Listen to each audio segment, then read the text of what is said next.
Chapter 3675. Those who didn't even have the qualifications to follow the expedition didn't even need to think about restarting.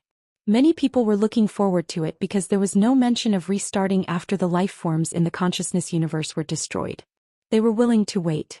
There was also a rumor that anyone who experienced the restarting of the universe would have a hope of crossing the bitter adversity and entering the eternal realm, regardless of their current realm. Although this rumor was purposely made up to comfort the majority of cultivators, there was no lack of people who believed it. Boundless was in the middle of the 7 ships, but it wasn't the largest. The spiritualized universe had a leading ship that was even larger than Boundless. It was called Reboot, a name that represented the spiritualized universe's wishes. Boundless was second only to Reboot in size. Lu Yin stood atop Boundless and looked into the distance. Xianxia's order had caught him off guard. No one had expected an expedition to come so suddenly. Previously he had used the consciousness lifeforms hidden in parallel spacetime to delay the expedition, and he had succeeded. After all, there was still the threat of 13 celestial phenomenon, and Xianxia wouldn't leave so easily. However, this sudden change made Lu Yin feel that Xianxia had other plans. He was too impatient and he didn't even have time to pick up the bricks. Could it be related to the Nina Firmament's universe? Lu Yin looked up at the sky, wanting to see the Nina Firmament's universe, but he couldn't see anything. Boundless would eventually have to follow the expedition to the consciousness universe. The only thing Lu Yin could do was increase Boundless' chances of survival, and the Truth Sutra's appearance was one of his methods. The changes in the 9 heavens and the Truth Sutra were the strength of the Nina Firmament's universe's cultivators. Now that they had been brought to Boundless, Lu Yin hoped that he could bring them back to the Xuanhuan universe one day. The ship wasn't fast and many cultivators looked into the distance along the way. Many gazes landed on Boundless. The spiritualized universe seemed familiar with Boundless, but at the same time unfamiliar. They didn't know how many people were in Boundless. Lu Yin alone seemed to magnify the entire Boundless before the spiritualized universe, but he also concealed much of it. With the ship's current speed, it would take more than a month to reach the border from the Arc region. A month wasn't a long time, especially for cultivators. It was just the time to close their eyes. Along the way, Lu Yin let Yishang out. Yishang had been suppressed in the general appointment platform for a long time, and after coming out he seemed to be in a daze and had experienced unspeakable suffering. Long time no see, Yishang. Lu Yin clasped his hands behind his back and looked at him. The reason why Yishang had been suppressed in the general appointment platform hell for so long was to take revenge on him for leading the spiritualized universe on an expedition to the Xuanhuan universe. This expedition had caused many deaths in the Xuanhuan universe. Lu Yin couldn't forget how Yishang had used the sealed realm to wipe out 12 mechas in Nong Yi. Nong Yi was the first ancestor realm expert to be conferred godhood by him. He had helped him and died at the border battlefield. Even with the passage of time, that battle could not be erased from his memories. Many people said that once one reached a certain height, they would be able to let go of their past grudges. This was because if one stood at too high a level, it would be too narrow-minded to care about the past. However, just as Lu Yin had said when he had attacked the Lotus Venerate's disciple Lingmu, forgetting the past was tantamount to betraying the future. It was also irresponsible to one's past and irresponsible to those past experiences. Revenge was not necessarily a derogatory term. It was also an explanation for what had happened in the past. Yishang was still in a daze when he heard Lu Yin's voice. Yin raised her head and looked at Lu Yin, her eyes filled with confusion. He could no longer distinguish between reality and the cycle. Was the person in front of him a real person or a situation that he had encountered in the past? Those people who had clearly died kept appearing, and it was as if he had returned to the past. This feeling could only be understood after experiencing it. Heartless people were not afraid, but how could a person be heartless? The appearance of an enemy was not scary, but the most frightening thing was the appearance of someone who brought about feelings. His loved ones and family were like layers of dusty scars that were constantly being uncovered. The pain was multiplied, and it was not something that could be resisted with his cultivation. Yishang, long time no see. Lu Yin repeated. To Lu Yin it had only been a few months, but to Yishang it felt like several lifetimes. Yishang stared blankly at Lu Yin. Are you real or fake? Lu Yin looked at Yishang's confused and gloomy gaze. Revenge was enough. He raised a hand and tapped out. Yishang did not even react, allowing Lu Yin to tap on his forehead. Instantly, his entire body felt cool and the surrounding scenery flowed like water. It gradually became clear and real. A breeze blew past, lifting his hair and blocking his vision. He raised his hand and felt the warmth of the wind. He slowly closed his eyes and exhaled. He lay down and did not move for a long time. Lu Yin just stood there like that. In the distance, many gazes swept over from the people on boundless horizon. Many of them belonged to the spiritualized universe, and they had been brought here by dancing butterfly border. When they looked at Lu Yin again, their gazes changed. This was Yishang, the great xianxia. What exactly had he experienced to cause such despair? What kind of ruthless methods did this Lu Xianxia have? In the past, they had only known that this Lu Xianxia was an absolute expert who had refreshed their understanding of him time and time again. Only now did they realize that this person was also an expert at torturing others. Even Yi Sangtian could not withstand it and was now lying on the ground. Yuan Qi's gaze was complicated and his fingers were trembling. Yu Shan felt the same way as he had experienced it before. It had only been a short time, but judging from Yi Sangtian's posture, it had probably been a long time. Princess Yao had also experienced it, and she had been directly asked to be a maid without even refusing. She would rather die than fall into Lu Sangtian's hands, or else she would not be able to die even if she begged for it. The greatest fairness in the world was death, as everyone would die eventually. However, Lu Sangtian had taken away this fairness. After a long time, Yishang finally moved. He took a deep breath, raised his head and slowly stood up. He sat on the ground without a care for his image. Compared to what he had experienced, being able to see the truth was already a great fortune. Lu Yin spoke for the third time. Long time no see, Yishang. Yishang looked at Lu Yin with an indescribable fear in the depths of his eyes. If even the right to die was taken away from him, then that person would be very pitiful. Long time no see, Lu Sangtong. His words came from the bottom of his heart. It really had been a long time. Lu Yin's lips curled up as he stared at Yishang. I've prolonged your life. The fear in Yishang's eyes intensified when he heard Lu Yin's words, and even an ordinary person could see it. Life is worse than death. Lu Yin was amused and he slowly sat down across from Yishang. Image. When one reached a certain height, their actions would represent their image. How can that be? Many people enjoy such experiences, but you don't? Master Lu, just tell me what you want me to do. Yishang did not have any desire to speak. He only wanted to distance himself from such experiences, and he wanted Lu Yin to give him a guarantee. Lu Yin raised a hand and a wooden wing appeared in his palm. It was Yishang's turbid treasure. I don't understand. How do I use this thing? The vegetable skeleton's foreign wasteland reclamation. He had obtained the wooden wing, but he could not use it. Yishang's face twitched. Just one step, and he would be able to obtain the wooden wing and disappear completely. If he could disappear, he swore that he would never appear again, not in this lifetime. Even if he had to distance himself from humanity, he would not live under the same sky as this person. It was just one step and he was Lu Sangtian. He could obtain it. However, he did not dare. Even if he could obtain it, he would not dare to try. If he failed, he would be dragged into that experience again. His body trembled at the thought. The price of failure was too great, so great that he did not even dare to try. Even if the person holding the wooden wing was an ordinary person or even a child, he would not dare to snatch it. That price was too great, greater than the heavens. I won't let go. I'll hold it for a year and we'll be able to connect our minds, Yishang said, his voice hoarse and lifeless. Lu Yin smiled. Thank you. The wooden wing was withdrawn, and Yishang heaved a sigh of relief before feeling bitter.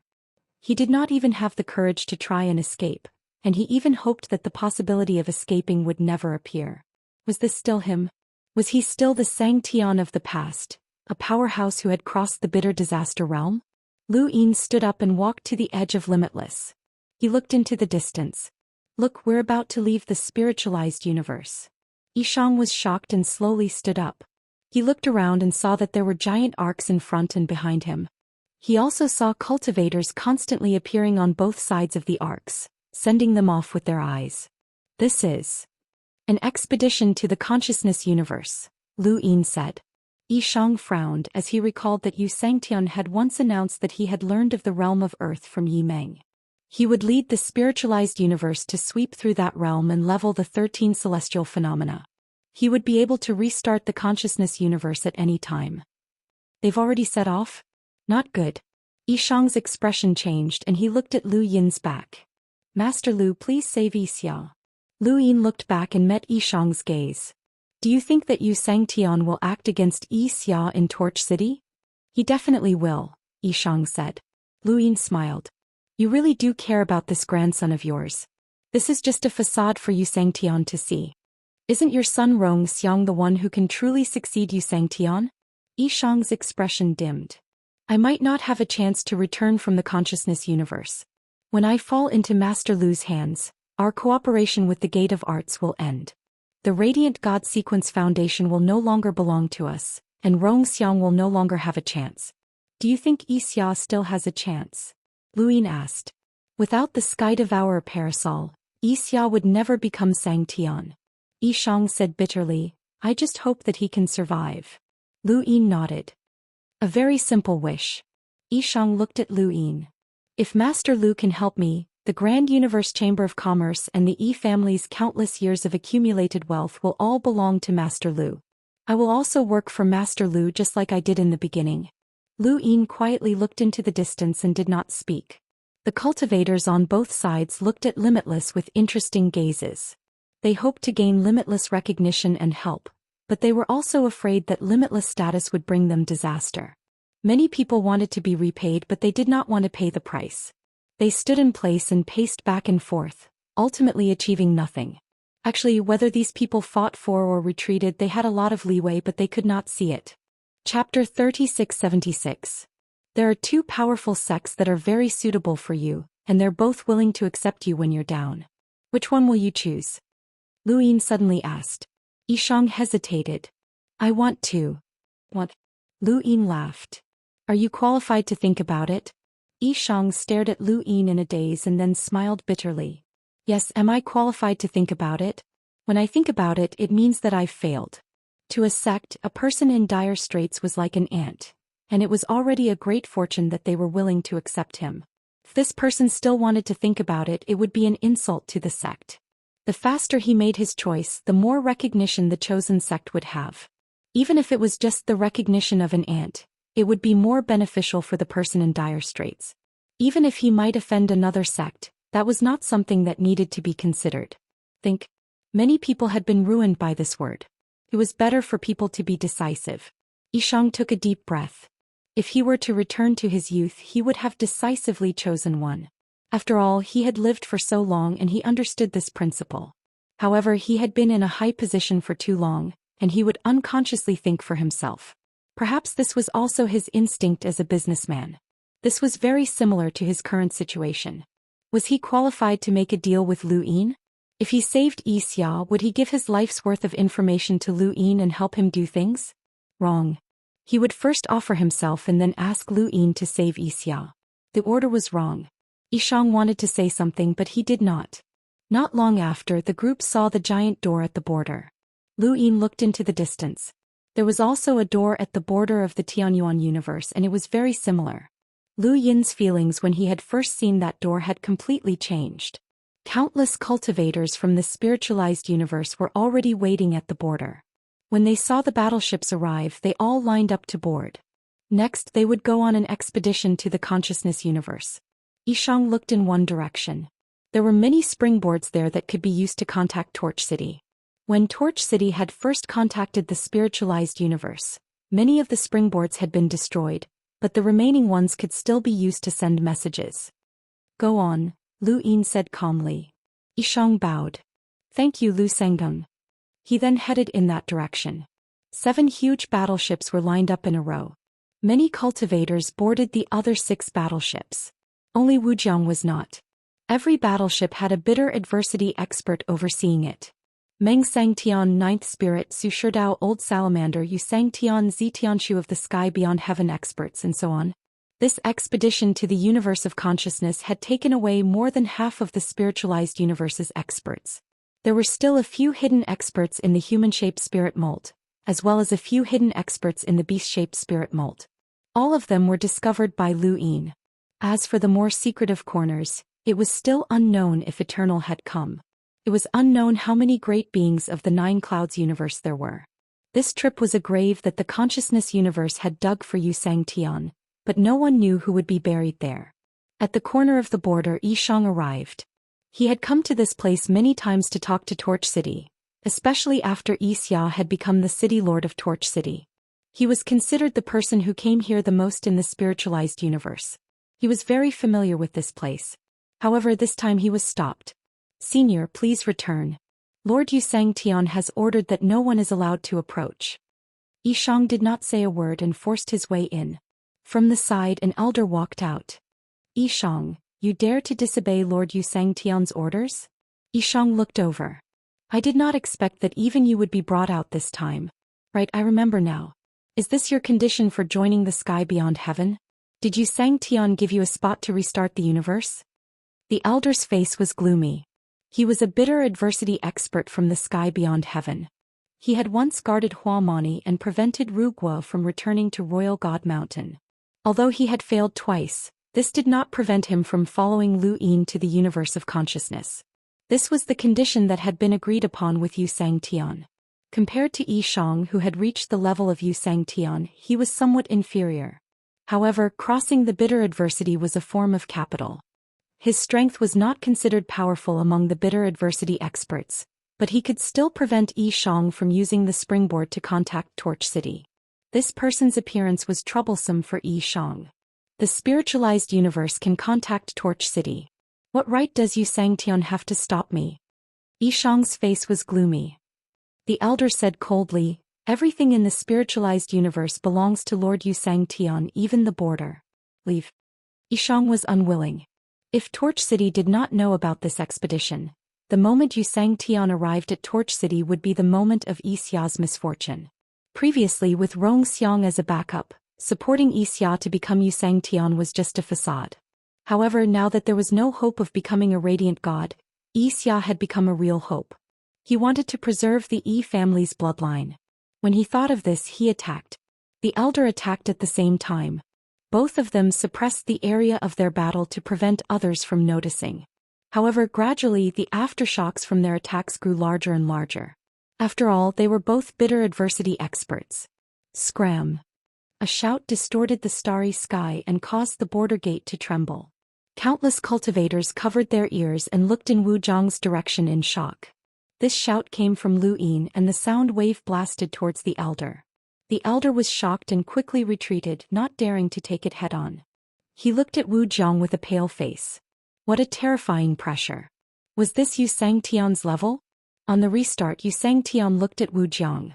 "Lu Xianxia, you've gone too far." Lu Yin looked at the restart. "He's one of my people.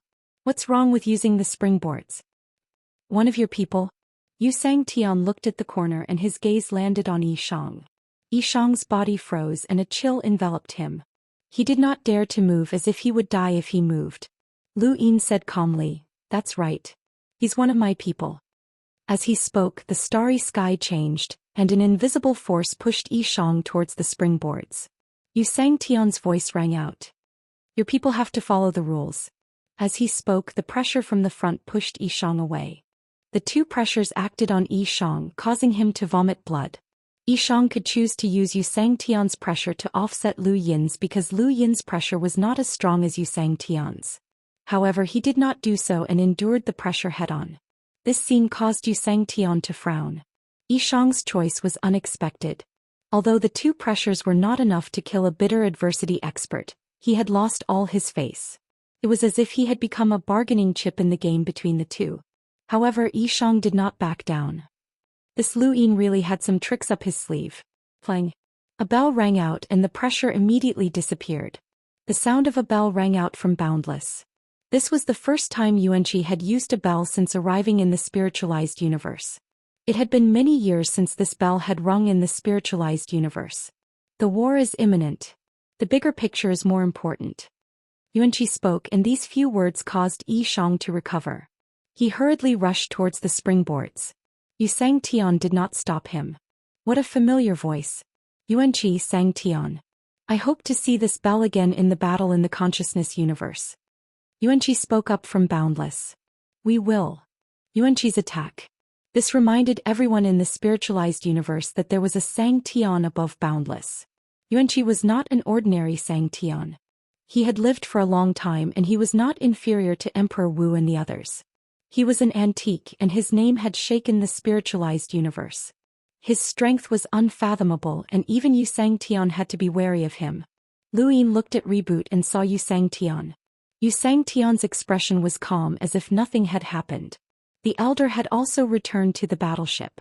Xuanhuan used the springboard to send a message to Torch City.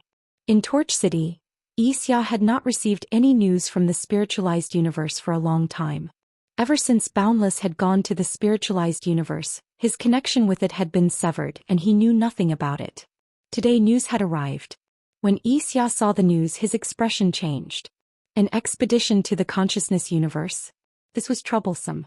Yu Xiangtian had personally come. If Lu Yin wanted to face Yu Xiangtian directly he would be in big trouble. The secrets of the tiny spiritual universe were enough for Yu Xiangtian to destroy him. Yishang had sent the message to warn him to avoid Yu Xiangtian, but Torch City was only a few inches away. Where could he hide? Unless he went to a springboard. The springboard to the consciousness universe could not be used or else Yu Xiangtian would definitely find him. The other option was to go to the springboard to the Tianyuan universe. Boundless had made a springboard along the way, but if Yu Xiangtian wanted to get rid of Lu Yin he could follow the springboard to find him. Leaving Torch City would be even more dangerous. Xia looked at the broken foundation. Not long after, Xia found the other two vice city lords of Torch City. Using the excuse that he had broken through and was in seclusion, he handed over all of Torch City's affairs to them. The two vice city lords had already been subdued by Xia, so they naturally obeyed his orders. A few days later, at the border of the spiritualized universe, all of the cultivators boarded the battleships. Under the guidance of rebooting, the gates opened and the battleships boarded the springboard. They instantly disappeared, heading towards Torch City. One battleship after another set off. Boundless was the third, and as the springboard was thrown out, Boundless entered the core and set off for Torch City. It would take them 10 years to reach Torch City. On Boundless, a group of people looked at the familiar dark space. They had not expected it to happen again. They had set off from the Tianyuan universe, entered the core and then arrived at the spiritualized universe. At first they had not thought that they would return to the core again, and they had all come prepared to die. Now that they saw the familiar dark space again, their emotions were indescribable. They had reached Torch City and if he wanted to, he was confident that he could bring Boundless back to the Tianyuan universe. The path home was so close but he still could not take it. Even if they had come prepared to die, Boundless would still return to the Tianyuan universe if they had the chance. This chance was growing larger and larger. Just as the final battleship boarded the core, the border gates closed, leaving behind countless gazes to wait for the results. On Royal God Mountain, a figure landed on the Ru family's ruins. With a wave of his hand, the Ru family's ruins completely disappeared, and the figure headed towards the spiritualized universe. Within the core, 7 giant battleships headed towards Torch City, but none of them could see each other. When one battleship used the springboard to travel far away, the next battleship also used the springboard to travel far away.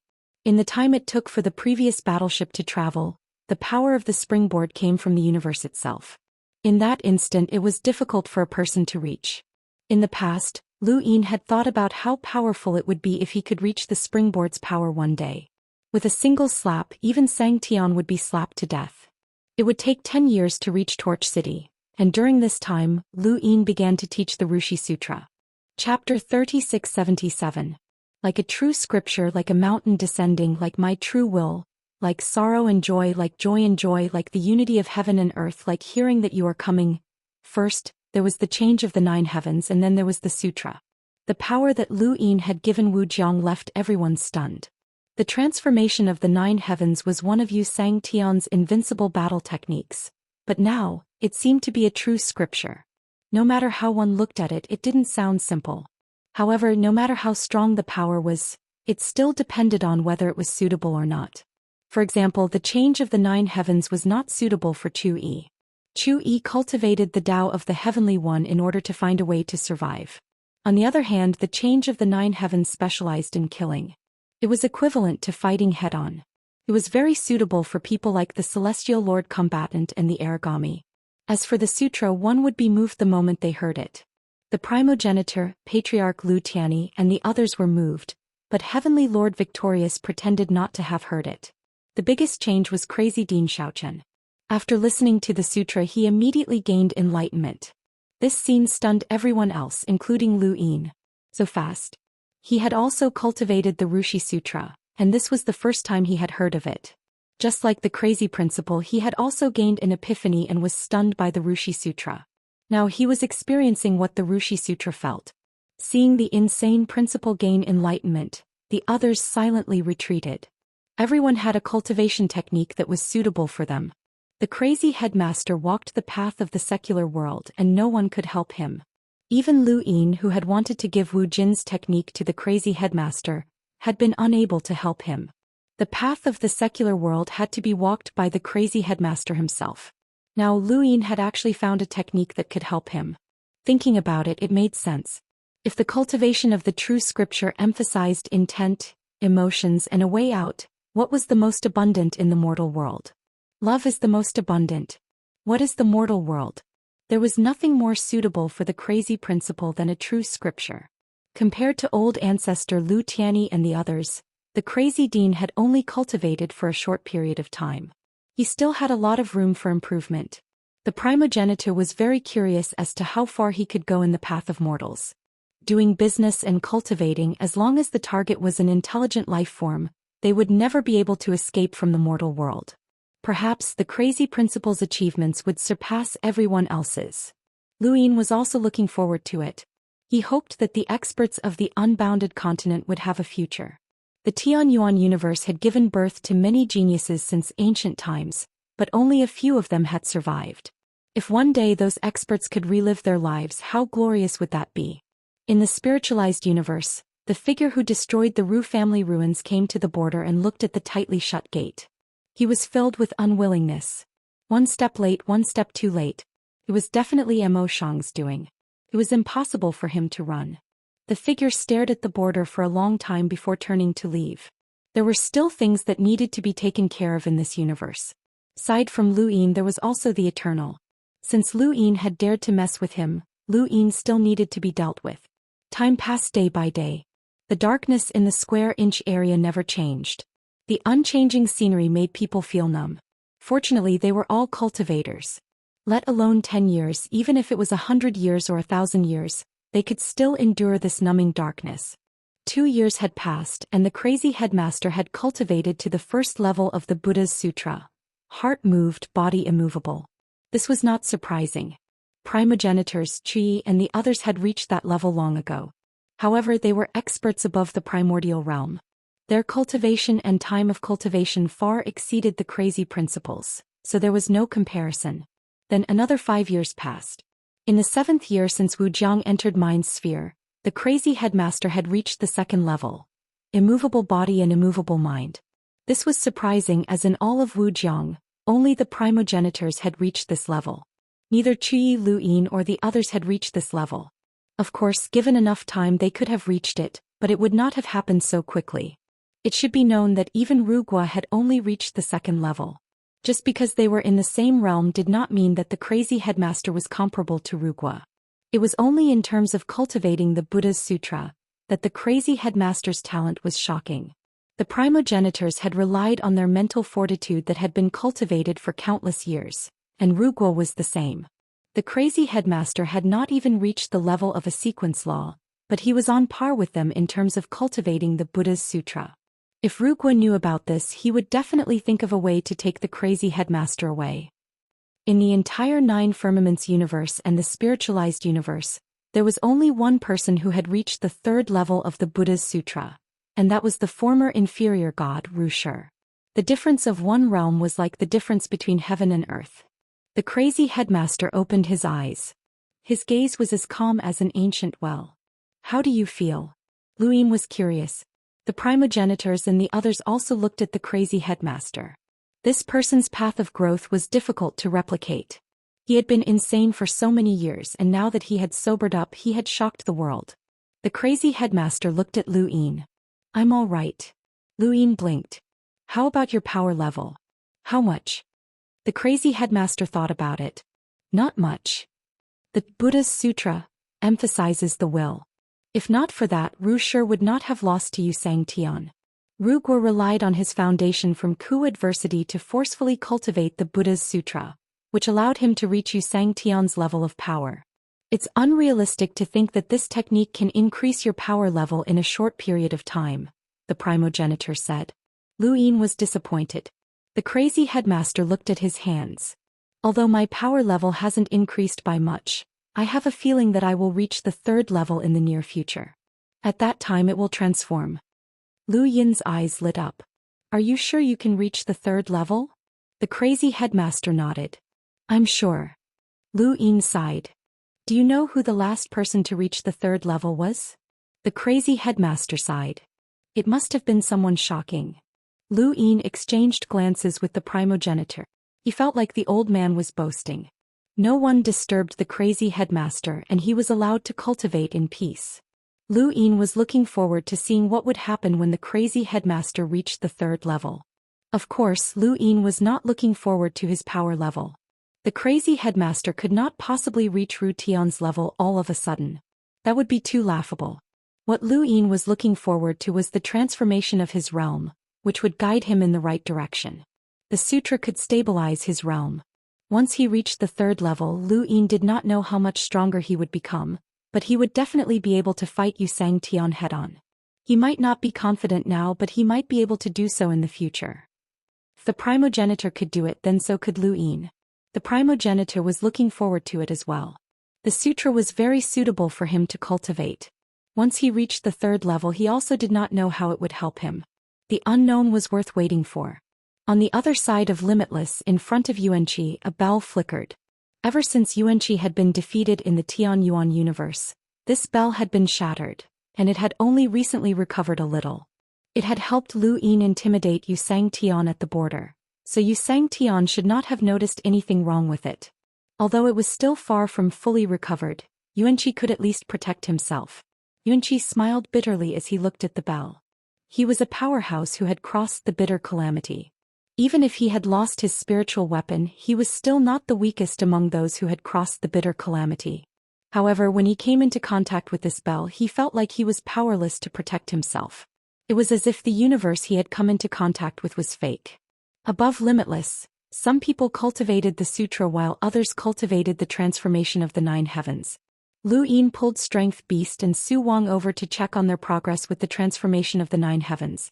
It had to be said that these 2 fellows were exceptionally gifted, and their strength had broken through their previous limits with the help of the transformation of the 9 heavens. They were developing in an unknown direction just like Lu Yin. The 2 fellows were exceptionally confident, and they looked at Lu Yin with unconvinced gazes. Lu Yin was unhappy. How could they rely on their own battle techniques? Change? Do you dare to rebel? Thus he took action, punching each of them and pinning them down to the ground. Strength Beast was also unhappy. His body flickered with the transformation of the 9 heavens, and each flicker increased his strength. Bang! There was a loud bang and Strength Beast was sprawled on the ground. His body trembled and a visible bump appeared on his head. Lu Yin looked at Su Wang with a dangerous gaze. Su Wang grinned and wagged his tail. Here's a thumbs up. He did not attack and just stood there like a mascot. Lu Yin snorted and looked at Strength Beast again. Strength Beast was sprawled on the ground and did not even raise his head. Here's a thumbs up. Behave yourself. Lu Yin walked away. Not long after he found Startoad. Startoad's heart was heavy, and it was huddled in a corner with a gloomy expression. It could not cultivate the transformation of the 9 heavens. It did not know why, but it just could not do it. It did not feel anything from the Rushi true scripture either. It was clearly an extremely powerful technique, so why couldn't it cultivate it? Even those 2 fools could cultivate it. Lu Yin must have taught it a fake and the others must have been taught the real thing. Startoad was not convinced. Lu Yin appeared in front of it. You can't cultivate the Rushi true scripture? Nonsense. Startoad was unhappy and immediately replied, but then it felt that something was wrong. It looked up and saw Lu Yin's gloomy expression. Startoad's heart skipped a beat and it hurriedly greeted him. Hey Master Lu, I didn't see you. I thought it was some fool. Don't mind. You can't cultivate the Rushi true scripture? Lu Yin asked again. Star Toad grimaced and hugged its lotus leaf. I can't cultivate it. It stole a glance at Lu Yin as if trying to see something. Lu Yin found it strange. You're really useless. It's fine if you can't cultivate the transformation of the 9 heavens, but you can't cultivate the Rushi true scripture either. Star Toad stood there in a daze. Wanted to curse. You must have given me a fake one. You must have. Lu Yin did not know why Star Toad could not cultivate it, but it was better that it could not. This guy was caught by him and it did not help him sincerely. Now that he thought about it, this guy had always complained about him. Lu Yin walked around the boundless border and he even went to check on Xianxia. She was hiding under her blanket and didn't dare to come out, which made Lu Yin unable to say anything even if he wanted to. He suddenly thought of a guy, Furball Green Immortal. Ever since he left Xuanhuan universe, this guy was placed in Mount Supreme, and it had not appeared for a long time. Lu Yin let out Furball Green Immortal. Furball Green Immortal was confused. It looked around. Master, where is this? To Furball Green Immortal, being locked in Mount Supreme was much better than being outside. At least it did not have to worry about being killed by Lu Yin. It would rather hide in Mount Supreme. Lu Yin looked at Furball Green Immortal. Are you injured? Furball Green Immortal answered carefully. No, I'm not injured. Lu Yin's heart sank. As expected, it did not suffer any karmic backlash. This meant that Green Immortal was not affected by karma. Was this the power of an eternal realm expert? This meant that Song Xiaoshua's Green Immortal might still be alive. He wondered how the Tianyuan universe was doing.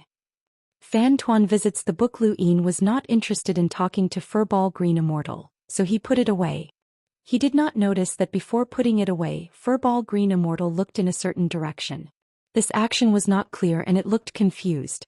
It looked like it was looking around curiously, so it did not attract Lu Yin's attention. There were only 3 more years until he reached Torch City. Chapter 3678. In front of the battleship, Torch City was brightly lit. Compared to the bustling city in the past, it was much quieter now. Due to the arrival of the Spirit Sacrifice Day, many cultivators returned to the spiritualized universe, causing the number of cultivators in Torch City to decrease greatly. Torch City wasn't worried about an attack from the consciousness universe. The cultivators from the consciousness universe could only secretly follow the spiritualized universe battleship. Otherwise, it would take too long to travel from the consciousness universe to Torch City. It wasn't worth it as they didn't have a space-time battleship. Boom. In a corner of Torch City, a house collapsed. A few cultivators fled in all directions pathetically. In the collapsed ruins, a tall figure stood up. He scanned the surroundings with a dignified gaze, but with a hint of drunkenness. Who dares to scold me, Miao Huang? Stand out and see how I'll teach you a lesson. Win people over with virtue. You despicable people have to win people over with virtue. No one answered. No one dared to look at him, afraid that he would target them. This person was Miao Huang. Back then, in order to avoid Star Toad and the others, he had escaped from the spiritualized universe. He said that he was going to the consciousness universe to fight, but in reality he had been tyrannizing Torch City. No one could do anything to him. Even Xianxia had to respectfully address him as senior. Xianxia was miserable. As for the situation in the spiritualized universe, Xianxia couldn't get any information from him. This guy was a scoundrel. Actually, even if the spiritualized universe didn't attack the consciousness universe, Xianxia had planned to hide. This Miao Huang was getting more and more despicable. Last time he actually went to the city lord's residence to behave atrociously. If not for the fact that she couldn't beat him, she would have pulled out his tendons and skinned him. Miao Huang's arrival made many cultivators in Torch City angry. This guy was too despicable. His character was too vile. Yet he acted as if he could walk the world with virtue. Disgusting. These cultivators didn't dare to say it in front of him. They could only scold him behind his back to vent their anger. Who knew that this guy would actually start eavesdropping? He couldn't even be scolded behind his back. Who was Miao Huang? He was a smart person who believed that the beast spirit molt was the strongest and was the most suitable to lead the beast spirit molt to surpass the human spirit molt. He was virtuous and talented. How could he allow others to scold him behind his back? Impossible. Not in this lifetime. He wouldn't allow it. His reputation couldn't be tarnished. Moreover, it was really tasteless to curse people behind their backs. Such people were not worthy of talking about him. Therefore he was very busy now. After teaching a group of people a lesson, he sneaked to other places to hide, listening to who dared to curse him behind his back. Ever since Xuanhuan did this, the atmosphere in Torch City changed. Everyone was very careful, afraid that there would be a pair of eyes staring at them from behind. Some girls didn't even dare to take off their clothes. Even the slightest movement would cause them to scream. This made the people in Torch City nervous. Xuanhuan, on the other hand, found this very interesting and became even more motivated. At the same time, he had another hobby: planting flags. These flags represented Xuanhuan. Each flag only had one word: virtue. Virtue ruled the world, using virtue to convince others. This was Xuanhuan. In a short period of time, Torch City was filled with flags with the word virtue, causing the eyelids of those who saw it to twitch. They had seen shameless people before, but they had never seen such shameless people. On this day, Xuanhuan carried the virtue banner to the city lord's manor. He strutted into the city lord's manor and planted it there. Looking at the virtue banner fluttering in the wind, he was very satisfied. Xianxia, where are you? Come out. An old man ran over with a bitter face. Greetings, Senior Xuanhuan. Xuanhuan looked over and grinned. Isn't this the vice city lord? Where's Xia? Let him come out and see what this Xuanhuan planted for him. Banner, as a person you have to convince others with virtue. This Xuanhuan noticed that the atmosphere in Torch City is not right. Why do they all like to talk about people behind their backs? The old man was speechless. Wasn't it all because of him? City Lord Xia is in seclusion. Xuanhuan raised his brows. Seclusion? A few years ago. Xuanhuan was surprised. I haven't seen Xia in a few years? That's right, in these few years this Xuanhuan was focused on teaching Torch City and forgot to visit. Right, how many years has it been? The old man thought about it. About 10 years. 10 years, that's enough. He can come out. Let him come out and see this banner. From now on, hang it here and let the people of Torch City see what it means to convince others with virtue. Let them think of this Xuanhuan when they see this banner. The old man sighed. There was no need to look. Your deeds would definitely be passed down in history. As long as Torch City existed, it would not be forgotten. The city lord is in seclusion. We can't call him out. Xuanhuan was unhappy. Why can't you call him out? Why is he in seclusion? To improve his cultivation? Is that useful? Yishang is crippled. He can forget about being Sangtian in this life. Go call him out. The old man was in a difficult position and did not move. Xuanhuan moved closer and stared at the old man. His aura suppressed the void, causing the old man's back to turn cold. He felt like he was going to be killed at any moment. Are you rejecting me? The old man's face turned pale. I dare not. It's just that I can't find the city lord. What do you mean you can't find him? Torch City is only so big. Can he run to the Tianyuan universe? The city lord is in the broken foundation. Xuanhuan was stunned. What is he doing there? The old man said, training in seclusion. Although Xuanhuan was shameless, he was not stupid. The broken foundation protected the springboard. The springboard was protected because it was afraid of attracting an unknown civilization. The more one understood the universe, the more they respected it. Experts could easily destroy parallel universes, but a parallel universe was just a speck of dust in the universe. The springboard borrowed the power of the universe to reach a height that living beings could not touch. The universe itself was vast and endless. Who said that there were only 3 universes? Xuanhuan knew that there were more than 3 universes, but who could say for sure how many universes there were? The springboard's existence was strange. Whether it was naturally formed or man-made, the spiritualized universe did not know. If the springboard was exposed and attracted other universes, who knew what kind of civilization would appear? Anyway, it would not be a good thing. This Xia was smart to hide in the broken foundation. Even if Xuanhuan found him there, he could not attack him to prevent accidents. Wait, he was hiding from him. There was no need.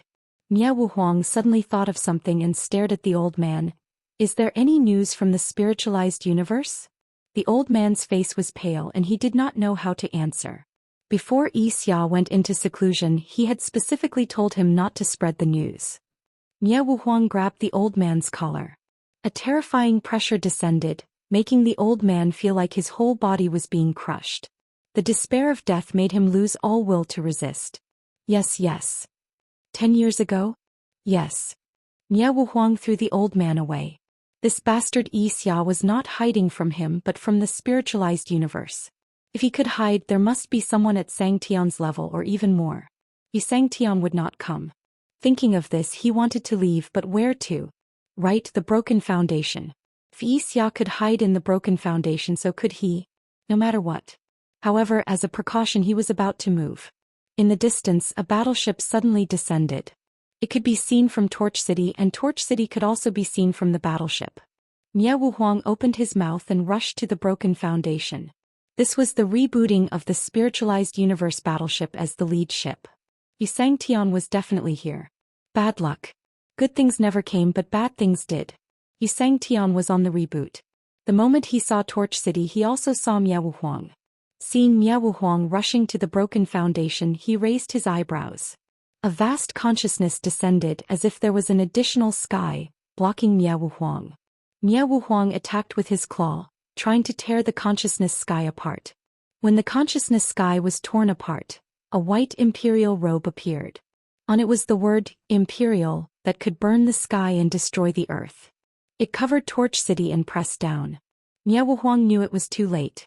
Even if he could break the imperial robe, Xianxia was waiting for him. The imperial robe descended and Miao Huang slowly landed. The battleship also stopped.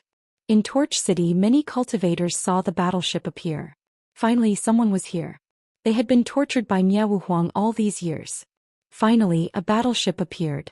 They could return to the spiritualized universe. Even if they had to kill their way to the consciousness universe, it was better than staying in Torch City. The scene of Miao Huang being suppressed by the imperial robe was not seen by every cultivator. However, any cultivator who saw it knew that it was not only the battleship that had arrived, but also Xianxia himself. Xianxia had come personally. Was he going to crush the consciousness universe? Within the city lord residence, the elder rushed to the battleship to welcome Xianxia. Within Torch City, figure after figure rushed over. They were all at least at the progenitor realm to welcome Xianxia. Miao Huang's face was bitter. He could not escape. Greetings, Lord Xianxia. Greetings, Lord Xianxia. His voice resounded throughout Torch City, shocking all the cultivators in the city. Lord Xianxia was coming personally? At this time, another battleship arrived, stopping beside Torch City. On this battleship, the ninth spirit walked out, shaking Torch City. And then the third battleship arrived. It was Wujiang. Wujiang was completely different from the other battleships. It did not belong to the spiritualized universe, because the cultivators in Torch City had not seen it before. Before, Wujiang had stunned all the cultivators in Torch City. Other than Xia and Old Tao, no one else knew of Wujiang's existence. And now the cultivators in Torch City looked on blankly. They had not seen this battleship before. Miao Huang saw Wujiang and was stunned. Why was Wujiang here? Had the group from the Xuanhuan universe been dealt with by Xianxia? Next he felt a familiar aura. It was Lu Yin, the expert who had once defeated him.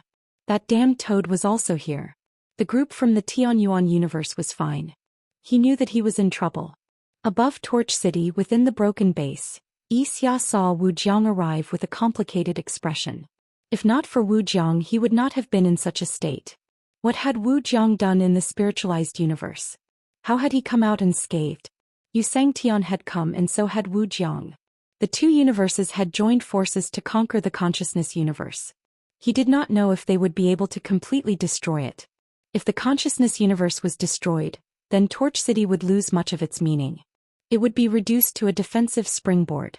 Next, battleship after battleship arrived, shocking Torch City. Chapter 3679. The 7 battleships were all spacetime class. At this moment, the cultivators in Torch City knew that something big was about to happen. Since ancient times, it had been rare for all spacetime class battleships in the spiritualized universe to be deployed. There were only a few recorded instances, and each time they swept through the consciousness universe, they had not been able to completely destroy the 13 celestial phenomenon. The cultivators in Torch City never thought that they would see such a day. On the battleships, experts entered Torch City one after another. This made the cultivators of Torch City excited. Many of the cultivators went to look for their elders and then, complained. Forefather, you don't know how despicable xuanhuan is.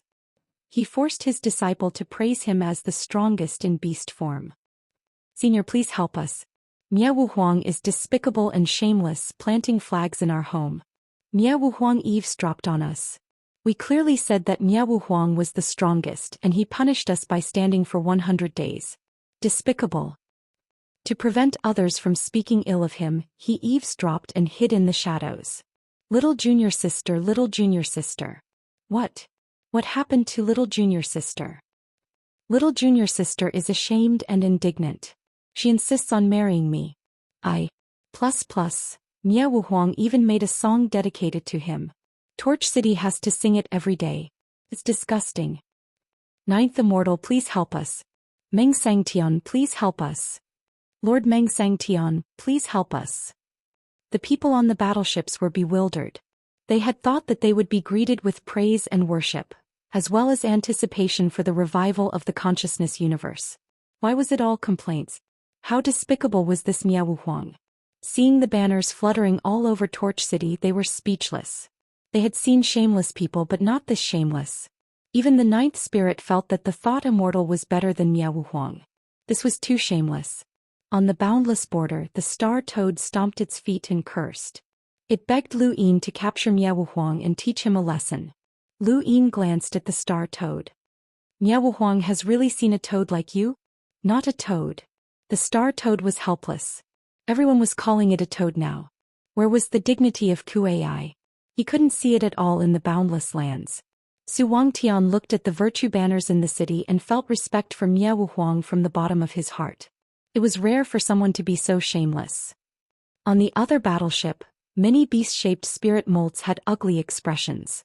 Most of them were from the 10,000 beast territory, so they didn't have a good impression of Xuanhuan. This bastard had brought shame to the beast-shaped spirit molts. Since when did beast-shaped spirit molts convince people with their virtues? The fist was the true dignity of the spirit-molted beast. I ask the Border Lord to capture Xuanhuan and clean up the family. A beast-shaped spiritual molt spoke. It was one of the 10,000 beast borders mountain lords. Immediately after, the spirit-molted beast spoke. Even winged butterfly and nine-tailed fox wanted to capture Xuanhuan, but they knew that they were no match for him. No matter what, Xuanhuan was an existence that could challenge Wuhuang. They looked at the old salamander. Would the old salamander make a move? Previously, in order to make Wuhuang and Lu Sangtian fight, the old salamander worked together with Xuanhuan to send the battle invitation to the boundless lands and announce it to the spiritualized universe. No one knew what the relationship between these two fellows was. The old salamander had a headache. Couldn't Xuanhuan be more obedient? Why did he stay in Torchfire City? Wasn't it better to go to the consciousness universe? Torchfire City was filled with resentment. The cultivators hated Xuanhuan to the core.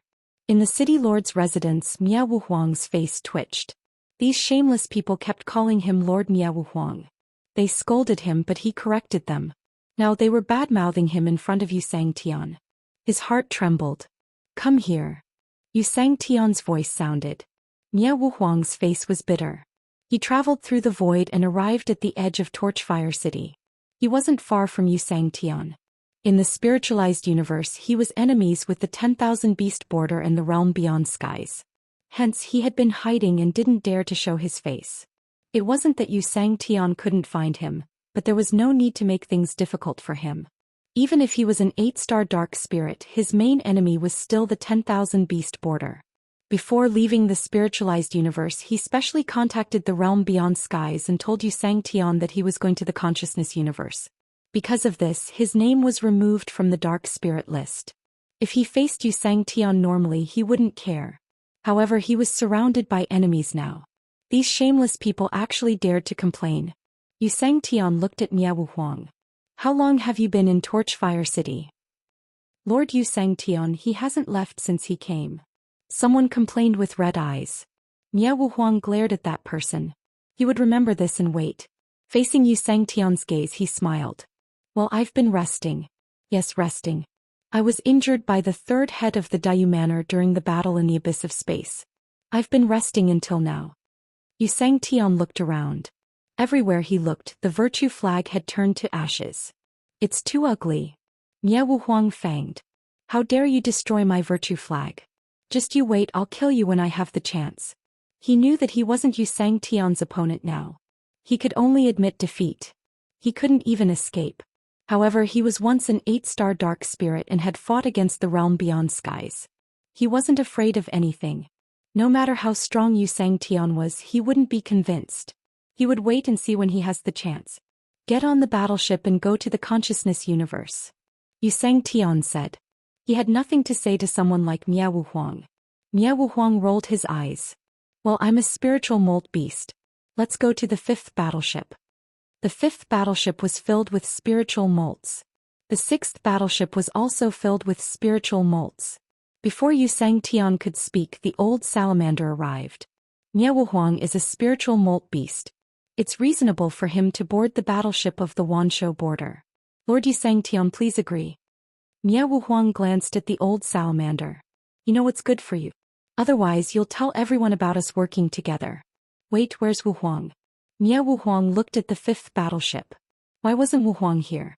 Wu Huang appeared and the old salamander spoke on behalf of the Wanshou border. Wu Huang couldn't have been killed by the 3rd head, right? Impossible.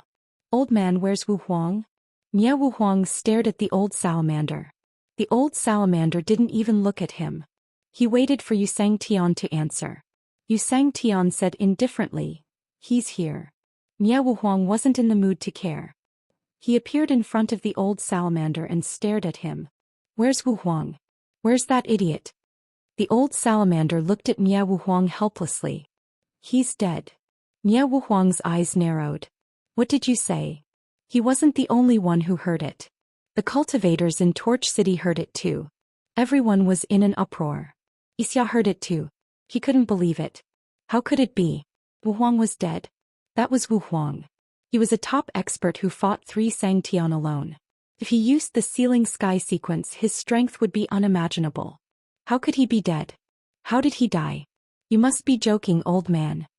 Miao Huang couldn't believe it. He knew Wu Huang's strength the best.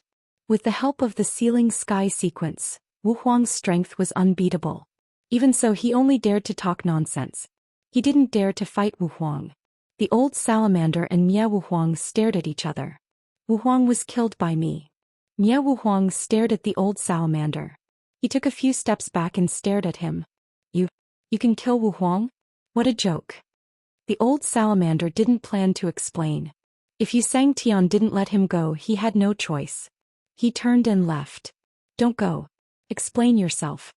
Miao Huang pressed on the old salamander's shoulder, trying to drag him back. The old salamander's eyes darkened. He raised his left hand and grabbed Miao Huang's right hand. He slowly raised it. The two forces clashed. The ground cracked and Torch City shook. Miao Huang's face darkened. He pressed his hand down but couldn't. He couldn't believe it. When did this old man become so strong? On the 5th battleship, the beast-shaped spiritual molts had complicated expressions. Although they didn't want to accept the old salamander as the leader of the Wanshou border because of Wu Huang's death, the old salamander's strength was not fake.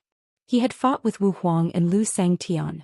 When the 5-clawed heavenly centipede true body appeared, Wu Huang couldn't suppress him without the help of the Sealing Sky sequence. The old salamander hid his strength too well. Without the help of the Sealing Sky sequence and the transformation of 9 skies, Wu Huang might not be able to defeat him. This was also the reason why the old salamander could become the leader of the Wanshou border. He was really strong. Now the Sealing Sky sequence was in his hands. Except for the lack of the transformation of 9 skies, he was equivalent to Wu Huang. With a whoosh, Miao Huang's hand was pushed away by the old salamander. He took a few steps back and was shocked. Old man, you? The old salamander didn't even turn his head. Be honest. Don't embarrass the beast-shaped spiritual molts. I'm not Wu Huang. You can escape from Wu Huang, but you can't escape from me. Then he returned to the 5th battleship. Miao Huang's face was gloomy. He couldn't believe what had just happened. He had been suppressed by the old salamander. In the past, he didn't care about this old man. He was just a piece of trash who was enjoying his retirement in the Wanshou border. Now he knew that he had been wrong. This old man had hidden too deeply. Seeing the old salamander return to the 5th battleship, Miao Huang couldn't take it lying down. He shouted, "Old man, you were the one who helped me deliver the letter of challenge. Did you forget? You and I worked together to give Wu Huang a big gift." No one paid attention to him. This matter was already clear. On the fifth battleship, Yi Dai and the others looked at each other. Sometimes the truth wasn't important. Wu Huang was at a loss. Why was there no reaction at all? He subconsciously looked at Wu Huang. Lu Yin looked at him with a faint smile. Beside him, the star toad was hurriedly saying something.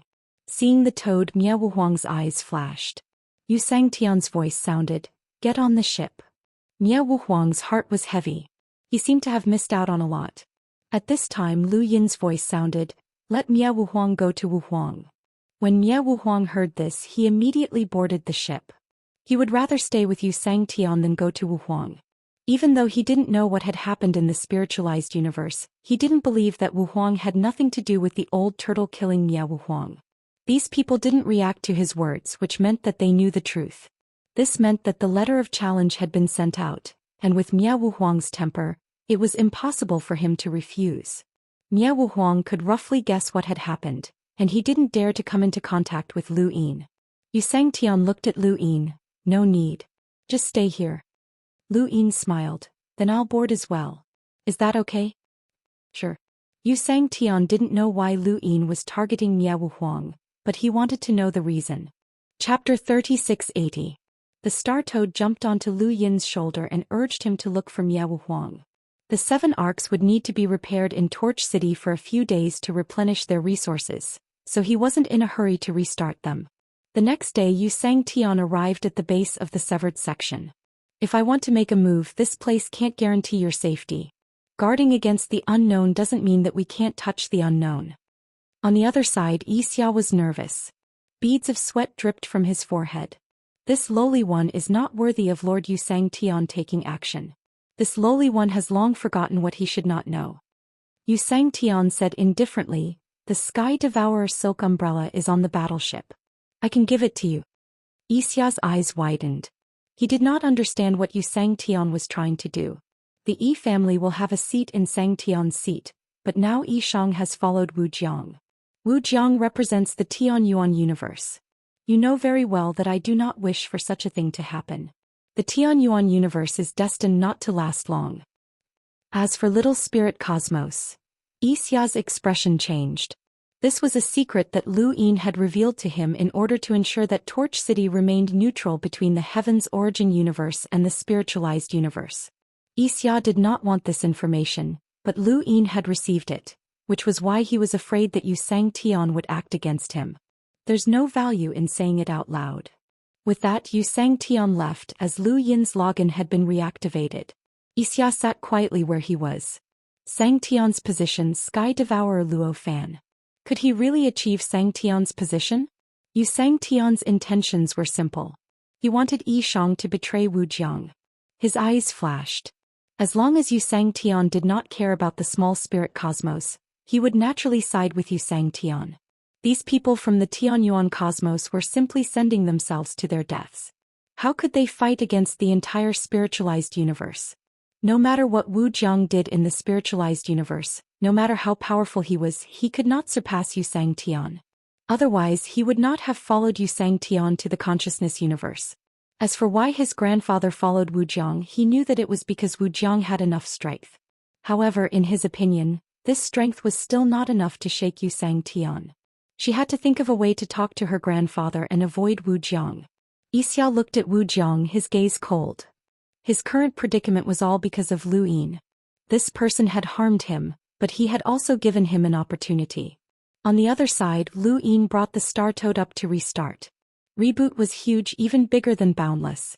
After all, it used up a lot of resources from the spiritualized universe and was built with the strength of a domain. Carried many cultivators, some strong and some weak. When Lu Yin boarded the reboot, countless eyes looked over, not knowing what he was going to do. Lu Yin went to look for Wu Huang. Wu Huang wanted to dodge, but how could he avoid Lu Yin? "If you keep dodging, even Xianxia won't be able to stop me." Wu Huang was even more sure of his guess. Wu Huang's death must have something to do with this guy. Otherwise, how could this guy have the guts to say something like this? Moreover, after spending a day in the reboot, he had a rough idea of what had happened. No one knew how Emperor Wuhuang died. They only knew that he died at the hands of the old salamander. However, everyone in the spiritualized universe knew about the battle at Fu Huyuan. That battle had shaken the spiritualized universe. Miao Wuhuang had used the Sealed Sky Foundation and the Nine Skies Change, but he had still been defeated. Miao Wuhuang was stunned. He had expected that Sovereign Wu Huang had some hidden power, but he did not expect it to be the change of the Nine Heavens. If he had encountered Sovereign Wu Huang who had mastered the change of the Nine Heavens, he would have had no chance of escaping. Even so, Sovereign Wu Huang had still been defeated by this third master. This third master had also mastered the change of the Nine Heavens, and he was on the same level as xianxia. This fact made Miao Wuhuang give up on any thoughts of escaping. There was no way he could escape. He grinned, revealing what he thought was a brilliant smile. "Isn't this third master and brother Toad? Why are you here? Come, come, come. Welcome, please come in." Lu Yin's expression was calm as he looked at Miao Wuhuang's wide grin. He slowly asked, "Did you write that challenge letter?" Miao Wuhuang blinked, confused. "Challenge letter? What challenge letter?" Lu Yin's lips curled up as he slowly approached Miao Wuhuang. His eyes were cold as he moved his fingers, causing the void to ripple and distort. It did not seem powerful, but this scene was terrifying to Miao Wuhuang. This guy was going to make a move. He was going to make a move. Miao Wuhuang subconsciously retreated and smiled. "What is it, third master? Is there a misunderstanding? Tell me and we can resolve it." "Where's xianxia? Why didn't this bastard show up?" Lu Yin kept approaching Miao Wuhuang, not saying a word. The ripples grew bigger and bigger. He raised his hand and pointed at Miao Wuhuang. "One sword." Miao Wuhuang was on guard. "Wuhuang lost to one sword of mine. That sword is called Azure's #1 sword. Do you want to try it?" "Who would want to try it?" Miao Wuhuang cursed inwardly, but he did not show it on his face. He tried his best to smile. "Third master is invincible. Wuhuang is definitely not your match." "What's that called?" "Azure's #1 sword? Good name, really good name." "Did you write the challenge letter?" "No." "You dare to trick me?" "No." Miao Wuhuang hurriedly explained, "That bastard old salamander wrote it in my name. He came up with the idea. Third master, if you don't believe me you can ask him." Lu Yin's eyes narrowed and the star toad on his shoulder grew anxious. This matter had already been investigated, so what was there to ask? Just as it was about to speak, xianxia appeared between Lu Yin and Miao Wuhuang, blocking the toad's line of sight. Miao Wuhuang heaved a sigh of relief when xianxia appeared. He was afraid that Lu Yin's transformation of the Nine Heavens would strike him, and he would definitely die. Lu Yin looked at xianxia. "We can't just let the matter of the myriad beasts border go." xianxia was solemn. "We'll talk about it after the battle in the consciousness universe. I guarantee that he won't be able to escape." Lu Yin looked deeply at xianxia and did not say anything else. Miao Wuhuang's eyes darted around. He definitely had to escape. He could not return to the spiritualized universe, and the consciousness universe was not safe either. Right, the Xuanhuan universe. "Big Lizard, do you still remember this star toad?" The toad finally spoke up. Miao Wuhuang did not dare to offend anyone right now, so he smiled. "Of course I do. What is it, brother toad?" "You're the toad, I'm the star toad." "All right, brother star toad, what is it?" The toad stared at Miao Wuhuang. "You've seen a star toad like me, right?" Miao Wuhuang shook his head. "No, I've only seen one of you." The toad's skin changed. This bastard, what did he mean by, "only one of you"? "Don't lie to me. You didn't tell me about the letter, and if you lie to me again, you won't have a good ending," the toad threatened. Miao Wuhuang looked innocent. "Of course I wouldn't lie to you. If I did, I'd be a little toad." Lu Yin turned and left. The toad wanted to ask more, but Lu Yin disappeared as well. xianxia looked at Miao Wuhuang from where he stood. Miao Wuhuang smiled and turned to leave as well. Lu Yin returned to Wu Jiang Xingtian on his shoulder. The toad was furious. "That damn lizard, he was cursing me. Bastard, shameless, shameless." Lu Yin casually slapped the toad away and looked at the rebooted toad who was jumping up and down. The fact that the toad cared so much proved that it had its own kind, but when Lu Yin had asked it before, its memories were fuzzy. It had only thought of the great-grandmother in the Mirage domain. Lu Yin didn't care too much about this as there were too many species in the universe. He had looked for Xuanhuan to give him a warning, as the letter had been issued in his name. This matter wouldn't be resolved so easily. Ever since Xuanhuan had been taken to the rebooted zone and the virtue flag had been destroyed, the people of Torch City had finally relaxed. They had all been cursing Xuanhuan to die in the consciousness universe and never return, especially those who had complained. Xianxia didn't walk out of the broken base. The two vice city lords had begged him to come out, as even xianxia had come, but there had been no results. Old Tao took a good look around Torch City, as this place had carried his youth. Half a month later, the replenishment of resources was completed, and the warship moved to the north gate of Torch City. It then used the springboard to head towards the consciousness universe. Torch City disappeared in an instant, and endless darkness entered Lu Yin's vision. Wu Jiang entered the core area once more, and the next step was the consciousness universe. Ever since the battle at Immemorial City, Lu Yin had heard about the three universes from the ancestor. It had been a long time and now he was finally going to the consciousness universe. The ancestor found Lu Yin. Master Lu, please save the consciousness universe. Lu Yin looked at the ancestor. Ever since the day of the sacrificial spirit, I thought that you would come looking for me, but you never did. The various xianxias in the intelligence void domain, including you xianxia, have the goal of rebooting the consciousness universe, and they have pulled Wu Jiang along. What reason do you have to object? The ancestor represented the consciousness universe, and he had gone to the Tianyuan universe to help the consciousness universe fight against the spiritualized universe. Lu Yin's question was straight to the heart. The spiritualized universe had already promised to rebooting the consciousness universe, not the Tianyuan universe. Under such circumstances, what reason did the ancestor have to convince Lu Yin to join forces with the consciousness universe against the spiritualized universe? The more one understood the spiritualized universe, the more one understood how powerful it was. Wu Jiang might have been doing well in the spiritualized universe, but Lu Yin had only become a xianxia because Wu Jiang hadn't been surrounded. Once the spiritualized universe decided to surround and kill Wu Jiang would have no chance of surviving. Since you're looking for me now, can I assume that you've thought of a reason to convince me? Lu Yin asked. The ancestor lowered his head and asked, Master Lu, do you really believe in the spiritualized universe? Lu Yin smiled. Psychological attacks? It doesn't work on me. I've always been the one to convince others. The ancestor looked up and met Lu Yin's gaze. Consciousness life forms only want to survive, and that's their greatest desire. They can do anything to survive, be it joining or betraying others. There's no bottom line to this desire, so many people think that consciousness life forms aren't trustworthy. But Master Lu, have you ever thought that consciousness life forms don't have any other desires besides survival? Compared to humans, consciousness life forms are too simple.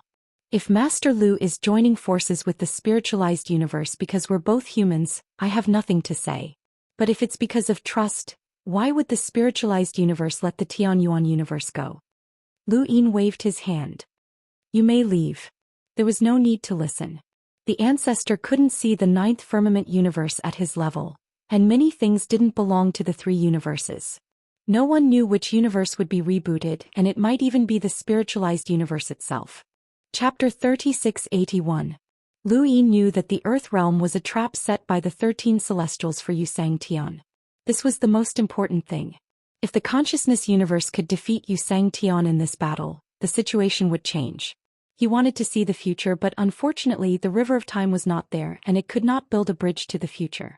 Battle power and cultivation were two different concepts. Fate could plot against Maiden through the river of time, but Lu Yin could not do that.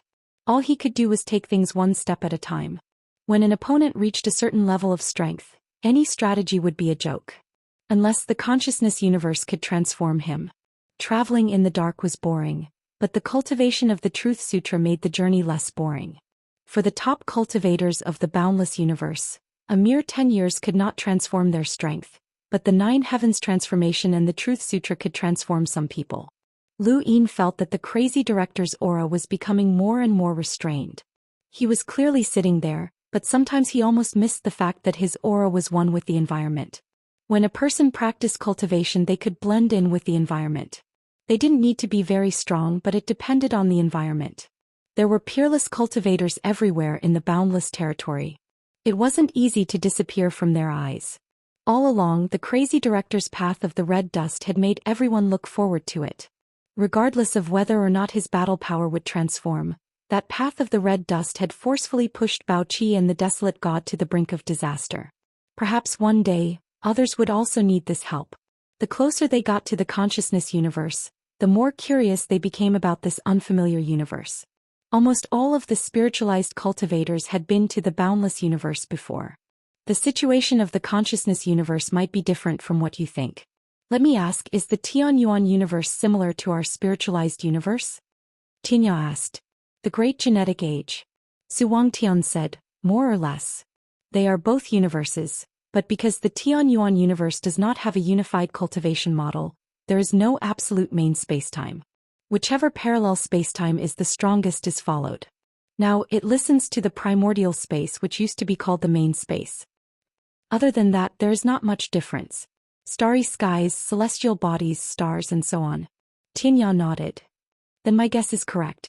The consciousness universe is indeed special, even though I have not been to other universes before. After a pause, he continued, the consciousness universe also has stars, but they are alive. Everyone was surprised. Alive? By the side, Jianghu rolled her eyes. Don't spout nonsense, it's just an endless loop. What's going on? Lu Tianyi was curious. Jianghu explained, the consciousness universe has a type of celestial body called a broken world. The regions covered by this celestial body will constantly have certain scenes, such as the growth of creatures, the birth of planets, the killing of species, survival, and so on. This type of celestial body is spread throughout the consciousness universe, and every planet in the consciousness universe has a broken world. Some are big, some are small, so they seem to be alive. Until now, we still don't understand these scenes. Are they born out of thin air or are they recreated from the past? In our spiritualized universe, we have some guesses. These scenes might have been rebooted by the consciousness universe before, and the scenes from the previous consciousness universe have continued to this day, but that's just a guess. Some people speculate that it's the astral sea mirage. Celestial sea mirage tower? Muju was surprised. Jianghu nodded, her expression solemn. The universe is vast and boundless. Even an immortal expert would not be able to touch the end of a square inch. Apart from the 3 universes that we know of, are there any other universes? Of course there are, and they might not be few, but they are too far away for us to come into contact with. Because the consciousness universe has countless sentient life forms, these life forms are essentially sentient, and the consciousness universe itself has the power of sentience. Perhaps this power resonates with the other universes, reflecting the scenes that have appeared in other universes here in the form of sentience. This is the astral sea mirage tower. The star toad mumbled, it has the same logic as the mirage. More or less, Jianghu said. Luoshan asked, is this broken world dangerous? World's Edge's expression was solemn. This is actually the main point we're talking about today. The broken world is very dangerous, extremely dangerous. Once you see it, don't go near it. Countless scenes have appeared in the broken world, and many of them don't even have any living creatures. Although we haven't seen many of the creatures in these scenes before, they aren't dangerous and are very ordinary. A space-exploring cultivator can easily pass through them. Most of the broken worlds in the consciousness universe are like this. However, this doesn't represent all of them. Some of the creatures in these broken worlds are terrifyingly strong, and there are even scenes of past battles. Once an outsider enters and is affected, it'll be the same as being affected by a battle in the real world. Whether or not you can come out depends on the intensity of the battle. Let me put it this way. World's Edge's gaze swept across the crowd and he said in a low voice, in the spiritualized universe, more than 100 spirit realm cultivators have died in the broken worlds, and more than 10 spirit primes and bitter adversity cultivators have died. Even Mulberry Sky died in the consciousness universe, and one of the reasons for that was the broken worlds. Luoshan was solemn. Was it that dangerous? In the distance he had his hands behind his back. He understood the consciousness universe very well, more than anyone else. After all, he had fused with Wu Wei and Huamani's bodies. The broken worlds were the steel worlds that he had encountered in the primordial space. The steel worlds would endlessly repeat past scenes and everything inside was gray. Gray people, gray creatures, gray battle shockwaves, and so on. The first time he had encountered the steel worlds was during the battle for the Star Tower. At that time, if he hadn't reversed his steps, he might not have been able to walk out. The second time was at the frigid immortal sex ruins in the primordial space, which was also where the Day-Night clan was located. The progenitor had attacked the Steel Worlds there, and it had severely injured him at that time. At that time he had wondered why the Steel Worlds existed. As his cultivation increased, the possibilities of his guesses decreased, and many of the possibilities had been denied. In the end, he didn't bother about this matter anymore. Even if a person's cultivation could destroy the universe, it might not be able to explain the origin of a grain of sand. Lu Yin stopped thinking about the Steel Worlds. However, after understanding the consciousness universe, he was shocked to discover that it was actually a Steel Worlds that had been magnified countless times. The scenes inside the broken worlds were also gray, and once they were disturbed, the creatures inside would attack and destroy all foreign creatures. The shockwaves of ancient battles could also be seen there. Now he had to think about the Steel Worlds. Similar scenes had appeared in the Steel Worlds, the frigid immortal sex ruins and the consciousness universe. There had to be a connection. This scar came from the broken worlds. This is the broken worlds. World Edge rolled up his clothes and showed everyone the scar on his shoulder. Although this scar can be healed, I'll keep it to remind myself that this injury came from the broken worlds and that I shouldn't underestimate them. Broken worlds make people look down on them unknowingly because most of the broken worlds, or rather 99% of the broken worlds, are harmless. Among the remaining 10% of the broken worlds, most of them don't pose much of a threat to cultivators. This is why cultivators who go on expeditions to the universe of consciousness will look down on the broken worlds. Some people have been fighting in the universe of consciousness for thousands of years or even longer and have never encountered any danger in the broken worlds. Those people like to traverse the broken worlds because it is extremely dangerous. Therefore, cultivators who go from the spiritualized universe to the consciousness universe for the first time are warned not to underestimate the broken worlds. However, the number of people who die in the broken worlds every year is still high. Therefore, cultivators from the spiritualized universe fight in small groups in the consciousness universe? Heavenly Lord Victorious Battle asked. World Edge nodded. That's one of the reasons. However, the main reason is the consciousness lifeforms. The range of their consciousness attacks is too wide. Once they can't block it, it doesn't matter how many people there are. If they can block it, one is enough. Lu Tianyi asked, does the broken worlds affect the consciousness lifeforms? Diawu said, yes, but it doesn't affect them much. It's just like when we fight against the consciousness lifeforms. If we can't affect their consciousness, we won't be able to harm them. Unless the consciousness lifeforms take the initiative to transform into their biological form, then it's no different from us entering the broken worlds. In the broken worlds, the consciousness lifeforms have an advantage over us. Heavenly Lord Victorious Battle was curious. Where's the most dangerous broken world you've experienced? World Edge and Diawu looked at each other. It's not fixed.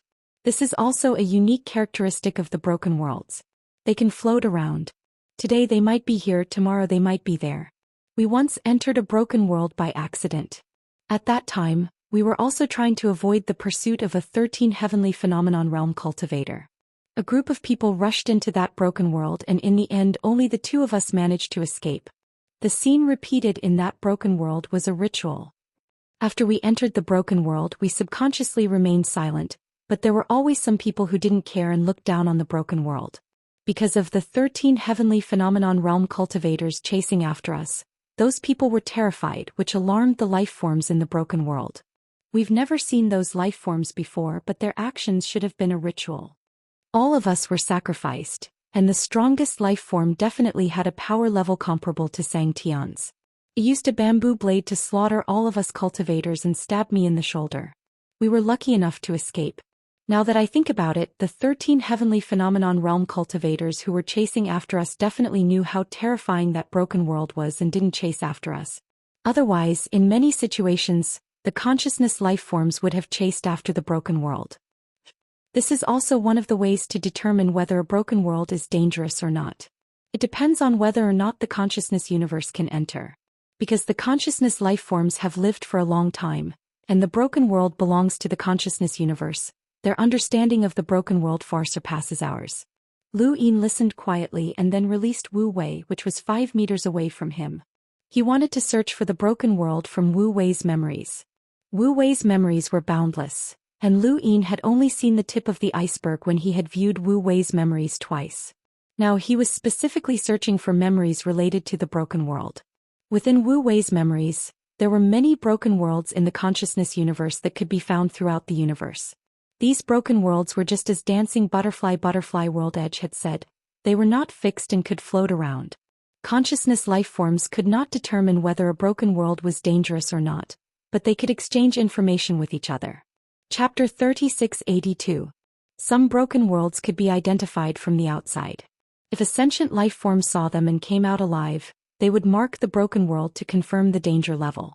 The information about these broken worlds was kept in the Earth of Mind realm and recorded in a book, Forbidden. That book only had one word, forbidden. It was called the Book of Forbidden. The Book of Forbidden recorded the dangerous broken worlds that the sentient life forms had confirmed over countless years. There were more than 100 of them.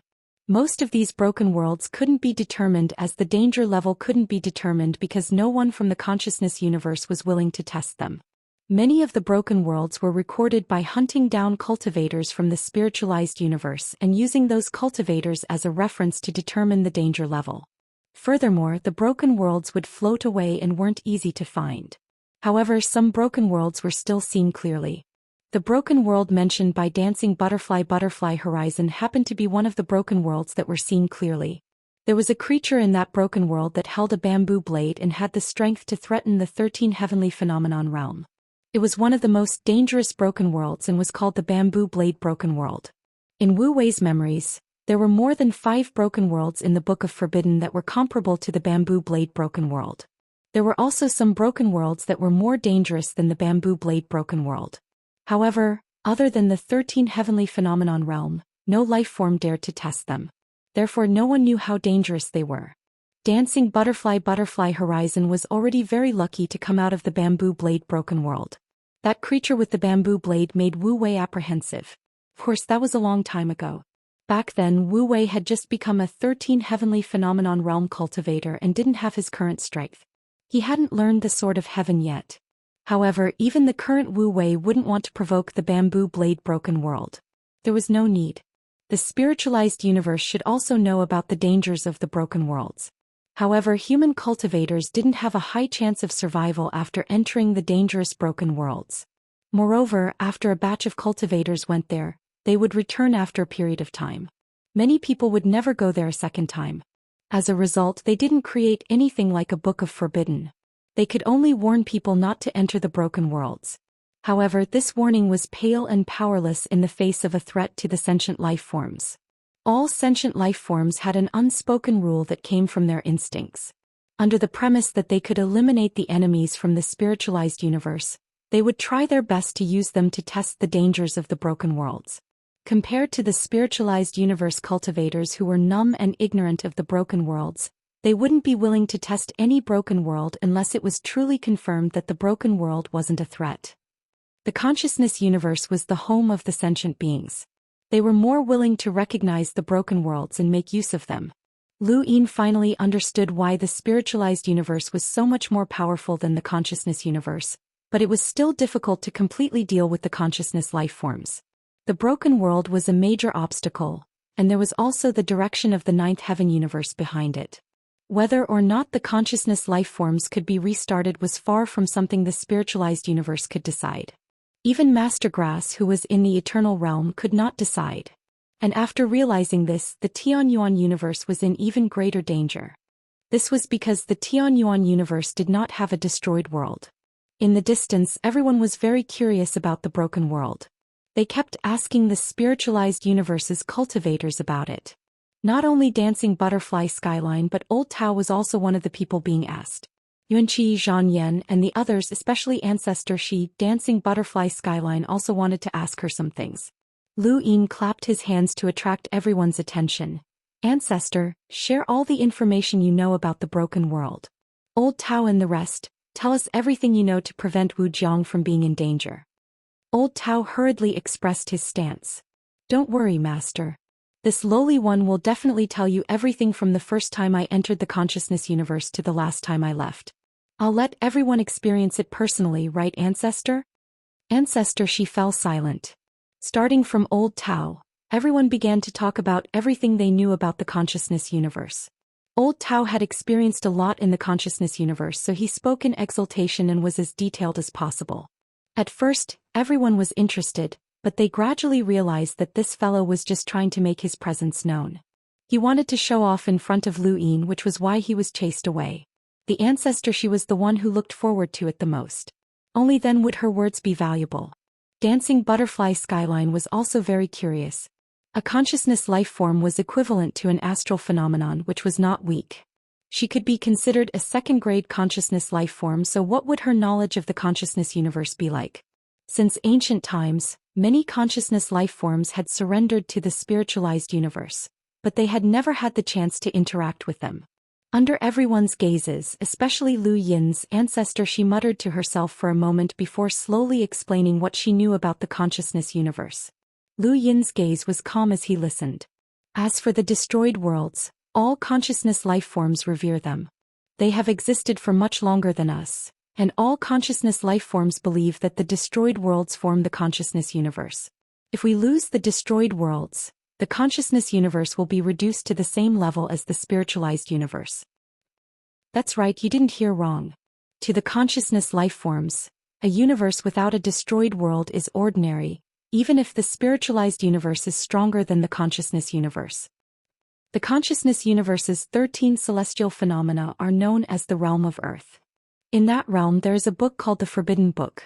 This book records the consciousness life form's knowledge of the destroyed worlds, including some of the destroyed worlds. Among them, the Book of Forbidden was something that Dancing Butterfly Skyline and the others did not know about. Yunqi was also astonished as he did not know about it either. Lu Yin frowned. The spiritualized universe had been fighting in the consciousness universe for so many years, but they did not know about the Book of Forbidden. Many life forms in the consciousness universe had surrendered to the spiritualized universe, but there were no life forms that could exchange information for equivalent value. Impossible. Either that or only those who had reached the astral phenomenon realm had the qualifications to know about the Book of Forbidden, and life forms at that level did not necessarily need to exchange the Book of Forbidden for value, as they themselves were very valuable. Or, the Book of Forbidden had existed for a shorter period of time than Yuanqi and the others. That was not impossible.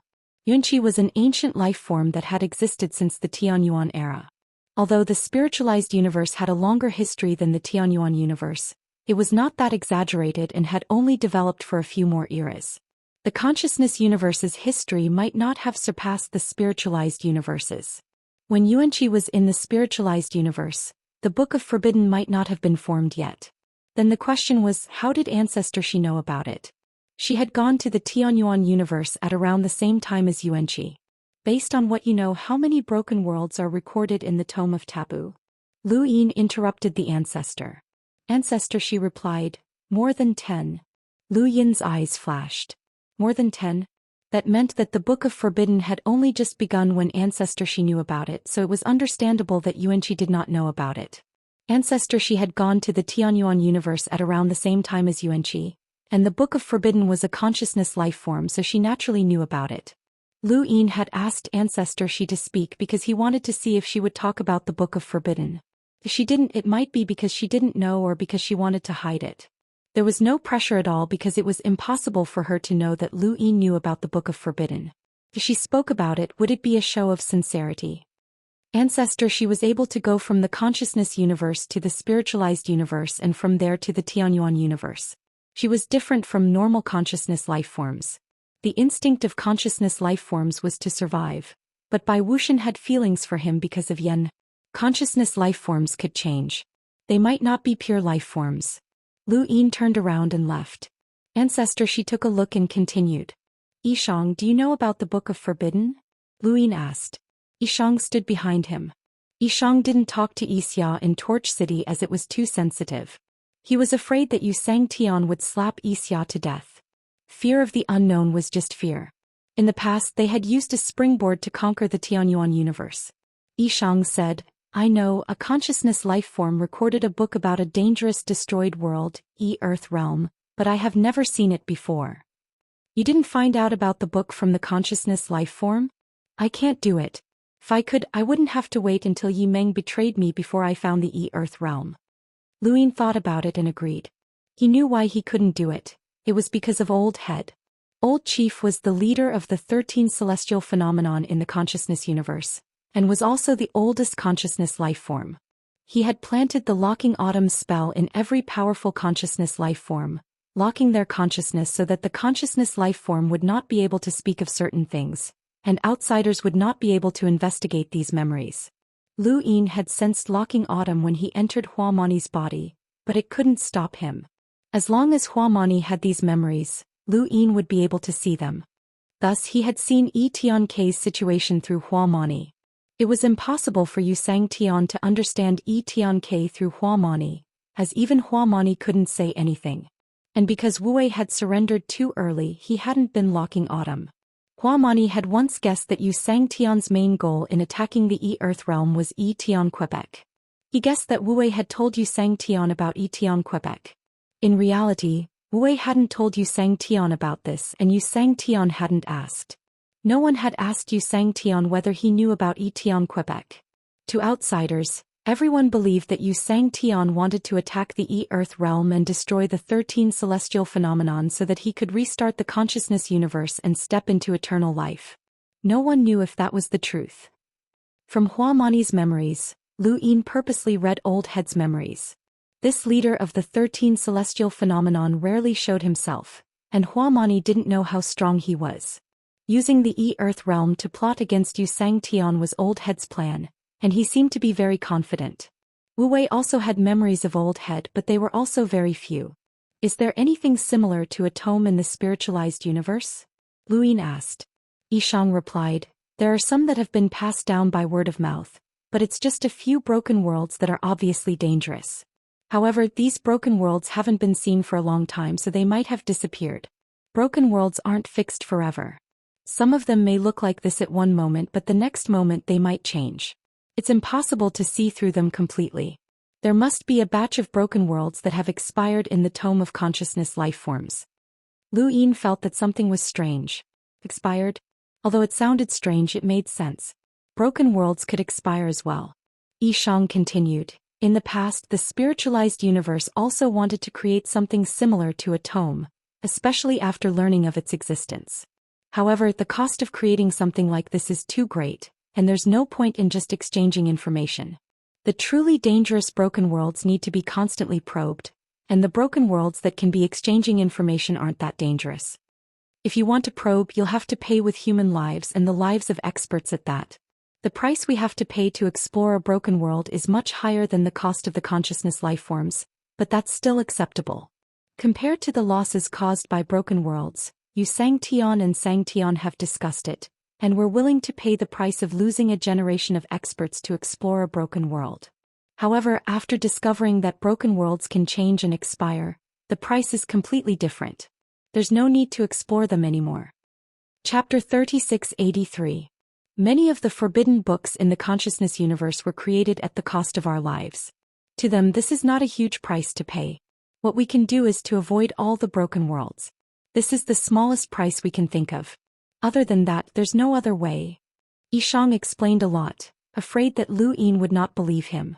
Lu Yin could guess the reason even without Yishang's explanation. Besides, if the spiritualized universe knew about the forbidden books of the consciousness life forms, then the consciousness life forms would also know about the spiritualized universe. The spiritualized universe did not have anything like that. Even if it did, there was no value in hiding it. In any case, it would not be as valuable as the forbidden books. Every universe had its own advantages and disadvantages. No matter how strong the spiritualized universe was, it would still be at a disadvantage in the consciousness universe. This was also the key reason why the consciousness universe had been able to survive until now. Fortunately, Lu Yin understood the consciousness universe. Even if Limitless did not travel with the spiritualized universe's battleships, as long as they were lucky, there would not be any problems. 10 years passed quickly. When Lu Yin and the others saw the door in the distance, they knew that they had arrived at the consciousness universe. He was curious. Why did every universe have a door? They all seemed to have been built by the spiritualized universe, which reminded him of the ninth spirit's power. Could that door have something to do with it? Yishang heard Lu Yin's doubts and said, I haven't really thought about it. To him, this was common knowledge for spiritualized universes, just like how spirit threads connected the 36 filaments. There was no need to ask the reason. Only an outsider like Lu Yin would find it strange. It was one thing for the spiritualized universe to have a door in their own universe, but the xuanhuan universe and the consciousness universe also had doors. No matter how he looked at it, something did not seem right. The door opened and Limitless rushed to the other side. In an instant, a foreign aura made everyone on Limitless feel refreshed. They had arrived at a third strange universe. They had gone from the xuanhuan universe to the spiritualized universe, and now they had arrived at the consciousness universe. On the other side of the door, there were no buildings related to the spiritualized universe. There were only 2 huge battleships and a group of cultivators. Lu Yin looked into the distance. 1, 2, 3, 8. There were a total of 8 powerful auras. 3 of them were Ku Adversity Realm cultivators while the other 5 were spiritual primes. This was the strongest spiritualized universe in the consciousness universe. At this moment, Lu Yin finally saw the full extent of the spiritualized universe's overall strength. Xianxia had been bestowed by the 9 firmaments universe and was in charge of the spiritualized universe. He had reached the peak of the bitter disaster realm. Under him were the 7 great xianxians and the 3 in front of him. There were no less than 15 experts who had reached the bitter disaster realm. There were also more than 30 spirit primes. These experts covered the gate of magic and the myriad beast territory. Compared to the xuanhuan universe, their numbers were terrifying. This was the true strength of a spiritualized universe. The benefit of the unified training model was that it did not waste resources and could produce experts in batches. Regardless of what the future of the universe was like, the spiritualized universe had indeed weakened the future of the xuanhuan universe, controlling its development. Otherwise, with the unification of the above heavens, the number of experts born in the xuanhuan universe would definitely be no less than the spiritualized universe. At the very least, the 3 worlds and 6 paths would have 9 tribulation transcendence experts. Coupled with the heretic experts like the Eternals had the 3 pillars and the 6 seas. Most of them belonged to the xuanhuan universe, so they would not be embroiled in war for long periods of time. Instead, they would join the above heavens to cultivate. There would definitely be a few more tribulation transcendence experts, let alone the primordial realm. This does not include the reincarnation universe, the 3 monarch universe and those parallel universes. Too bad. It was because they had been suppressed from the very beginning. Originally, they should have been happy. After seeing the spiritualized universe clearly, they would feel more confident. However, the truth was that the 9 heavens universe was an unfathomable monster. Just the 9 heavens universe alone had 3 eternal realm experts. It would be difficult to deal with them. As they thought about this, a battleship arrived from behind.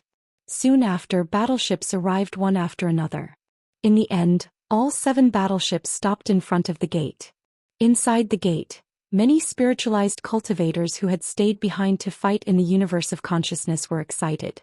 It was finally going to end. They originally thought that only 1 battleship had arrived, but when they saw that it was Reboot, they knew it was not that simple. In particular, they felt Xianxia's vague presence on Reboot, which made them even more excited. There were a total of 7 battleships. Wait, how could there be 7? Weren't there only 6 space-time battleships? They looked at Wu Jiang. Where did this battleship come from? Its size was only second to Reboot, but they had never seen it before. No one explained it to them. As the battleships started moving, they all headed in different directions. They did not stay here for long. Wu Jiang also started moving, and Xianxia's voice traveled to Lu Yin's ears. If we move together, we will be too big of a target. This place was previously occupied by sentient life forms, and I only cleared them after I arrived. Our target is the realm of Earth, and I've already given you the location. Destroy all sentient life forms that see the battleships along the way. As long as we destroy the realm of Earth, the universe of consciousness can be reactivated at any time. I promise you that I will not touch the xuanhuan universe, at least as long as it is within my control. Also, there is a place in the realm of Earth called the Heavenly Tower. It is the most ancient place in the universe of consciousness, and there might be a stronger way to use consciousness there. If you are interested, you can follow me and search for it. In just a few short sentences, Xianxia had used the threat of the xuanhuan universe as well as the enticement of the Heavenly Tower. This battle to destroy the realm of Earth was very important to Xianxia. If Wu Jiang wanted to protect the Tianyuan universe, he had to perform well in this battle. Lu Yin was surprised that Yu Sang-tian had actually mentioned the existence of the Heavenly Tower. If he had only been tempted, he could have used other methods such as allowing Wu Jiang to return to the Tianyuan universe. Lu Yin was very clear that this was the greatest temptation for Wu Jiang, and he could have concealed the existence of the Heavenly Tower. But now Yu Sang-tian had mentioned the Heavenly Tower. Could it be that the 13 celestial phenomenon had guessed wrongly? Did Yu Sang-tian not have any ideas about the Heavenly Tower at all? No matter what, Wu Jiang would not participate in the battle to destroy the realm of Earth. Lu Yin knew that this was a trap set for Yu Sang-tian, so how could he throw his life away? However, he wanted to personally witness the battle, both to prevent the universe of consciousness from using the same method against him and to confirm the outcome. Even if Yu Sang-tian could survive this, he would definitely reveal his true strength. Lu Yin's eyes flashed, and Wu Jiang headed in a certain direction without speaking to the spiritualized cultivators who had stayed behind. Ever since Wu Huang and Jiao Shao had returned to the spiritualized universe to participate in the ritual, these cultivators had closed the door, afraid that they would be surrounded and killed by the 13 celestials. This was indeed the case, as Yu Sang-tian had already said that he had only cleared out the spiritualized universe behind the door after arriving. This meant that this place had been occupied by sentient life forms, so it was no wonder that Lu Yin could not see any special characteristics of the spiritualized universe. Perhaps this was also the reason for building this door. It was to allow the spiritualized cultivators in the universe of consciousness to have a place to stay. Something similar had happened in the Tianyuan universe before, and Tianxi had been hiding behind the door. If not for Lu Yin's superior methods, he would not have been able to do anything to him. Every battleship's route was different, but it had been meticulously prepared by Beyond Heaven. There were 7 routes, and they were not just simple routes. This was a star chart that had been created by the spiritualized universe after countless years of fighting in the universe of consciousness. It was priceless. Lu Yin did not know the routes of the other battleships, nor did he know if the route that Wu Jiang was taking was safe. Logically speaking, it should be. Yu Sang-tian wanted Wu Jiang to reach the realm of Earth, and Yu Sang-tian himself had some unknown plans for Lu Yin. Broken world. Someone exclaimed. Everyone on Wu Jiang's ship looked over. Not far away, the starry sky was like a flickering shadow. A giant gray plant had pierced through a planet, and it seemed to be absorbing nutrients. Wu Jiang subconsciously slowed down as he watched this scene. Old Tao explained, "This is just an ordinary broken world. That plant has power close to that of a spirit warrior, and anyone who has reached that level can ignore it. Almost all the teams in the universe of consciousness are led by the spirit ancestor, so no one cares about this broken world. There are countless broken worlds like this one." Wu Jiang swept past the broken world and continued forward. Not long after, they saw another broken world. It was a lake that had appeared out of nowhere, and it was like a silhouette of time that flowed past. Then they saw another broken world with dilapidated walls. It had a completely strange architectural style, and there were also strange diagrams and words. Judging from the size of this building, it did not seem like it had been inhabited by humans. It was too big, even bigger than the Tianyuan universe's small giants. The diagrams on it made people feel uncomfortable and stifled. Along the way, Old Tao introduced all the broken worlds that they saw. These broken worlds were too close to the borders of the universe of consciousness, and he had seen many of them before. Although broken worlds would expire, this period could be very long or very short. Old Tao could recognize almost half of the broken worlds around them, but he had either not seen the rest before or had changed. Along the way, they also saw a small team of spiritualized cultivators in one of the broken worlds. Old Tao scolded them, but he only scolded them on Wu Jiang, and his voice did not spread outside. Most of the broken worlds were harmless, and many spiritualized cultivators were numb to them, so they often entered them. The broken worlds that Old Tao had been able to recognize were things that Lu Yin could enter as well. These teams' understanding of the broken worlds around them might not be inferior to his. Lu Yin stood at the bow and released his consciousness to the surroundings. Any consciousness life form that saw Wu Jiang would not be able to escape.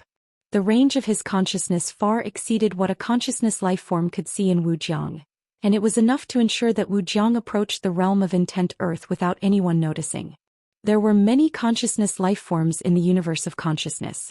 Lu Yin was like a fish in water, constantly absorbing their consciousnesses. His back was facing everyone and no one could see the joy in his eyes. This universe of consciousness really could allow his consciousness to transform. Along the way, Lu Yin saw many broken worlds.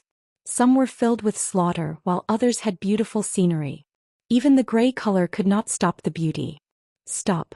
Wait for me. Lu Yin walked out of Wujiang and headed in a certain direction. He recognized his surroundings. In Huamani's memories, there was an entrance to a parallel spacetime, and there were many consciousness life forms in that parallel spacetime. That was where the consciousness life forms ambushed spiritualized cultivators. As long as a spiritualized cultivator unintentionally approached that place, they would be surrounded and killed by the consciousness life forms. Chapter 3684. It was not easy to fight in the universe of consciousness. The spiritualized universe had invaded the universe of consciousness and had accumulated a lot of hatred over the years. This was because many spiritualized cultivators had died here. In this universe, the death rate was high. Often, only half of the cultivators on a battleship would return, and the other half would not even know how they died. Small teams worked together to fight against consciousness life forms, but even so, if a team died, the other teams would not know the reason, which was very normal. Part of the reason was because of this trap. A parallel spacetime entrance could send out a corresponding consciousness life form based on the spiritualized cultivator's strength, and the success rate was almost 100%. Soon Lu Yin arrived at the parallel spacetime entrance, entered and appeared in a foreign spacetime. As far as the eye could see, there were conscious beings everywhere. Although there were far fewer of them than humans since they could reproduce, there were still quite a few of them. When they saw Lu Yin appear, they whizzed over and countless consciousnesses fused together to suppress him. Lu Yin's lips curled up.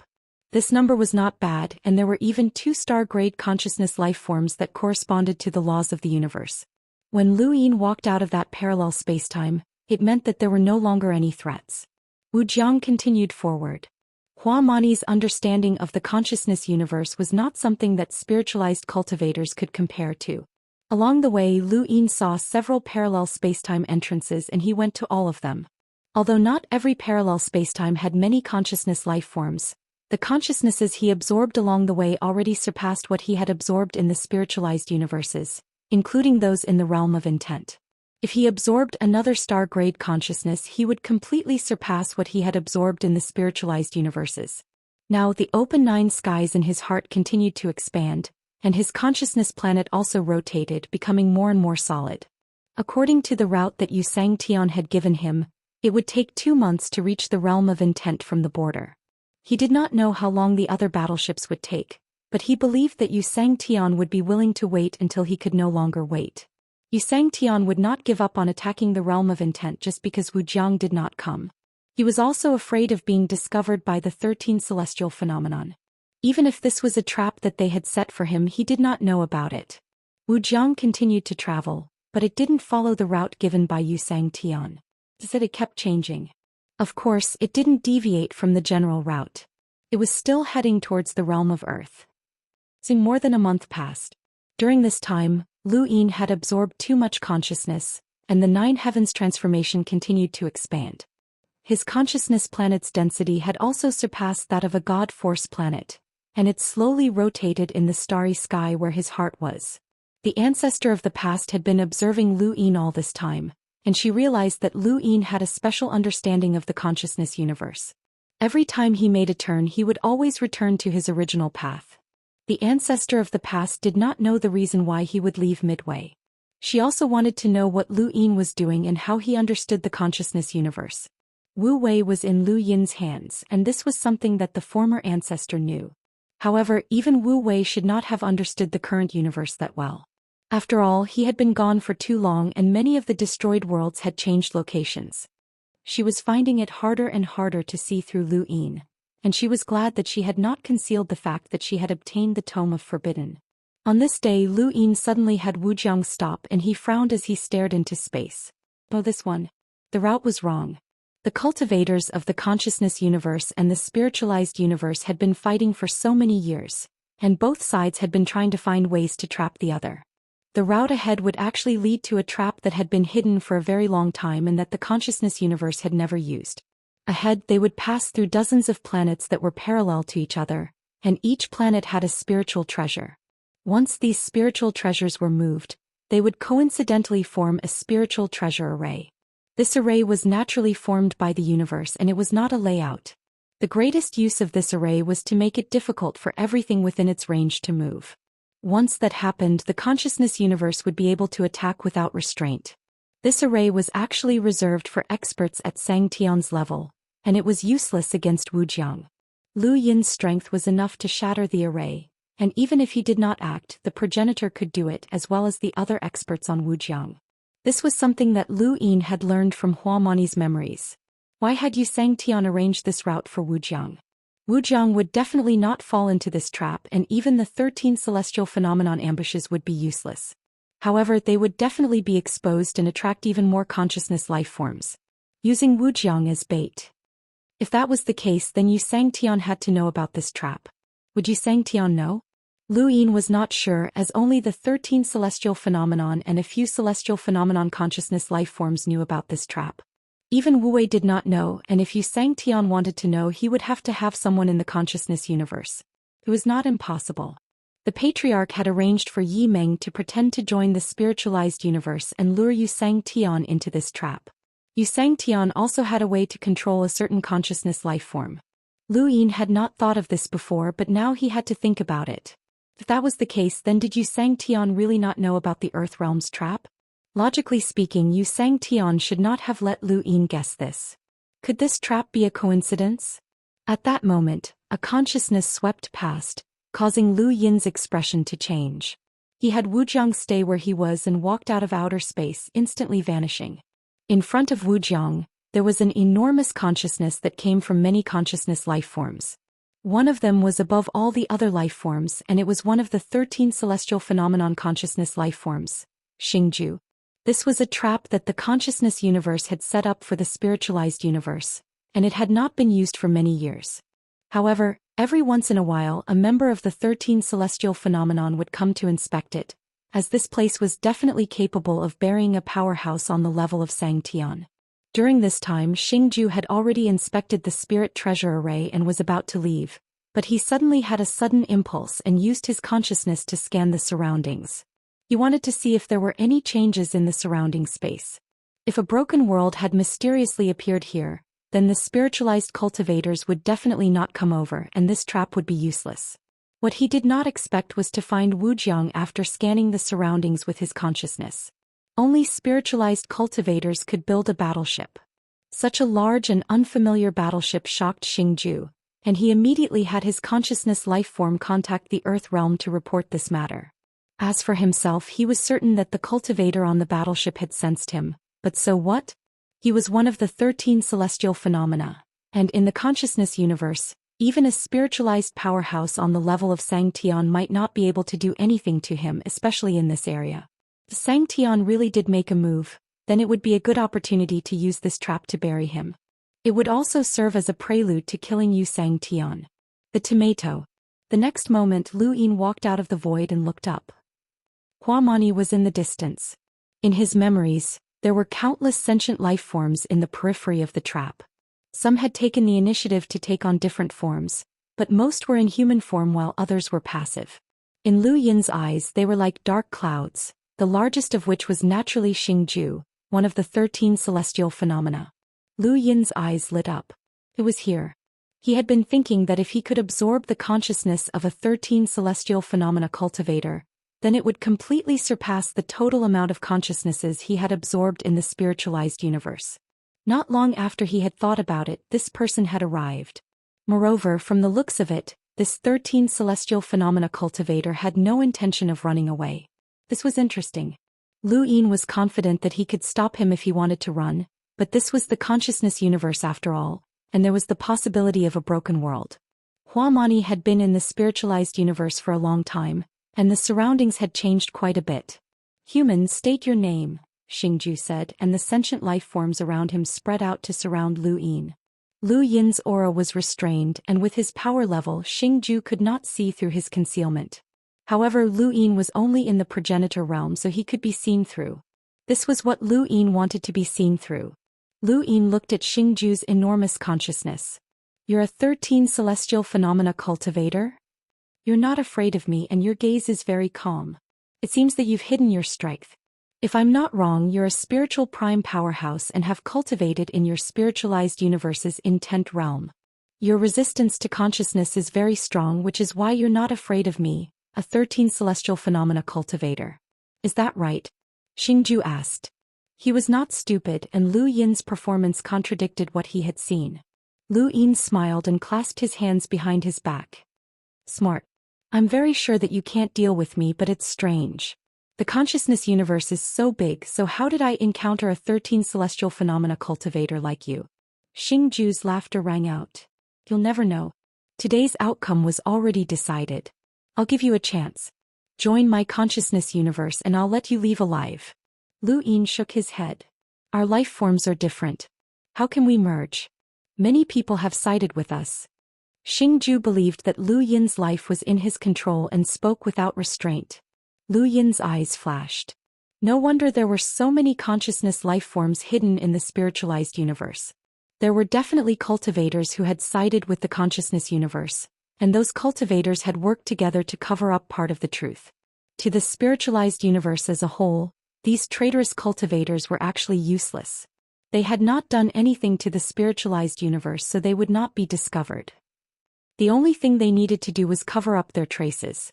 Lu Yin believed that these traitorous cultivators also did not know where the consciousness life forms were hidden, and the consciousness universe would also hide it from them.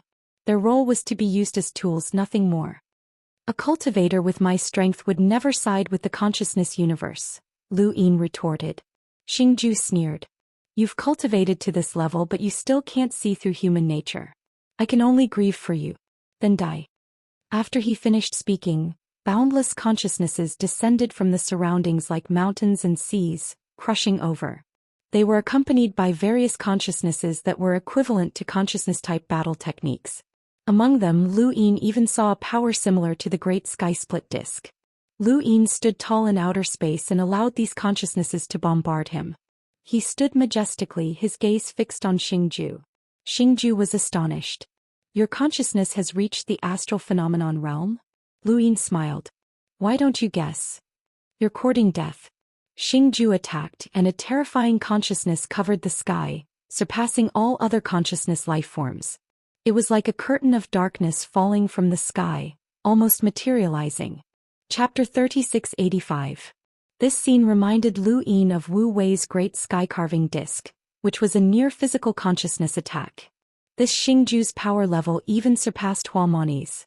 Lu Yin's gaze turned cold as he stepped forward and instantly vanished. Xingju's consciousness covered the entire area like a swamp. He had fought with cultivators for many years and knew how to deal with powerful cultivators.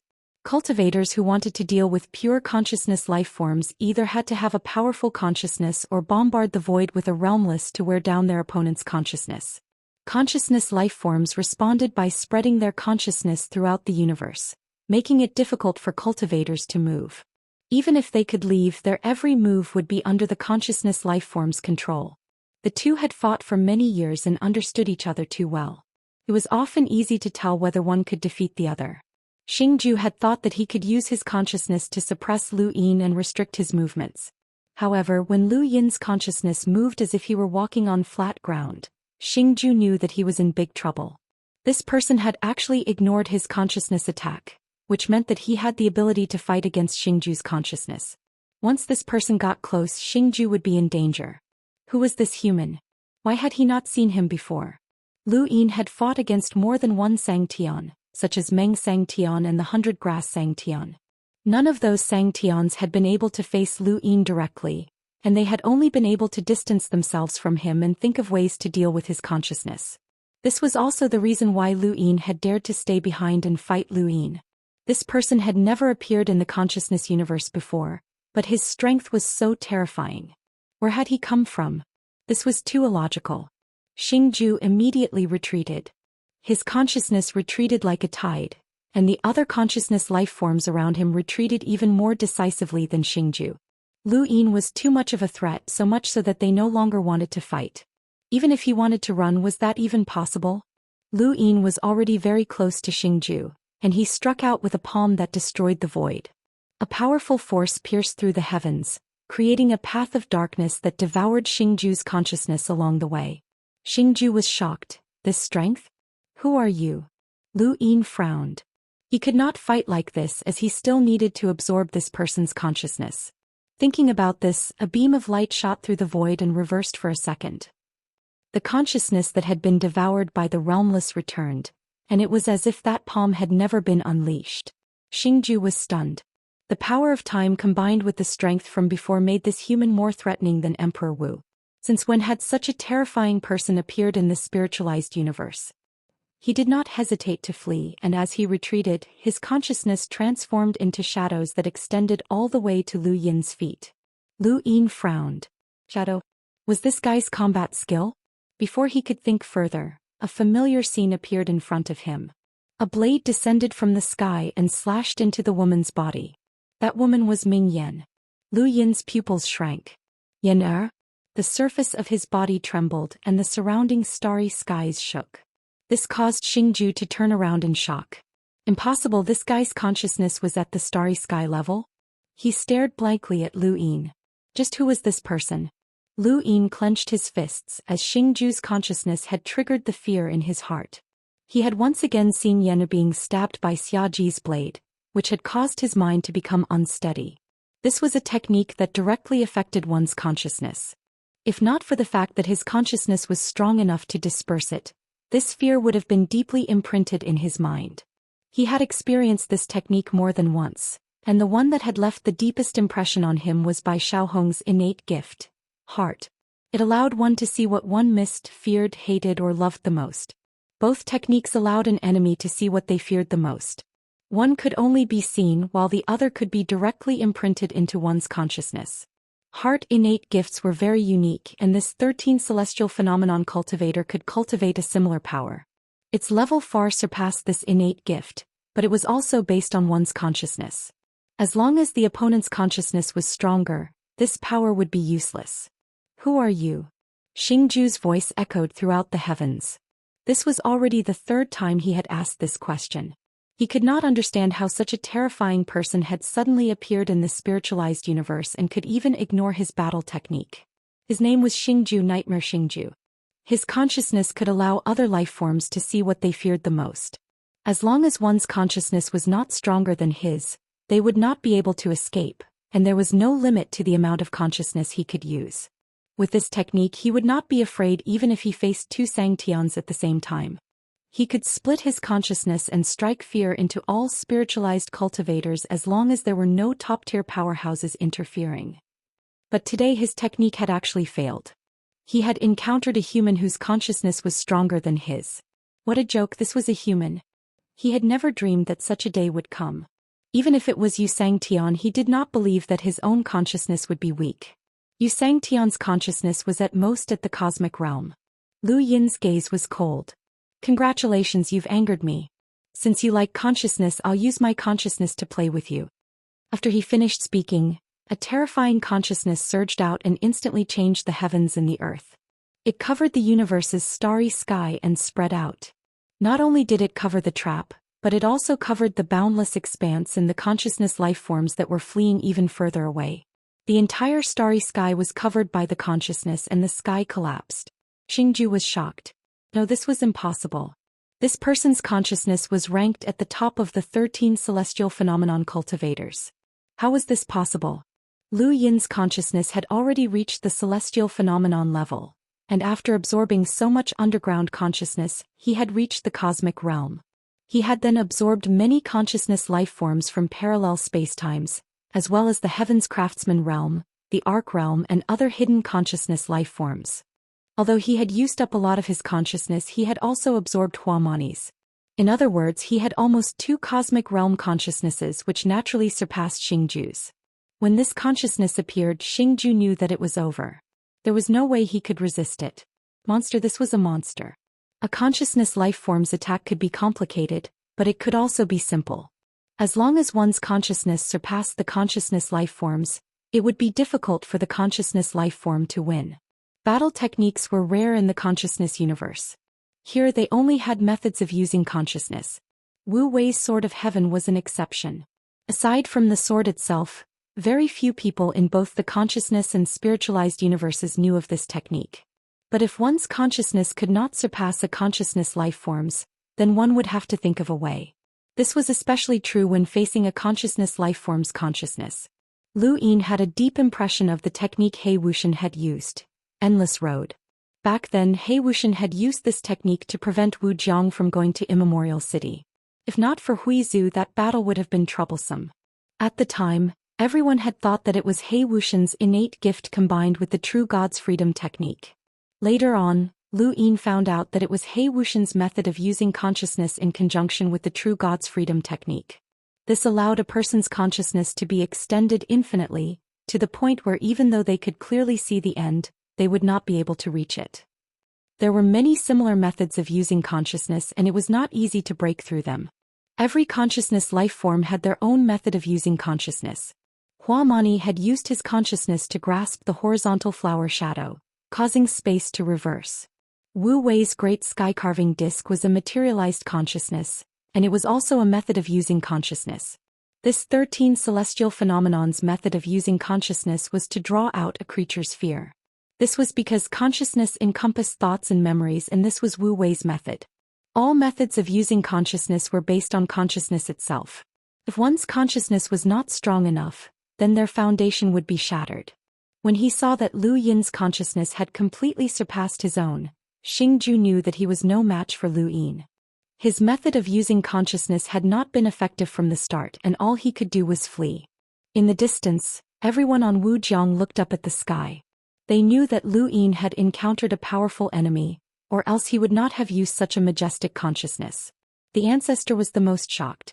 She knew that Lu Yin's consciousness was very strong, and it was constantly growing stronger, but she had not expected it to be this strong. How was this possible? He was clearly a human from the Xuanhuan universe, so how could he have such a terrifying consciousness?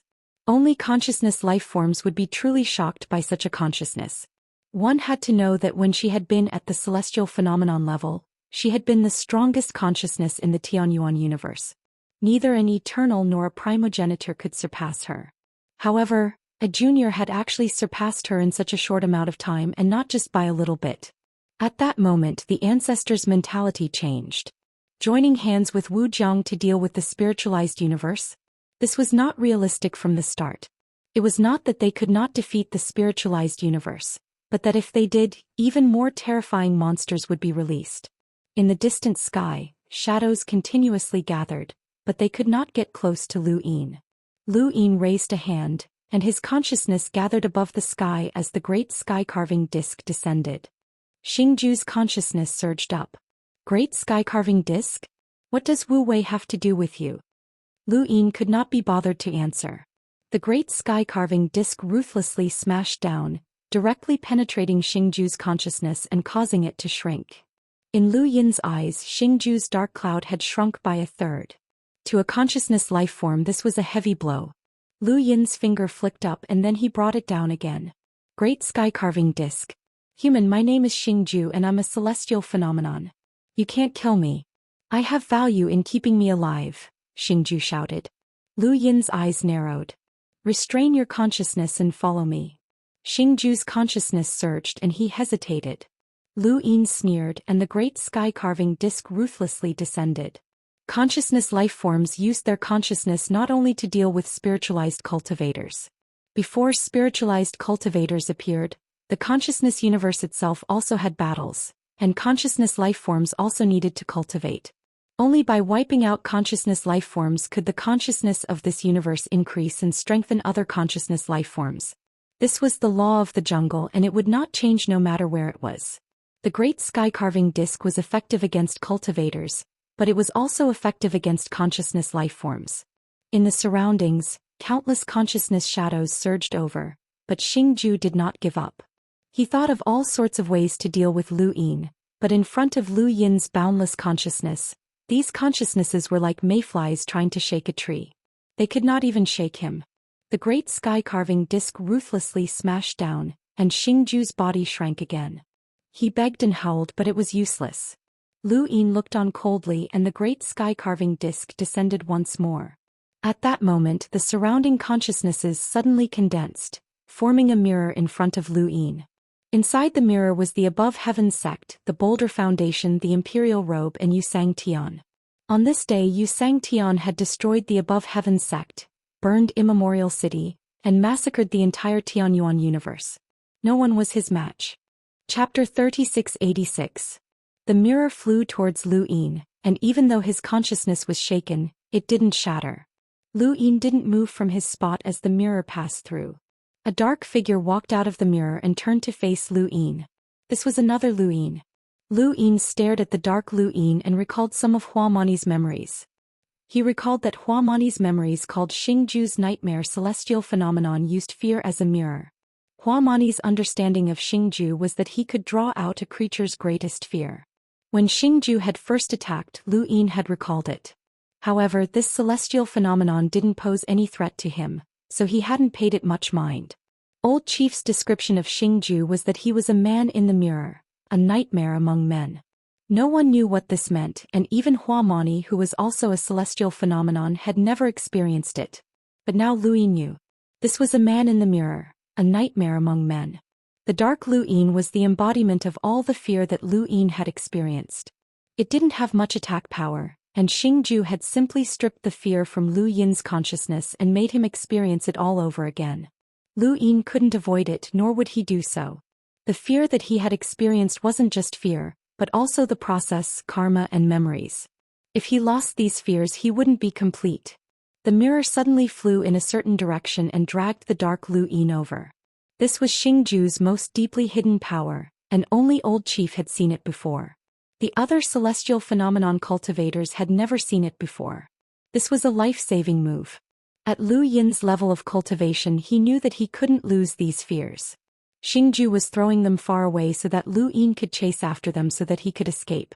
Lu Yin would eventually catch up to the dark Lu Yin, and if Lu Yin wanted to regain those fears, he had to experience them all over again. This was his trump card. Even though it couldn't harm Lu Yin, he couldn't do anything while experiencing those fears. No matter how high a person's cultivation was, their greatest enemy wasn't other creatures but themselves. Immortality was a realm of their own, not something that was bestowed upon them. Thus, to break through to immortality, one had to break through themselves. To experience those fears again, one had to face their past selves. This move wasn't a killing move, but it was one that Xingju was confident in protecting his life. The moment the mirror dragged Grey Lu Yin away, Xingju's consciousness suddenly returned. He had been hiding all this time, and now he unleashed all of his strength. He forcibly withstood the great sky-carving disk's attack and fled in the opposite direction. Lu Yin took a step forward, and just as Xingju had predicted, he chased after the mirror. It was impossible for him to lose sight of his own fear. When Xingju saw this, he heaved a sigh of relief and hurriedly fled. 5 seconds. There were only 5 seconds left. Even though Xingju had fled far away, he could still see Lu Yin standing in the distance. You gave up on your past? Xingju was in disbelief. Could it be that this person didn't know what it meant to lose one's past? You don't want to break through to immortality? You want to be an incomplete person? Lu Yin looked at Xingju calmly. Is your technique unbreakable? Xingju was at a loss. Of course, there was no solution. The old chief had also said that as long as one cultivated the Tao, regardless of whether they were sentient life forms or living creatures, they would all feel fear. With fear, it was impossible to give up on the past. As long as one wanted to continue cultivating, those creatures who didn't understand the serious consequences of this matter couldn't threaten him. Therefore, his methods were unbreakable. Even if this person could catch up to the mirror so quickly, it would be impossible for him to regain his fear so quickly. Yes. In space where Xingju couldn't see, karma slowly entered Lu Yin's body. Fear? Where did this fear come from? Because certain things happened for a reason, there was an effect. Fear was just an effect. Lu Yin used the karma thread to pierce through Grey Lu Yin and return this karma to his body. There was no need for him to experience fear. How could Xingju's methods strip him of his past and tear apart his karma? The first clan. The terror of karma wasn't something a normal cultivator could imagine. In front of the Tao of karma, anyone below the eternal realm could only look up to it, including Xianxia, who had completed coup adversity. Once Lu Yin cultivated the Tao of karma, Xianxia wouldn't be a match for him. Xingju couldn't figure out how Lu Yin had broken through his technique, and he kept retreating. Human, let me go and I'll tell you a secret. Speak. Lu Yin's tone was cold. Xianxia said, there's a huge secret in the Earth domain. Have you heard of the Heavenly E-Tower? No, Lu Yin said. Xianxia continued, the Heavenly E-Tower is the most ancient place in the consciousness universe. It's said that the path to immortality exists there, so the 13 Celestials want to explore the Heavenly E-Tower the most. Your spiritualized universe's xianxia must have come for the Heavenly E-Tower as well. Does xianxia know of the Heavenly E-Tower's existence? Lu Yin asked. He had thought of this before. Wu Wei hadn't told xianxia and neither had Huamani, so how did xianxia know? He was even willing to share the Heavenly E-Tower with Lu Yin. He seemed to care about it, but at the same time he didn't care. Xianxia was very certain. Your xianxia must know. Back then 5 of the 13 Celestials surrounded him and Wu Wei was one of them. 2 of them died in that battle and Wu Wei surrendered. It was because of that battle that we were certain that xianxia was looking for the Heavenly E-Tower. Perhaps he doesn't know the name, but he's definitely looking for this place. Lu Yin nodded. Well said. I'm interested as well. Come follow me. Xianxia went on guard. Human, as long as you let me go, I can tell you more secrets about the consciousness universe. I know about the other 13 Celestials, including some of the secrets of your spiritualized universe. I'll also tell you the secret of the Heavenly E-Tower. Lu Yin suddenly moved, his consciousness pressing forward to grab Xianxia. Xianxia shouted, Human, you forced me to do this. With that, his consciousness scattered, turning into countless consciousness shadows that scattered in all directions. Lu Yin's consciousness descended and enveloped the starry sky. Not a single one could escape. Suddenly he looked at one of the consciousness shadows, and that consciousness shadow headed towards the broken world. There was a broken world in the distance. Lu Yin had discovered it when he was chasing after Xianxia. Others might not recognize that broken world, but he remembered that it came from the Tome of Forbidden. That broken world was one of the rare ones in the Tome of Forbidden whose depths were unknown. No sentient life forms were willing to investigate it. Those spiritualized cultivators who were forced into the broken world had all died, including a spirit prime. Xianxia had no choice but to dive into the broken world. The rest of the consciousness shadows slowly dissipated, and the consciousness shadow that had escaped into the broken world was Xianxia. When the consciousness shadow entered the broken world, it stopped moving. From the outside, the broken world was filled with rocks. It was as if countless rocks had shattered into a valley, and not a single blade of grass grew. Lu Yin slowly approached the broken world and finally stopped at the edge. With one more step he would enter the broken world, and Xianxia was just 3 steps away from him. Stop, human. This is a broken world. Do you dare to enter? Xianxia's voice rang out, and he used his consciousness to transmit into the broken world. He didn't dare to speak loudly. Nonsense. In a broken world, once there was a disturbance, no one could guarantee what would happen. When Lu Yin entered the world within a monument for the first time, he had also silently sat in the restaurant and didn't dare to move. He had Blackie and Xiao Bai beside him, and any movement could cause the gray shadows in the world within a monument to attack him.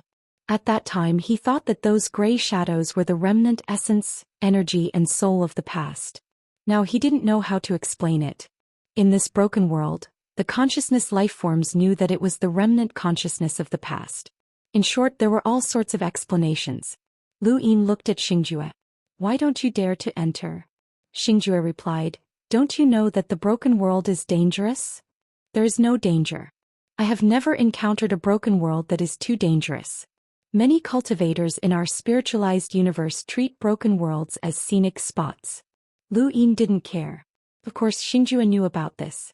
99% of the broken worlds in the consciousness universe weren't dangerous, but the remaining 10% had caused the deaths of many spiritualized cultivators. They had constantly used cultivators to probe the broken worlds, and that was how they had obtained the more detailed Tome of Forbidden. This broken world is different. How is it different? A spirit prime died here. Lu Yin was astonished. That's impressive, but how can a spirit prime compare to me? Xianxia threatened. A spirit prime would die here in an instant. Even we don't know how dangerous this broken world is. If you insist on dealing with me, we will die together. Lu Yin sneered. I don't believe you. After speaking, he stepped into the broken world. The surroundings were gray and there were stones everywhere. It was desolate and ancient and there was a sinister aura. Lu Yin thought that he had seen a ghost when he first entered the monument world. Xingjue was shocked. Human, don't be rash. I'm not lying to you. This broken world is too dangerous. You don't want to die, right? Even the 13 celestial phenomenon cultivators don't dare to enter this broken world. To tell you the truth, this is also a place where we lure you humans to your death. Lu Yin obviously knew how dangerous this broken world was. He could only pretend that he didn't care and try his best to force Xingjue out. No one wanted to face the unknown, even if Lu Yin was extremely confident in his strength. Every time he took a step forward, Xingjue would take a step back.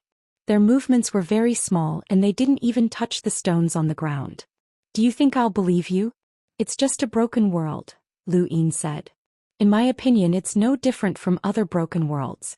No, the scenery is a bit worse. Xingjue was anxious. This broken world was beneficial to the consciousness universe, and it was because of this broken world that the consciousness universe had been able to resist the spiritualized universe for so long. They had used this broken world to kill many spiritualized universe experts, so they couldn't tell the spiritualized universe about this broken world. However, there were disadvantages as well. If he met someone who didn't believe him, he would be implicated once he entered the broken world. Unfortunately, he couldn't explain it clearly. It was useless to say anything now. Helpless, Xingjue could only keep retreating. Soon he reached a mountain wall, and if he continued he would have to cross it. Hold on. Suddenly, Xingjue thought of something and stared at Lu Yin. You are afraid of this broken world. Lu Yin raised his brows. What nonsense are you talking about? Xingjue replied, if you weren't afraid, why would you be so careful? You would have taken action long ago. Did you already know that this broken world was dangerous? Lu Yin exhaled. A person's subconscious behavior could not be concealed. Even though he had only taken a few steps, his state of mind had been seen through. All right, I've been frightened by you. I don't know if this broken world is dangerous, but you seem to be really afraid. Chapter 3687. Xingjue didn't know if Lu Yin was telling the truth. I'm not lying to you. This broken world is ranked at the forefront of the entire consciousness universe. We're not afraid of it because it's dangerous, but because we don't know how dangerous it is. At the very least, your spiritualized universe's spirit primes won't be able to leave this place alive. They're already considered second-tier powerhouses. Lu Yin's eyes narrowed. Then why aren't you leaving? Let me go and I can tell you the secret. Both of us can leave safely. Speak.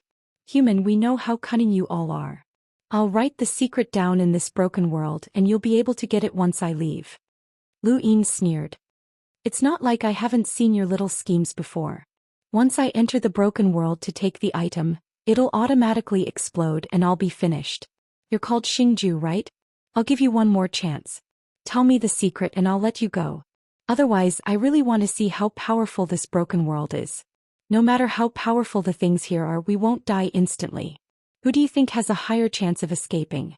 Xingjue coldly replied, it might not be you. I'm a consciousness and you're a physical body. In this broken world, consciousness life forms always have an advantage. Then let's try? Lu Yin was eager to try.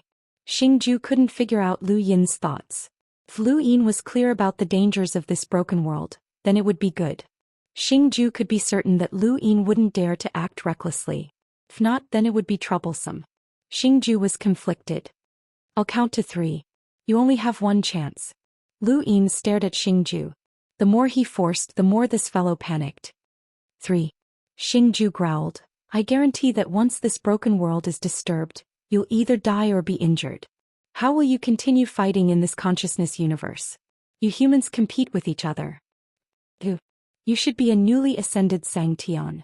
Don't think that I don't know that you xianxias compete with each other. Back then the 100-grass xianxia was the same. But all right, I'll speak. Xingjue dared to gamble. Ignorant people were more daring when faced with danger, but consciousness lifeform's nature was to survive. Even if he could defeat the unknown, he couldn't defeat his own heart. Lu Yin's lips curled up. Speak. Xingjue was silent for a moment and then he said in a low voice, there are our people among you humans and they're controlled by consciousness. I can give you the list. Lu Yin raised his brows. What a familiar feeling. Catching a spy again? Interesting. Next, Xingju passed a name list to Lu Yin. Your spiritualized universe's Sang Tian has been here before. There's a Sang Tian who is very strange. He clearly had the chance to kill one of us, one of the 13 celestial phenomenon experts, but he didn't do it. As for that Sang Tian, I've asked the old leader, and the old leader confirmed that he isn't one of us. Why was that? TT. If they wanted to, the consciousness universe could block the spiritualized universe but not the nine heavens universe. Any supreme god could deal with the consciousness universe. If they wanted to restart it, they would have done it long ago. For supreme gods. Even if one died, there were 3 more. There were already 3 supreme gods. Did they not want to add another eternal life realm cultivator? But the vacant supreme god position had to be filled. Did they want it to be under their control? The spiritualized universe thought they could restart the consciousness universe, but in reality they would never get this chance. Everything they had done, the deaths they had experienced, the endless hatred, they were just paving the way for the nine heavens universe. The Tianyuan universe had been weakened to the future, and the spiritualized universe had allied with the Eternals to plot against the above heaven sect. The nine heavens universe must have been behind them. The 3 supreme deities were like gods, high and mighty, looking down on everything and controlling the universe. There's another secret that you want to know the most. Xingju paused and then said slowly, the location of the realm of earth. Lu Yin's eyes narrowed. You're willing to tell me? Xingju knew that Lu Yin knew the location of the realm of earth. Of course he knew, but he had to act like he didn't know. Only then could the old chief's plan to kill Yu Sang Tian. At this time, in order to save his life, it was best to say the location of the realm of earth. Although this was not the answer Lu Yin wanted, he had to say it. Lu Yin also had to act like he didn't know before. As long as you let me go, I'll tell you. Lu Yin looked at the consciousness cloud in front of him. Okay. Xingju seemed to hesitate. After a while he said the location of the realm of earth. It was the same as what Yu Sang Tian had told Lu Yin. How about it? Can you let me go now? Xingju said. His consciousness stared at Lu Yin, afraid that he would go back on his words. Lu Yin raised his hand and Xingju immediately became alert. He waved his hand. Go. Xingju was on tenterhooks. You want me to go? You don't want to? No, I'll go. Xingju floated up slowly. Seeing that the chance to live was in his hands, he didn't want to fail. Soon he walked out of the broken world and hurried in a certain direction. Lu Yin's gaze turned cold. He left the broken world, took a step and disappeared. Far away, Xingju screamed, You said you'd let me go. But I didn't say I wouldn't chase. Human, you're despicable. You're not bad either. Boom. The universe trembled and the consciousness rumbled. Then everything calmed down. Lu Yin stood in the starry sky with a gloomy expression. His figure disappeared again and he returned to the broken world. He looked inside and said, Come out. Within the broken world, an undetectable consciousness shadow emerged. It was Xingju. The one who had escaped was fake. He didn't believe Lu Yin at all. Human, you're despicable indeed. Lu Yin praised, Consciousness life forms like you that have lived for so long are really cautious. You didn't even try to escape. There's no place safer than this broken world. At least I can live here. Human, what's your name? Xingju asked. The moment he entered the broken world, he had hidden his true self. The one who had spoken to Lu Yin was just a wisp of consciousness. He had escaped to test Lu Yin. If he escaped, Lu Yin would also leave this place. His true self would be safe. If he couldn't escape, he would stay here. Since Lu Yin was willing to let him escape, it proved that Lu Yin was also apprehensive of this broken world. This place was the safest. Lu Yin was truly shocked. He hadn't expected Xingju to hide such a move after escaping into the broken world.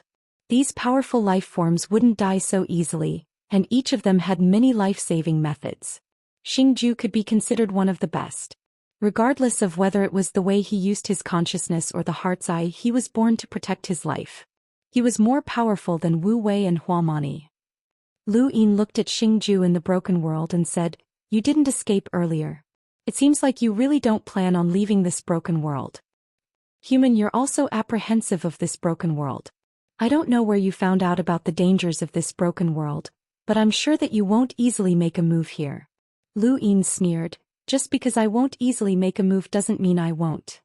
That's why I told you the secret in exchange for you not making a move against me in the broken world. That's not enough. Then what do you want? I remember you mentioned xianxia before.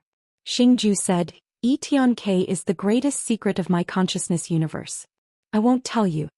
Previously he had only mentioned xianxia. At that time he was sure that he could escape and that Lu Yin would die with xianxia in the realm of Xian. However, he wasn't so sure now. This human wasn't just powerful but he was also very sinister. Such a person wouldn't die so easily. Thus, he naturally couldn't reveal the secret of xianxia. Lu Yin moved his arm. Are you sure you don't want to tell me? Xingju was apprehensive and retreated deeper into the broken world. Human, don't make a move in this broken world. Otherwise both you and I will die. Lu Yin raised his hand and pointed out. A finger force entered the broken world and shattered a rock. Just as he made his move, Xingju retreated. The rock shattered, but there was no movement in the broken world. Human, don't do meaningless things. If it was so easy to see the broken world, your spiritualized universe wouldn't have fought for so long. Lu Yin sighed. Since that's the case, let's make a bet. Let's see who can walk out alive. After speaking, he entered the broken world again. This time he didn't hesitate and released his consciousness towards Xingju.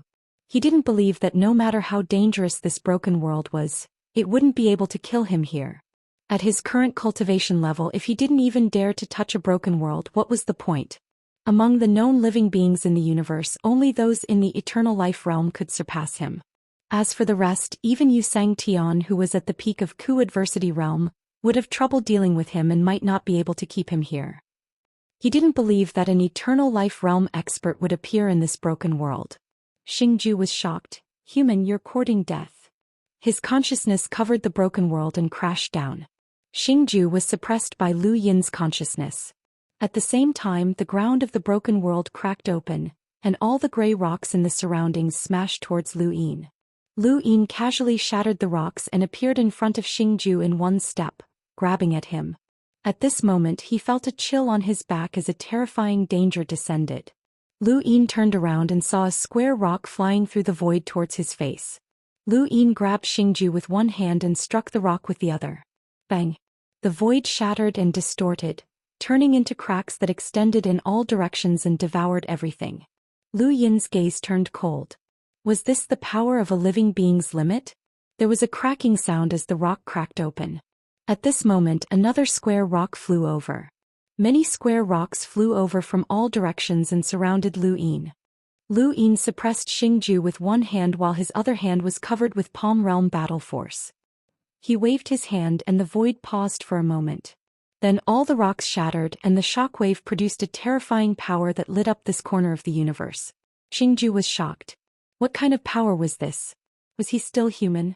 Xingju could feel the danger brought by those square rocks. Every one of them could destroy the void and create an absolute dark universe that could devour consciousness.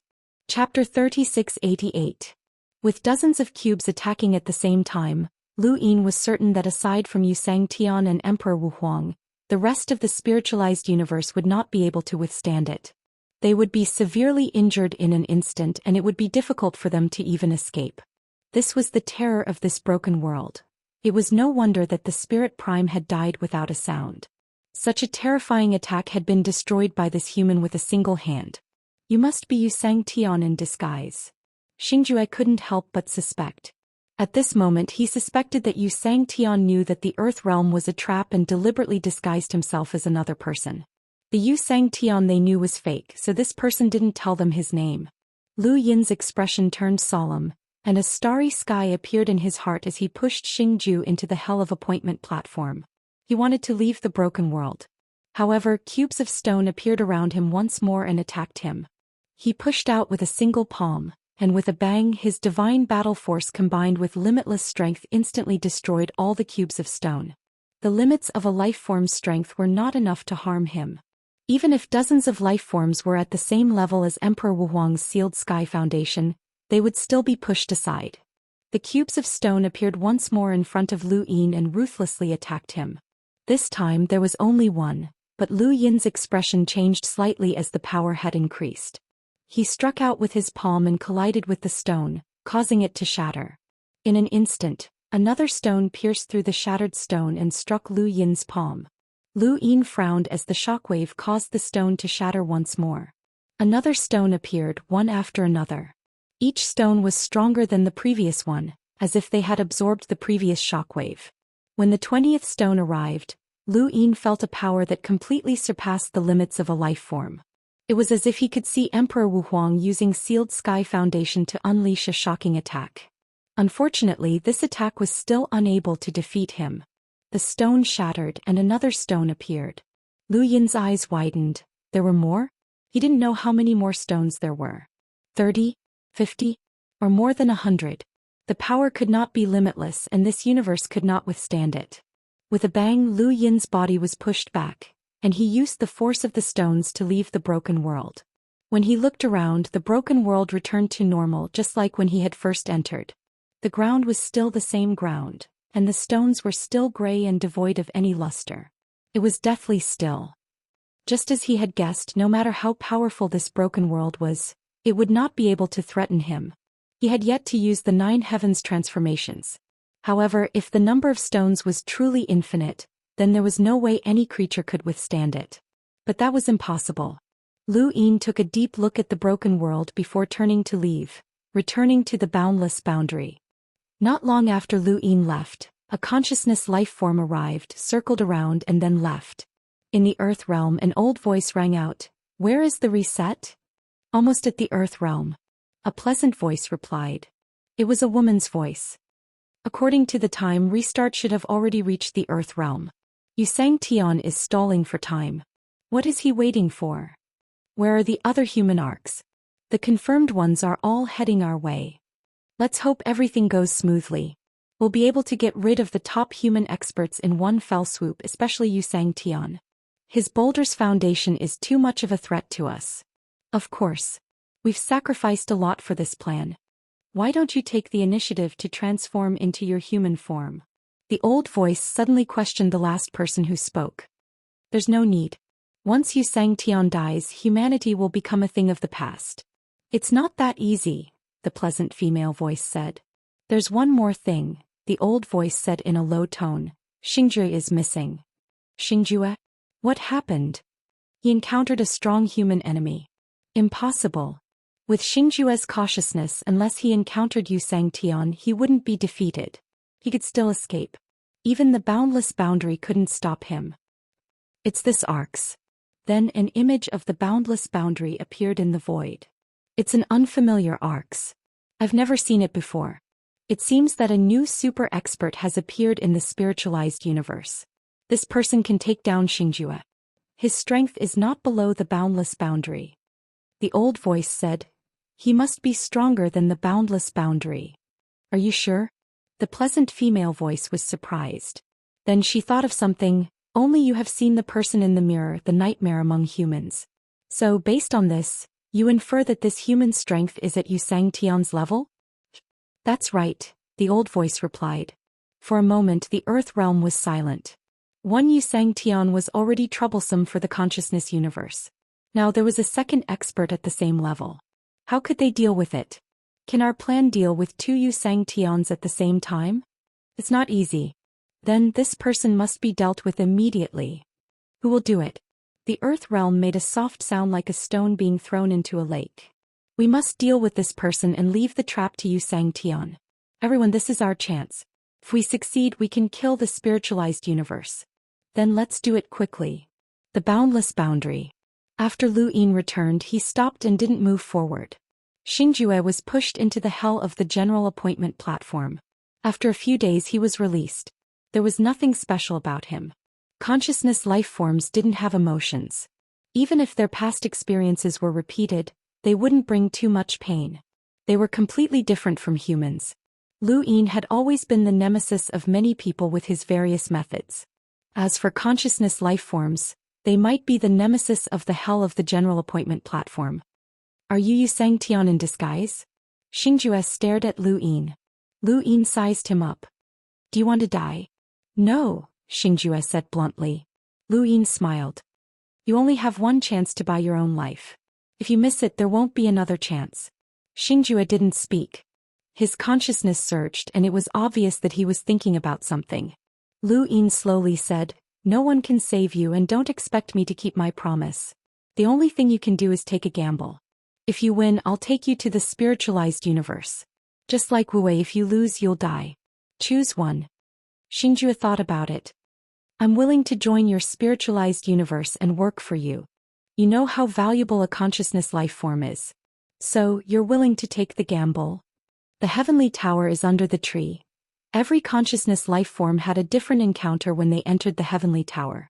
Lu Yin knew about Wu Wei and Hua Mani's encounters and now he knew about his own from Xingjue. Not long after Xingjue finished, Lu Yin asked, "That's all? What else do you want to know? Just ask. I'll tell you everything I know. I said that I'll give you a chance to buy your own life. There's only one chance. Unfortunately, you missed it." With that, Lu Yin released the space in his heart, including Xingjue's consciousness. Xingjue was furious. "You lied to me again. The heavenly tower is the greatest secret of the consciousness universe. Already told you." Lu Yin's gaze turned cold. "But you didn't tell me about the trap in the earth realm." Xingjue couldn't believe it. "How did you know?" Suddenly he felt his consciousness fading away. He looked at Lu Yin's back and saw the consciousness planet rotating. Absorb consciousness. You can absorb our consciousness? How is that possible? Who are you? You're the greatest enemy of the consciousness universe. Let me go. I don't want to die. Who are you? Xingjue's voice gradually faded. If he had told Lu Yin about the trap in the earth realm, Lu Yin might not have been able to deal with him. A consciousness life form that sincerely joined the earth realm was indeed valuable, even if it was just bait. Unfortunately, consciousness life forms couldn't be trusted. Xingjue still hoped that the consciousness life form would be able to kill them and let him escape. At the crucial moment, the consciousness life form would only betray them. Since that was the case, he might as well increase his own consciousness. Although Xingjue had used up a lot of his consciousness during the battle, what remained was still at the starry sky level. The absorption caused Lu Yin's consciousness to surge. When he opened his eyes, the void visibly collapsed. This scene shocked everyone on the limitless star. Lu Yin hadn't done anything, but the surrounding space had become much heavier. The consciousness universe cultivated consciousness, and this place was filled with consciousness life forms that could cultivate their own consciousness. Only consciousness could sense it. Lu Yin's consciousness surged and suppressed the sky, appearing like a mountain. Lu Yin now had 3 consciousnesses at the star realm and several others.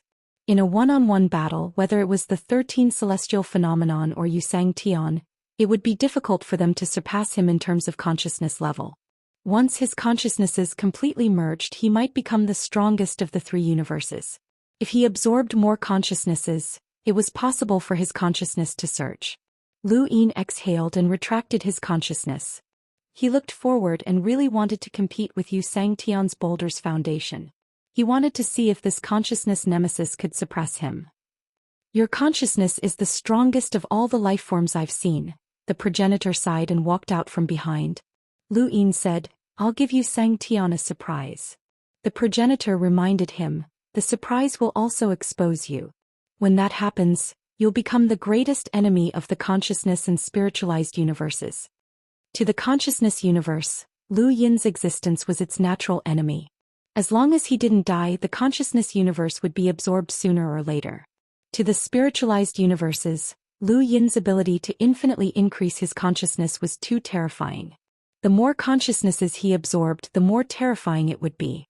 Who could stop a powerhouse with limitless consciousnesses? Lu Yin's threat was even greater than the consciousness universes, which was something they didn't want to see. Thus, Lu Yin's consciousness was both a blade and a sin. Fortunately, as long as Lu Yin didn't release his consciousness, no one would be able to tell. "There's no other way. This is a shortcut to surpassing you, Xiangxian," Lu Yin said. The progenitor sighed. "It's been hard on you, Zhuzi, to put all the pressure on you." Lu Yin smiled. "Without you, I wouldn't have been able to reach this step. Senior, I'll go into seclusion for a few days to get used to my consciousness." The progenitor nodded. Lu Yin went to a secluded corner of the boundless expanse and raised his hand to summon his die. He wanted to roll 4 pips and enter the time-stop space to integrate his consciousness. He also wanted to roll 6 pips, especially 6 pips. He now had the confidence to roll the die and search for the 13 celestial phenomena. He wanted to see what the trap of the earth was. Chapter 3689. Huamani did not know, as his mission had been to intentionally allow himself to be captured. In order to prevent Yu Sangtian from seeing through him, Huamani had been kept in the dark as well. However, the other 13 celestial phenomenon cultivators in the consciousness universe should know. Xingju knew as well, but this person did not say anything. Lu Yin still believed in the memories that he had seen, and there was no need for Xingju to say anything. Furthermore, whether or not this route had been purposely given to him by Yu Sangtian made Lu Yin uneasy, and he urgently needed more information. The die slowly came to a stop. Roll 1 meant that something useless would fall out. Roll 3 meant that he could upgrade external items. As his cultivation increased, external items would become less useful. Roll 4 time stop space. Lu Yin rested for a year in the time stop space, absorbing Xingju's consciousness and fusing it with his consciousness planet and 9 skies shift, allowing him to fully control it. If he encountered another expert like Xingju, he might not be able to withstand the great sky-carving disc. Wu Wei, Huamani, and Xingju were no longer his opponents. In terms of consciousness, the only one of the 13 celestial phenomenon cultivators with unfathomable consciousness was Old Head. He was also the powerhouse that Yu Sangtian feared the most. The scene in front of him changed and Lu Yin returned to reality and continued to roll his die. Roll 6 very successful. Lu Yin's eyes lit up, and his consciousness appeared in a dark space. All he could see were balls of light. This was the consciousness universe and he could see countless balls of light, but most of them were dim. It was impossible for him to find a ball of light that matched his own. Even the balls that represented the 13 celestial phenomenon were somewhat dim. There was none here, and Lu Yin used his consciousness to travel through the dark space and continue his search. Nothing, still nothing. Lu Yin traveled through the dark space for a long time, and he finally saw a ball of light that was approaching him. It had to be a cosmic realm consciousness life form, and he hurriedly rushed over to merge with it. Lu Yin opened his eyes. That's right, he opened his eyes. He merged with a consciousness life form that was in human form. Through Huamani's memories, Lu Yin knew that most of the 13 celestial phenomenon cultivators were in human form. It was more convenient to fight against the spiritualized universe. The consciousness life form that he had merged with was one of the 13 Gui Shaoqing. This name came from a spiritualized cultivator who had died at Gui Shaoqing's hands. Gui Shaoqing had taken this name, saying that it suited the spiritualized cultivators. At this moment, Gui Shaoqing was heading towards the boundless border. Memories continued to pour into Lu Yin's mind, and he knew that Xingju's death had stimulated the other 13 celestial phenomenon cultivators. They had originally been waiting at the Earth realm to ambush and kill Yu Sangtian, but because of Lu Yin they had been forced to leave and deal with Wu Jiang first. And to deal with the boundless realms, it wasn't a direct attack but an endless path. Lu Yin hadn't expected them to deal with Wu Jiang in such a manner. In the Tianyuan universe, He Wuxian had used the endless path to delay Wu Jiang's participation in the Battle of Primeval City. Now, in order to prevent Wu Jiang from participating in their ambush of Yu Sangtian, Old Chief and the other consciousness life forms also planned to use the endless path to delay Wu Jiang. What a coincidence, or rather, this was a very widespread use of consciousness life forms. The stronger the consciousness, the stronger the endless path. At this moment, a total of 13 celestial phenomenon cultivators appeared and attacked Wu Jiang with 5 starry sky-level consciousnesses. This was to ensure that Wu Jiang couldn't get close to the Earth of Will. Logically speaking, they should be able to do it. Even though Lu Yin, the primogenitor, and the others were strong, they couldn't surpass 5 starry sky-level consciousnesses. As long as they launched a sneak attack, Wu Jiang wouldn't be able to break through the endless path. By the time Wu Jiang finally broke through the endless path, some time would have passed. During that time their battle with Yu Sangtian would have ended. This way they could avoid losses from fighting Wu Jiang and raise Yu Sangtian's vigilance. They could also prevent Wu Jiang from participating in the ambush, killing 2 birds with 1 stone.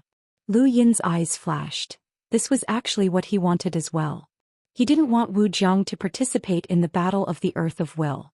He had no intention of participating in it in the first place, and using the endless path was a good way to escape. He hadn't expected that dealing with Xingju would have such an advantage. It seemed that Yu Sangtian hadn't intentionally given him that route. One or two 13 celestial phenomenon cultivators couldn't possibly deal with Wu Jiang. At most, they would only attract the attention of the 13 celestial phenomenon cultivators. Xianxia probably didn't think that the 13 celestial phenomenon cultivators would waste time on Wu Jiang. Wait, Lu Yin suddenly turned back to look at the Earth of Will. Xianxia had expected that the 13 celestial phenomenon cultivators wouldn't attack Wu Jiang. Similarly, Lu Yin had also expected that such a powerful Wu Jiang participating in the battle of the Earth of Will would be detrimental to the universe of consciousness. In that case, had the old chief and the others left the Earth of Will as well? If that was the case, then that route might have been deliberately arranged to expose Wu Jiang's strength and make the old chief and the other celestial phenomenon cultivators wary of him. If the 13 celestial phenomenon cultivators left the Earth of Will, then? Could it be that Xianxia had never intended to start a war with the Earth of Will? His goal was to lure out the 13 celestial phenomenon cultivators, but what was his true goal? Right, the heavenly imperial court. The premise of this conjecture was that Xianxia knew that the Earth of Will was a trap. Would he know? Or could it be that whether he knew or not, this was his method, the most reliable method to enter the heavenly imperial court? Compared to fighting the 13 celestial phenomenon cultivators, luring them out of the Earth of Will would definitely be easier.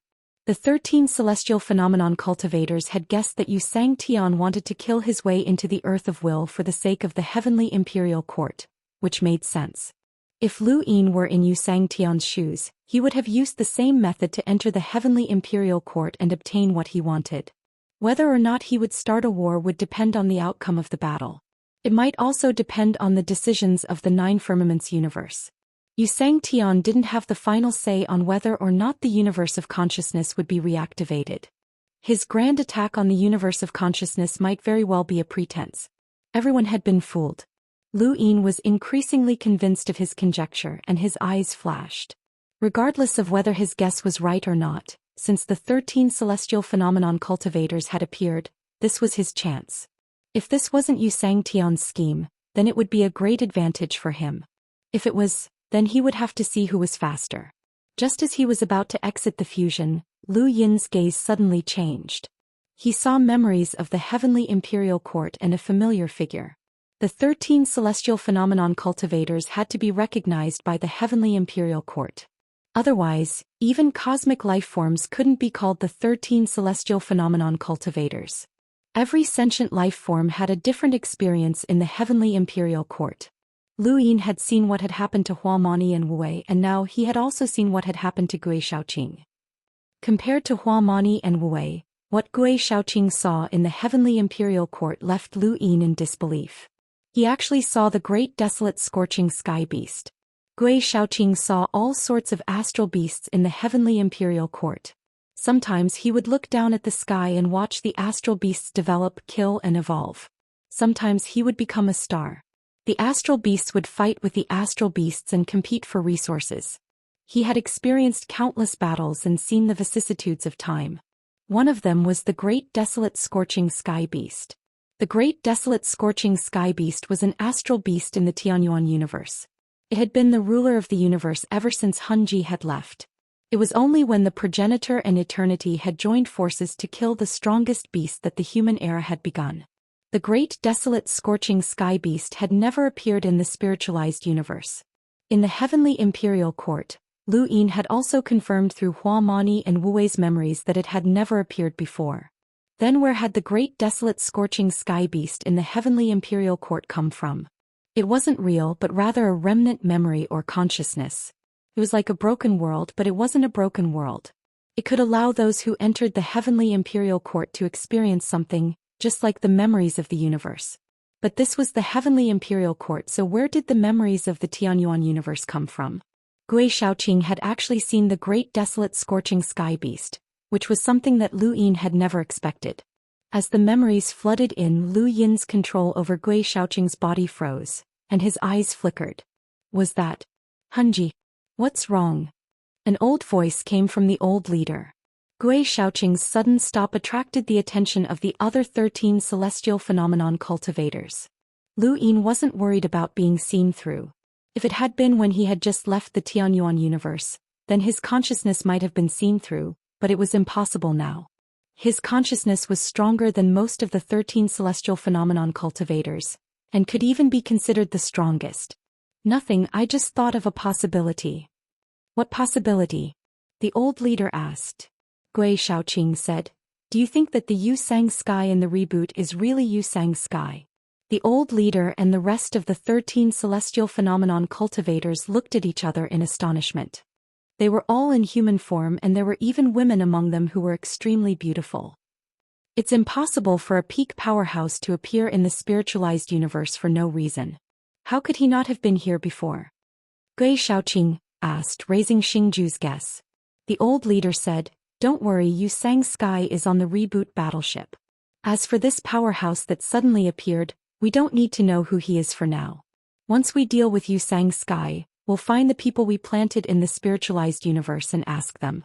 We don't want to ask now because we don't want to complicate matters. Gui Shaoqing nodded. Let's go. The 5 celestial phenomenon cultivators continued towards the boundless universe. Lu Yin had already exited the fusion and his consciousness returned to his body. He found the primogenitor and told him what had happened. The primogenitor asked, what do you want to do? I want to go to the Earth realm and enter the Heavenly Imperial Palace. Lu Yin was certain that if he had been interested in the Heavenly Imperial Palace before because of the 13 celestial phenomenon cultivators and Yu Sang sky, then now it was because of Gui Shaoqing's memories. The Heavenly Imperial Palace actually contained the memories of Hun Ji and the great desolate scorching sky beast. How could the Tianyuan universe's memories be in the Heavenly Imperial Palace? He had to get to the bottom of this. The primogenitor nodded. All right, be careful. Don't fight Yu Sang sky head-on if you encounter him. Lu Yin left the primogenitor to deal with the boundless universe. With the primogenitor and the other experts of the boundless universe, even the 13 celestial phenomenon cultivators would not be able to kill them easily. Moreover, they only wanted to use the boundless universe to stall for time. Compared to the threat of the boundless universe, Yu Sang sky was more important. Lu Yin avoided the 13 celestial phenomenon cultivators' path and circled towards the Earth realm. Chapter 3690. Several days later, the old chief and the other celestial phenomenon powerhouses arrived and looked at the huge boundless in the distance. We've never seen this battleship before, but it might be a trump card of the spiritualized universe. Everyone attack. The endless path used one's consciousness to extend another's. Once this path appeared, it would be very difficult to break through.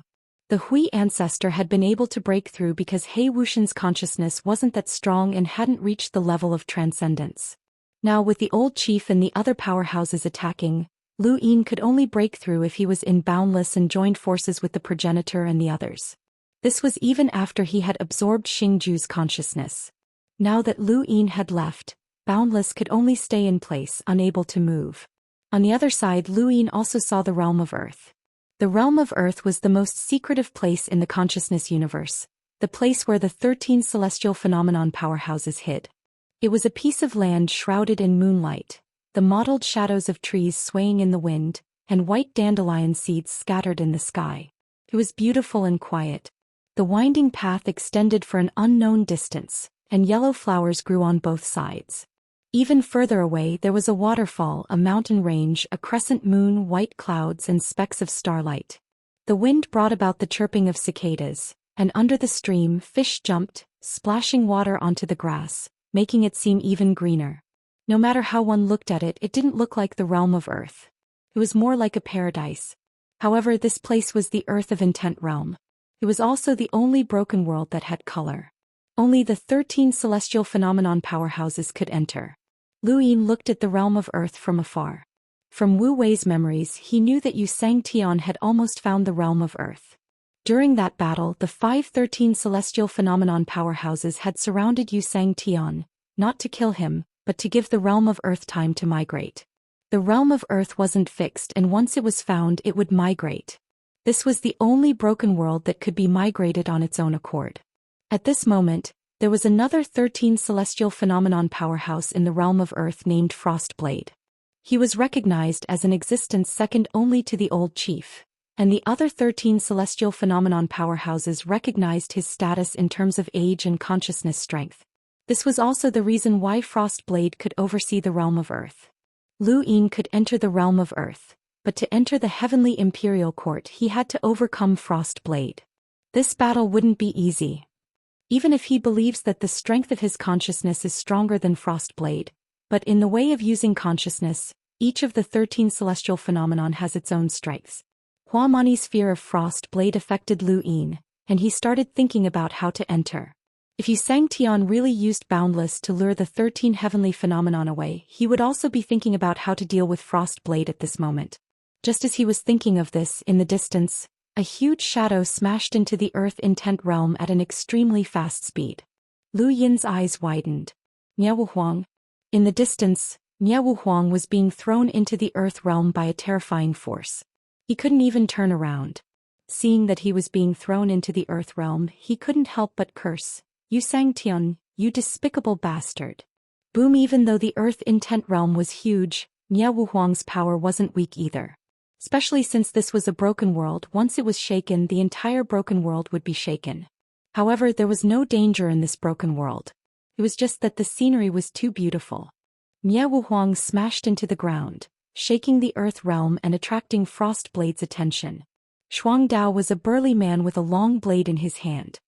He stood up abruptly and looked in Xuanhuan's direction.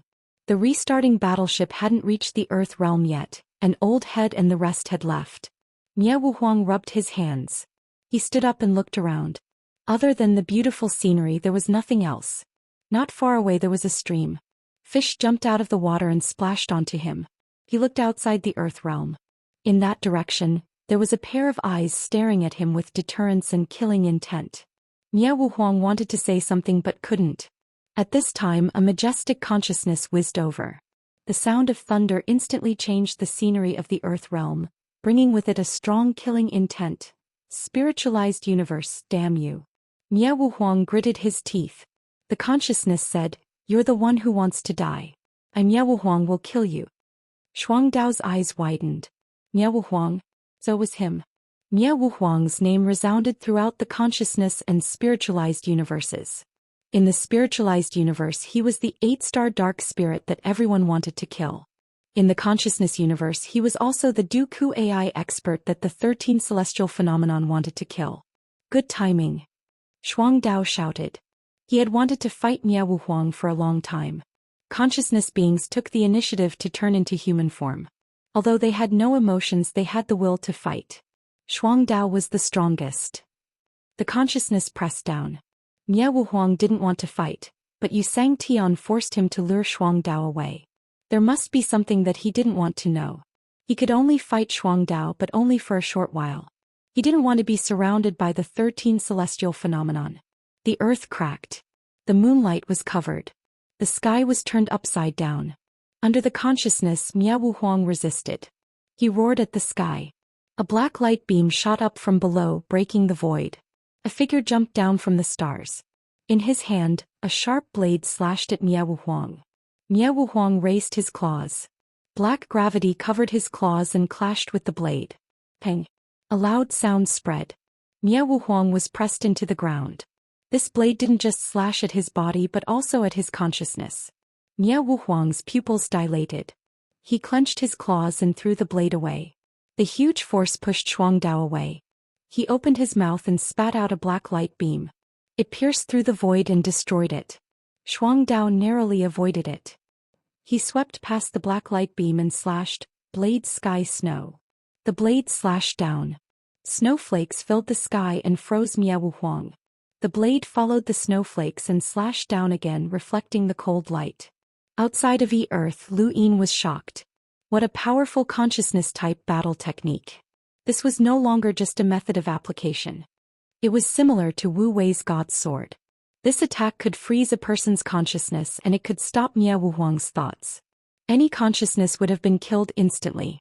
The two had only fought for an instant, but it was enough to bury an ordinary powerhouse. Xuangdao was indeed a consciousness-type lifeform. Even Xuanhuan was suppressed by his blade. On the other side, Yu Sangtian didn't even look at the battle. He headed towards the depths of Earth. Lu Yin stepped forward, wanting to enter as well. However, he couldn't be too fast. He had to avoid Yu Sangtian. If he was detected, he might not be able to enter Etian Tower. Frost knife's blade slashed down and cut the frozen Xuanhuan in half. However, there was no blood spilling out. Only a mirror shattered. World's Edge Mirror. Xuanhuan's cultivation of sequence rules had reached the level of a deified sequence power. With this move, he could escape from the spiritualized universe if he wanted to. It was difficult to catch him. Not far away, Xuanhuan panted, looking at Xuangdao with lingering fear. This guy's consciousness was so strong that even he couldn't withstand that attack.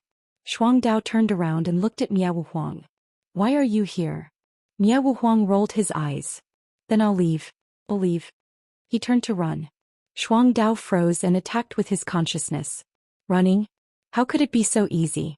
He hadn't noticed that xianxia had already entered E-Earth. To the consciousness-type lifeforms, xianxia shouldn't have known that there was a trap in E-Earth, and he definitely wouldn't have thought that the 13 Celestials would deal with Wu Jiang. They had the initiative, but in reality, the initiative was just a passive one given to them by xianxia. Xuanhuan had already completed his mission and was about to use the World's Edge Mirror to escape. Xuangdao's consciousness couldn't stop him. However, something unexpected happened. The World's Edge Mirror shattered. Xuanhuan was stunned. He could withstand Xuangdao's consciousness, but he couldn't break the World's Edge Mirror. What had truly shattered the mirror was a gust of wind from a finger. He turned to look in a certain direction, where he vaguely saw a familiar figure pass by. It was Lu Yin, yet another shameless bastard. Behind him, Xuangdao slashed at him again. Xuanhuan could only grit his teeth and resist. The World's Edge Mirror had been shattered twice, wasting too many particles. It wouldn't be easy to use it again. Those two bastards were definitely up to something in E-Earth, using him as bait. No, he couldn't let them get away with it. If it was only xianxia using him as bait, he could only accept it. Now that Lu Yin was involved, he didn't hesitate to betray them. Xuangdao, someone slipped in. Xuangdao looked towards the depths of E-Earth and his expression changed. Not good. He gave up on Xuanhuan and headed deeper. Xuanhuan panted heavily. He had wanted to leave, but after some thought he decided to follow. There would definitely be great benefits there and he had to take a share. He was the most virtuous person in the 3 universes. The wind blew past the catkins and brushed through the grass, stopping in front of a large tree and knocking on the door of a thatched cottage. The cottage was surrounded by a fence and it was quiet and secluded.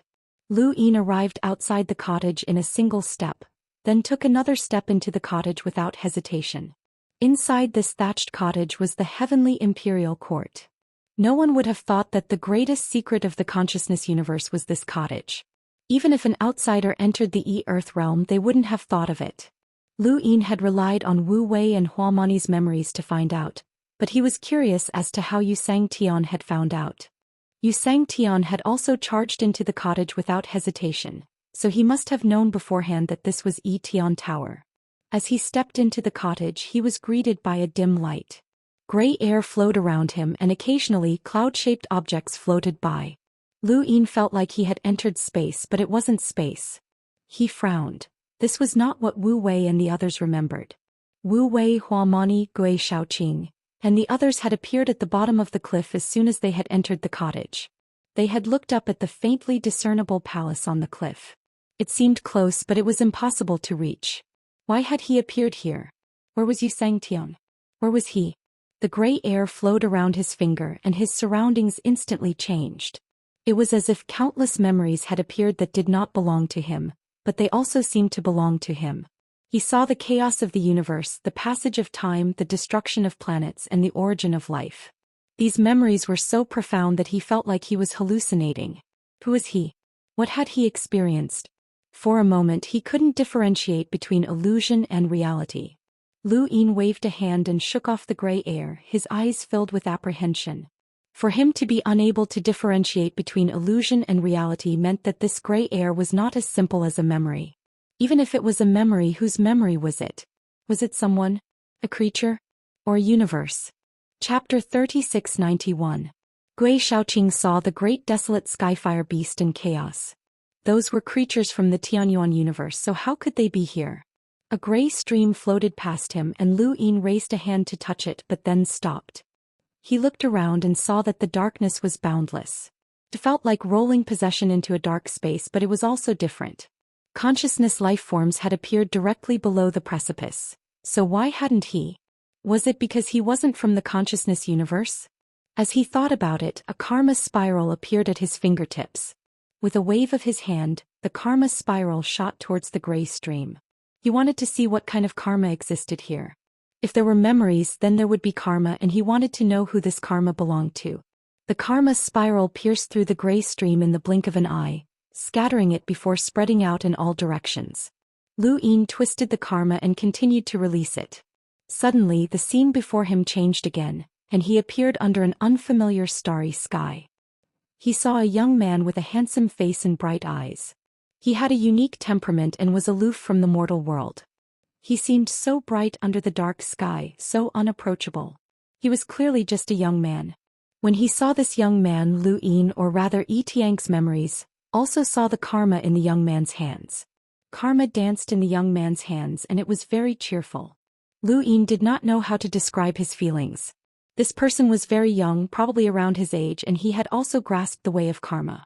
The smile on his face was relaxed, as if there was nothing in the world that could trouble him. Karma danced at his fingertips, and Lu Yin seemed to hear some sort of laughter. Lu Yin did not know why, but at that moment he felt complicated emotions. Was he jealous? Perhaps he was not jealous of this young man's control of karma, but rather of that smile. It was a smile that had seen all the beauty in the world.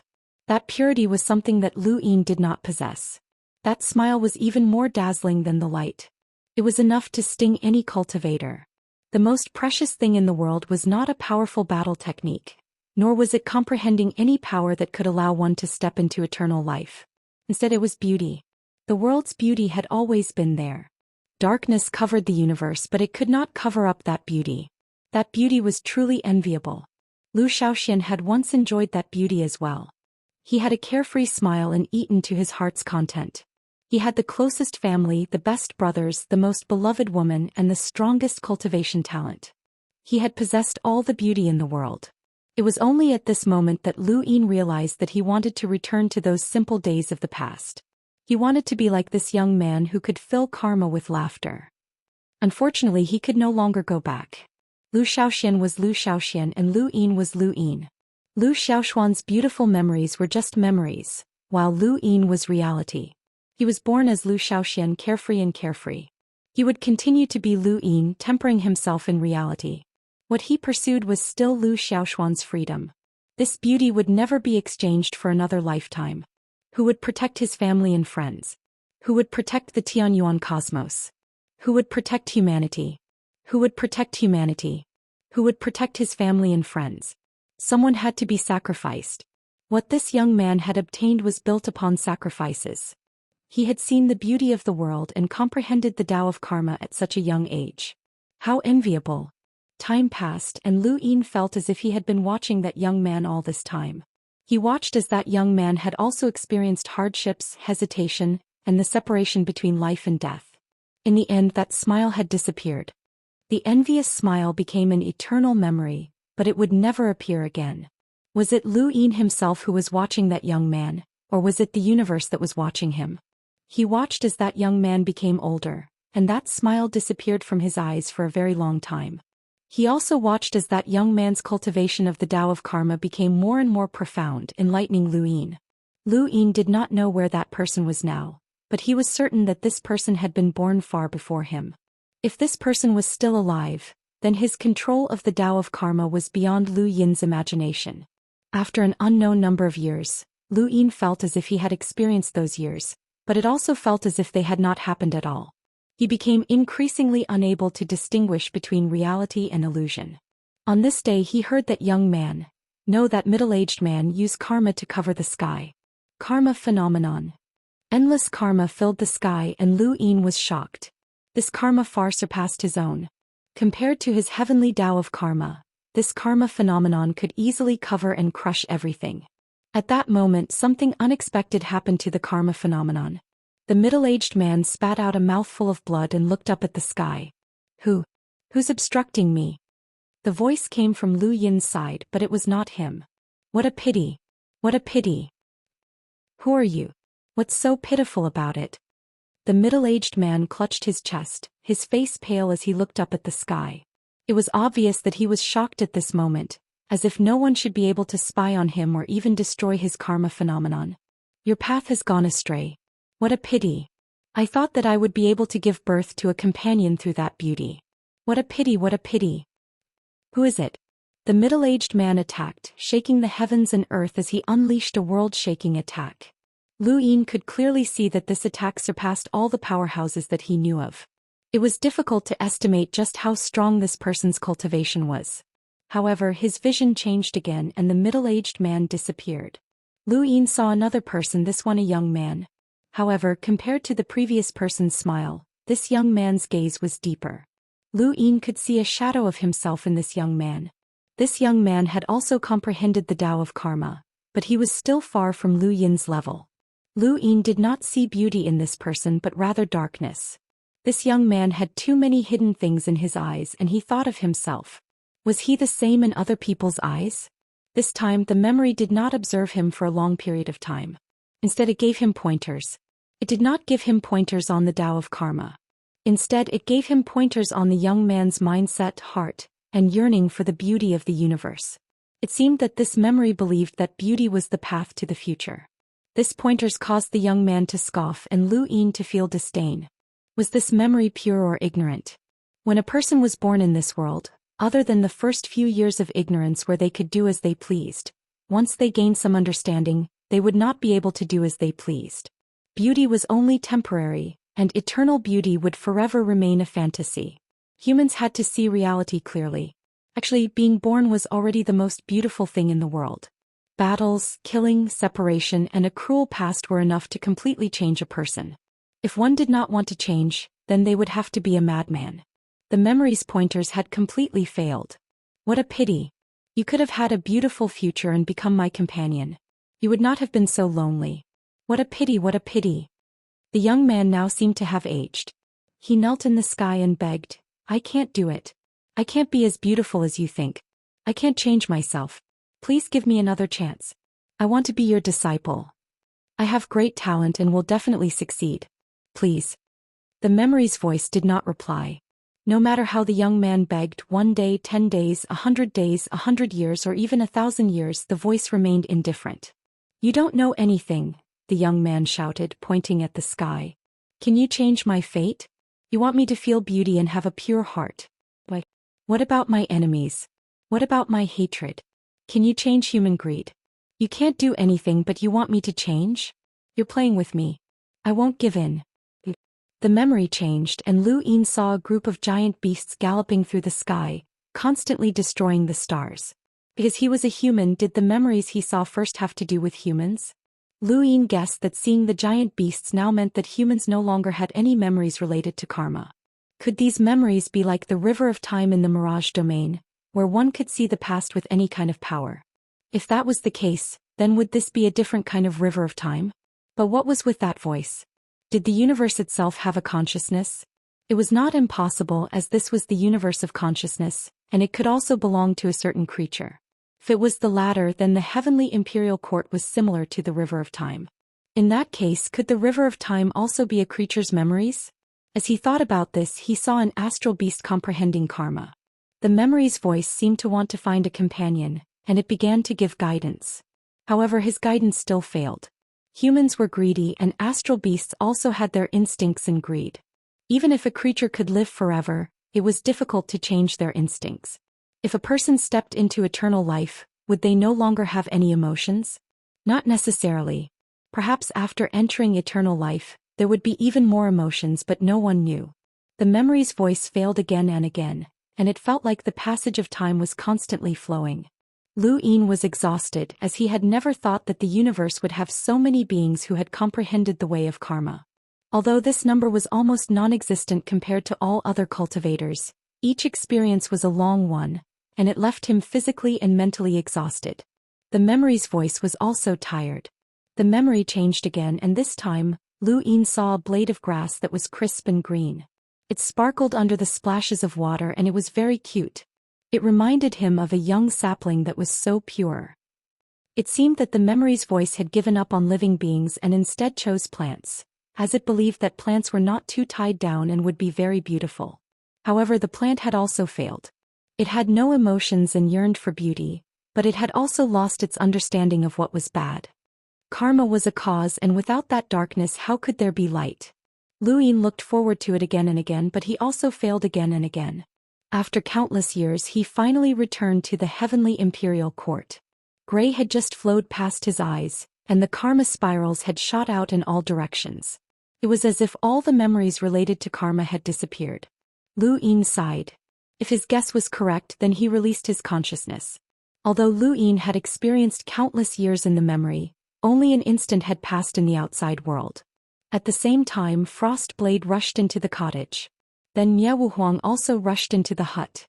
He did not know what was inside, but he was prepared to escape at any time. After rushing into the cottage, he appeared in a dark space just like Lu Yin, but he did not see Lu Yin, Xianxia, or Frostblade. Behind him, a large gray stream swept past, and he opened his mouth to fire his cannon. Chapter 3692. The beam of gravity swept past, attempting to penetrate the starry sky. However, the next moment his body moved and appeared in a foreign space. Just as he was about to look around, an indescribable chill descended upon him, causing his scalp to go numb. He looked up and gaped. What the f***ck? The universe's stars were collapsing and his body was shattering. His organs were shaking and being squeezed. Xuanhuan knew this feeling very well. It was the pressure of gravity. How was this possible? Who could have such terrifying gravity to suppress him? He was Xuanhuan, a powerhouse second only to Xianxia. He was unparalleled in the Tao of gravity, and no one had ever surpassed him. However, in this foreign space he and even the universe itself was being suppressed by gravity. The universe was about to be destroyed. Planets were shattered, celestial bodies were annihilated, and the void was collapsing. Everything was being crushed by gravity. Xuanhuan roared, unleashing his gravitational force, only to be flattened in the blink of an eye. There was no comparison. His resistance was futile. He felt his body being crushed into powder. He was going to die, he was really going to die. There's no need for this. If you want it, I'll give it to you. Xuanhuan's consciousness fainted, but he didn't know who had said it. On the other side, Lu Yin released his consciousness, causing his surroundings to change. His body became weightless as he fell, but when he steadied himself he looked around and found himself in a familiar place. Wuxialover and the others remembered this place with 13 celestial bodies. This was a precipice that seemed to be tens of thousands of meters high. To cultivators this height was meaningless, as any cultivator could flatten it.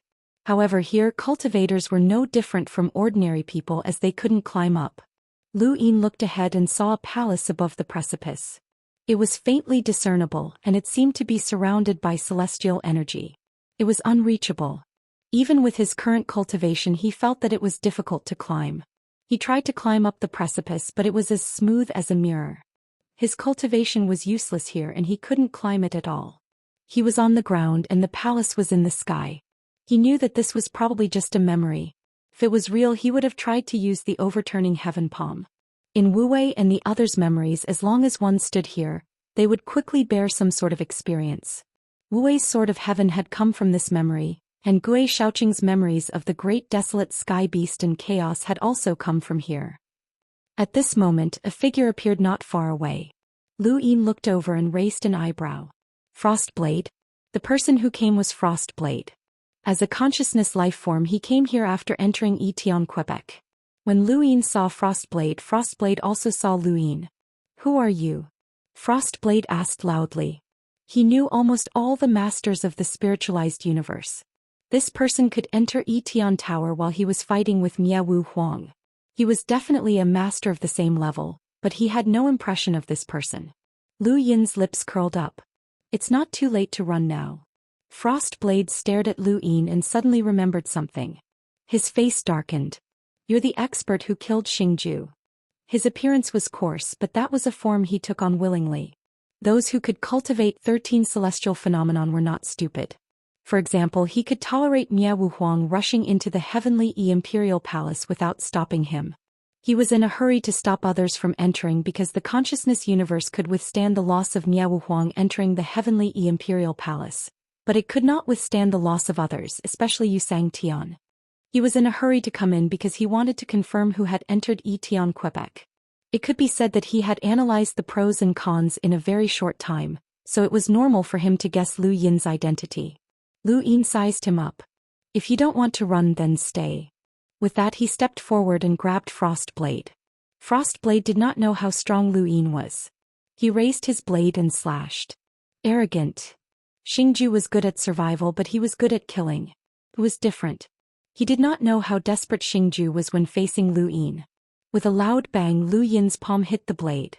Snowflakes filled the sky as Dao Tianxue fell. However, it did not affect Lu Yin at all. His consciousness was stronger than Frostblade's. His palm went along the blade and grabbed the back of the blade. His huge strength turned the blade around and slashed back under Frostblade's incredulous gaze. Elegant sun and moon. The blade tore through his skin and a trace of blood flowed down Frostblade's neck. He retreated by a hair's breadth and was almost beheaded. He had been careless. He did not expect Lu Yin to not only block Dao Tianxue's attack but also use his strength to snatch the blade. In just an instant he was completely defeated. He was on a completely different level from Xuanhuan. Lu Yin gave him the feeling that he was facing Yusang Tian. This human was extremely strong. Frostblade kept retreating as his consciousness bombarded him. Lu Yin's gaze turned cold and he stepped forward to parallel time. He instantly penetrated Frostblade's consciousness, and his right hand reached out to grab Frostblade's neck. Frostblade saw through the parallel time and suddenly roared.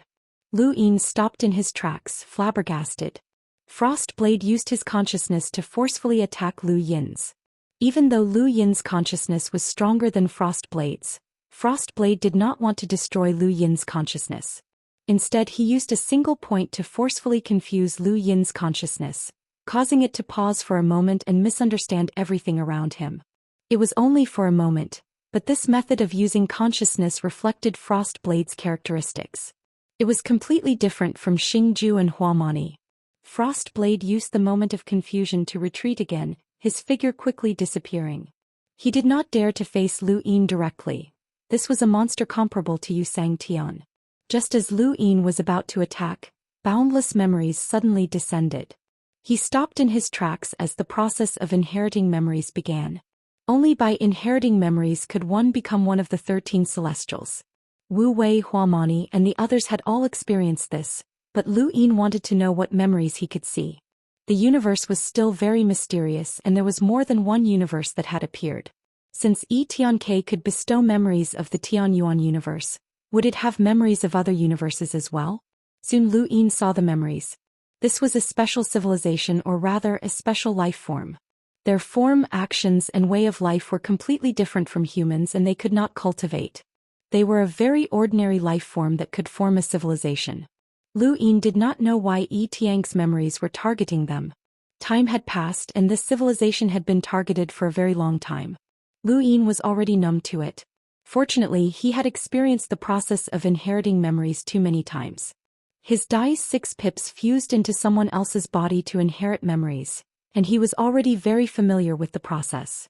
Even if his consciousness had not reached the cosmic realm, he could still inherit memories.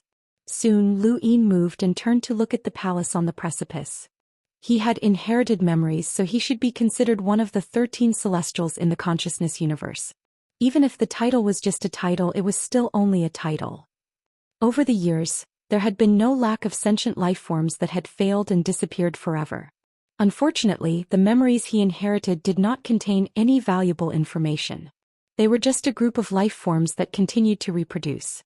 They survived and developed their own civilization. At this moment, Lu Yin suddenly felt that these memories might really be the memories of the universe.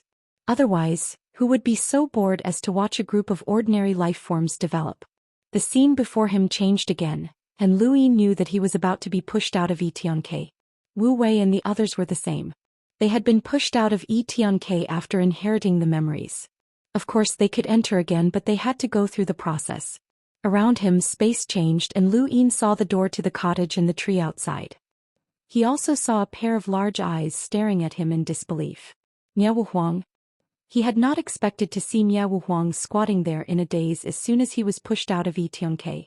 Had he just gotten up from the ground? Behind Xuanhuan, a majestic consciousness whizzed over. It was the old head, the others, and Frostblade. Frostblade had notified them the moment he had seen Xuanhuan. Old head and the others had hurried back after using endless path on Xuanhuan, but they had still been too late. Xianxia had already entered. Lu Yin didn't know why Xianxia was so concerned about Tianke, but he seemed to understand Quebec. Lu Yin stood at the entrance of the cottage while Xuanhuan squatted. The old head and the others saw them from afar and their consciousnesses descended, pressing down on Lu Yin and Xuanhuan. Xuanhuan was still shocked by Lu Yin's sudden appearance. He looked back and was shocked. I'm going to die again. They're all enemies. He subconsciously wanted to charge into Tianke, but he was met with a kick. Lu Yin kicked Xuanhuan's head. Go lure them away. Xuanhuan reacted quickly, allowing Lu Yin to kick him in the head. His skull cracked, but he grabbed Lu Yin's leg in the nick of time. Don't leave me behind, big bro ancestor.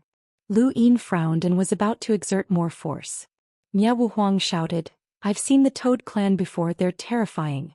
I'll tell you everything. Lu Yin looked up and blasted Xuanhuan with his consciousness, knocking him unconscious. This was the combined attack of several celestial phenomenon powerhouses. Lu Yin also swayed and dragged Xuanhuan into Tianke. This scene shocked the old head and the others. This person had actually withstood their terrifying consciousness attacks? Who is he? Everything happened so quickly that they didn't even have time to react. Frostblade was the first to come out of the cottage, followed by Xuanhuan and Lu Yin.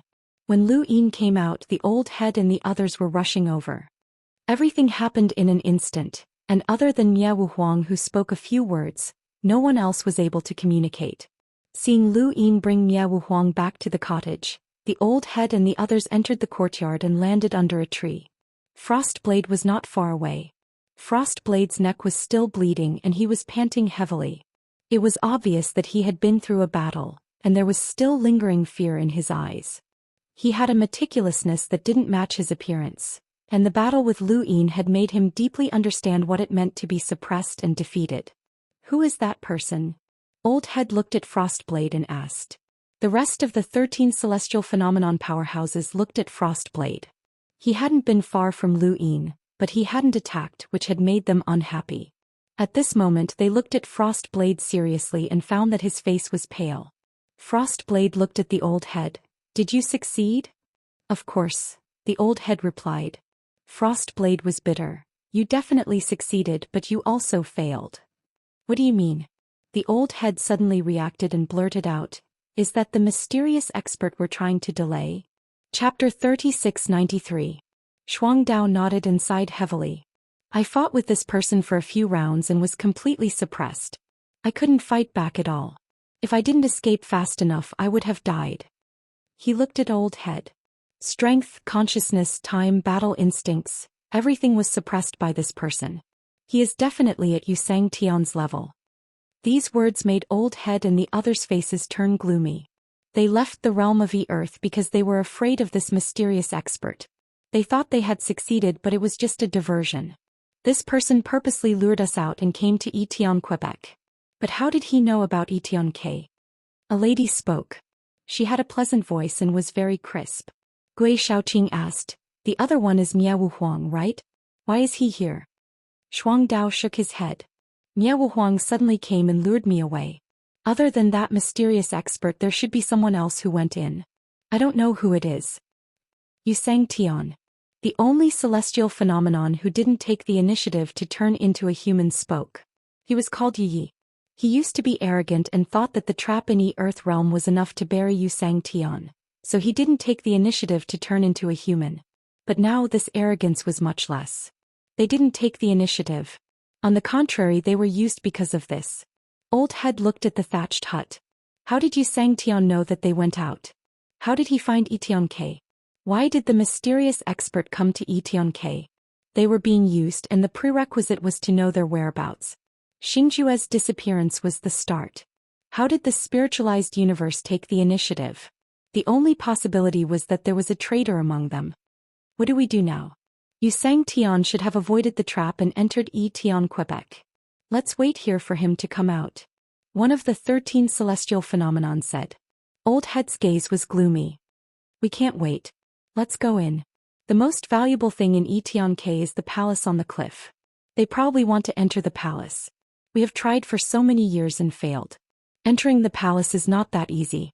We will wait at the cliff and kill whoever comes, including Yu Sang-tian. Since he was sure that there was a traitor among them, how could he be passive? It was very likely that Yu Sang-tian already knew about the trap, so why would he step into it? There was no point in waiting, so he might as well take a gamble. The most important thing was that they had tried all these years to get close to the palace, but they were unable to do so. If Yu Sang-tian could get close, they could also take the opportunity to enter, and no one knew what they would get in the end. Based on what he knew, there might be a path to immortality in that palace. If he could achieve eternal life, spiritualized universes and consciousness universes would be nothing more than fleeting clouds. He would be able to make a comeback in an instant. Currently, there were 613 heavenly phenomenon ascendants in the consciousness universe. They had all entered the heavenly imperial palace and were about to surround and kill everyone who entered. 613 celestial phenomenon heavenly phenomenon experts. Even if they encountered Yu Sang-tian, they would still be able to kill him. This was originally one of the traps. Initial evolution. At the same time, Xuanhuan was looking around in the Etian palace. Where did that immoral bastard go? Wasn't he the one who dragged her in? Entering the heavenly imperial palace, the two of them were automatically separated. This result made Xuanhuan both happy and worried. He didn't know what had happened before the gravity crushed him and he fainted. When he opened his eyes, he saw Lu Yin and a few 13 celestial phenomenon heavenly phenomenon experts chasing after him. That consciousness was too terrifying. He had no choice but to enter and avoid being surrounded by 13 celestial phenomenon heavenly phenomenon experts. But what was going on here? This time he didn't dare to act rashly. He looked around and didn't even dare to turn his head, afraid that he would see or experience something else. He would rather be threatened by Lu Yin than be alone. He was most worried that Lu Yin and Yu Sang-tian would abandon him and leave him to face 13 celestial phenomenon heavenly phenomenon experts alone. Wasn't that just asking for a beating? The more he thought about it, the sadder he felt, but he didn't dare to move. How many years had it been since he'd felt this aggrieved? Gray energy streaked past and wrapped around his arm. He then saw memories of all sorts of vicissitudes. On the other side, Lu Yin hadn't expected to be separated from Xuanhuan either. He could choose to save Xuanhuan, but it wasn't a bad thing to learn about the toads. He was growing more and more curious about the star toads. The star toads were too weak, pitifully weak. They were clearly at the bitter adversity realm, but they lacked the power to do so. It gave Lu Yin the feeling that they had been passively raised to the bitter adversity realm. This feeling led to a guess. Did the star toads cultivate on their own? Could it be that this race could passively reach a certain level? Although this conjecture was inconceivable, it was still a possibility no matter how inconceivable it was. Could there be creatures in the universe that could reach the bitter adversity realm as long as they were alive? Impossible. Normal people knew that this was impossible. Otherwise, it would be beyond common sense.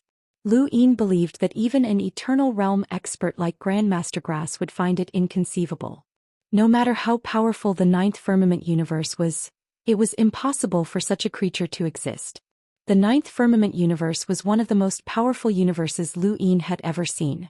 Even xianxia of the insectoid nest could only reach this level, and that was only because she had an eternal realm expert like the immortal master backing her. The real reason for Lu Yin's guess was that the star toads were toads. There should be many toads and they could change color. Sometimes, the mysteries of the cultivation world could be found in the habits of the most ordinary creatures. Even if a person cultivated to the eternal realm, they could not escape their human nature. The same was true for other creatures. Xianxia's memories had placed his hopes on the plants, but unfortunately the plants had failed because of their own habits.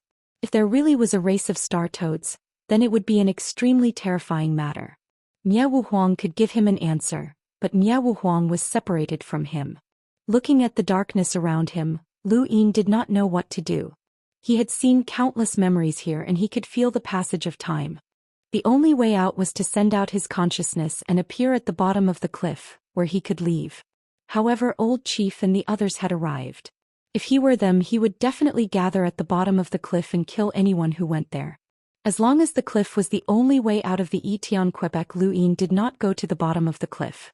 He had guessed that Old Chief and the other celestial phenomenon cultivators would surround and kill him, but the cliff still welcomed someone, Xianxia. Old Chief and the other celestial phenomenon cultivators entered the Xianxia and appeared at the bottom of the cliff. They spread out in 6 different directions, ready to attack at any time.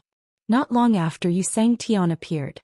The moment he appeared at the bottom of the cliff, he suddenly looked in one direction where Old Chief was. Attack! Old Chief barked. His consciousness distorted in the void, transforming into chains that sealed off the area. Xianxia frowned and took out Boulder's foundation to crush the consciousness. As it rotated, the chains formed by his consciousness were all torn apart. You're all courting death. 13 celestial phenomenon cultivators attacked from all directions. Frost Blade faced Blade Sky Snow, but the blade did not completely descend. Instead, it froze in the void, perpendicular to the ice.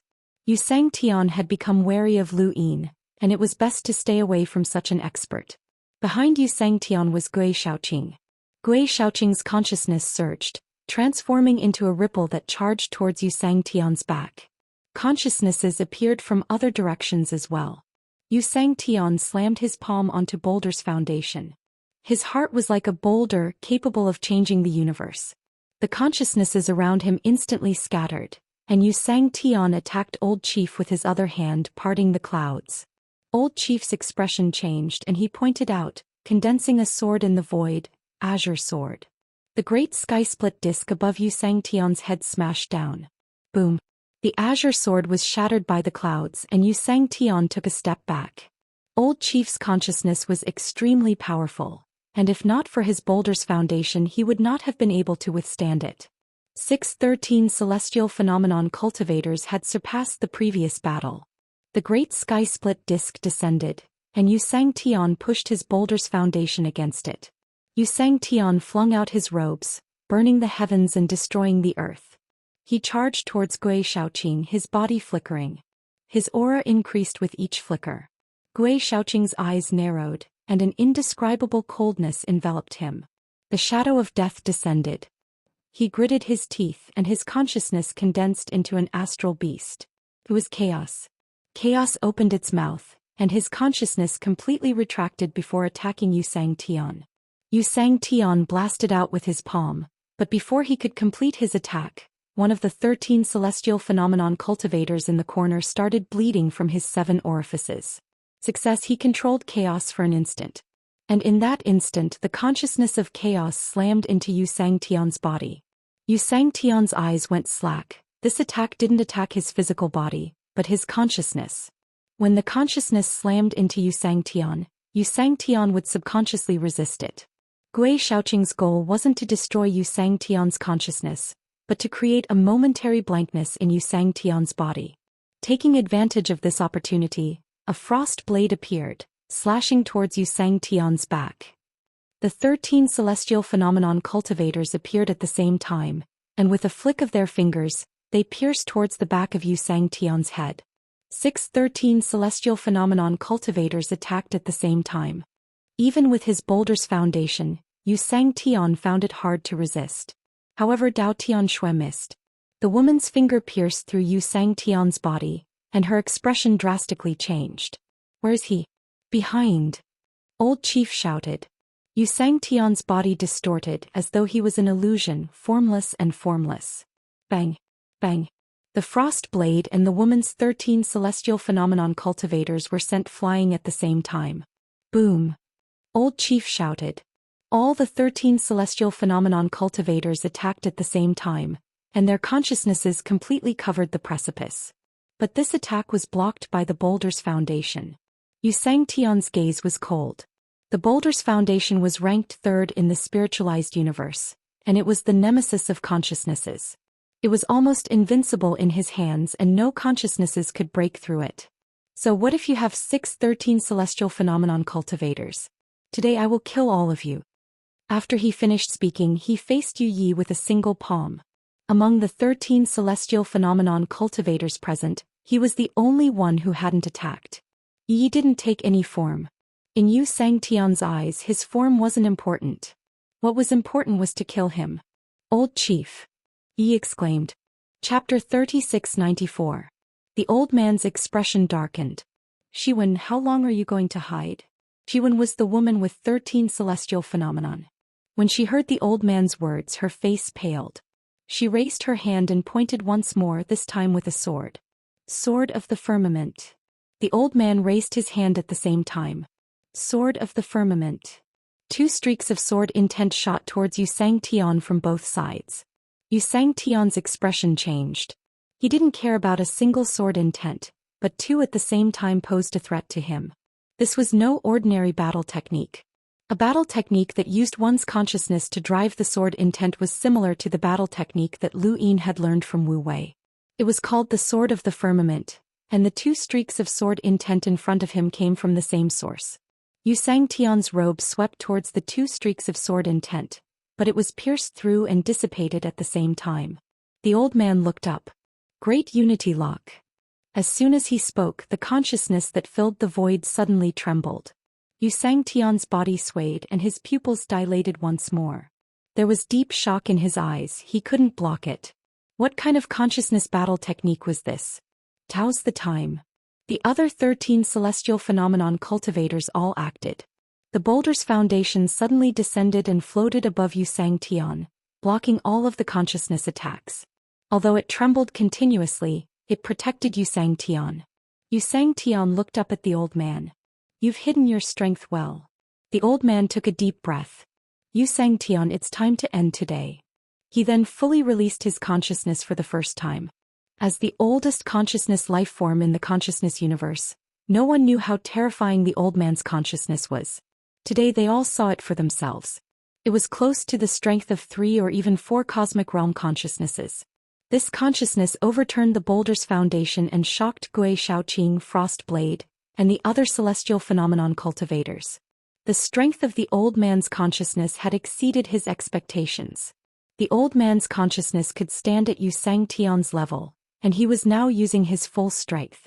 World lock. A loud voice reverberated through the precipice. The old man faced Xianxia and pressed down with both palms.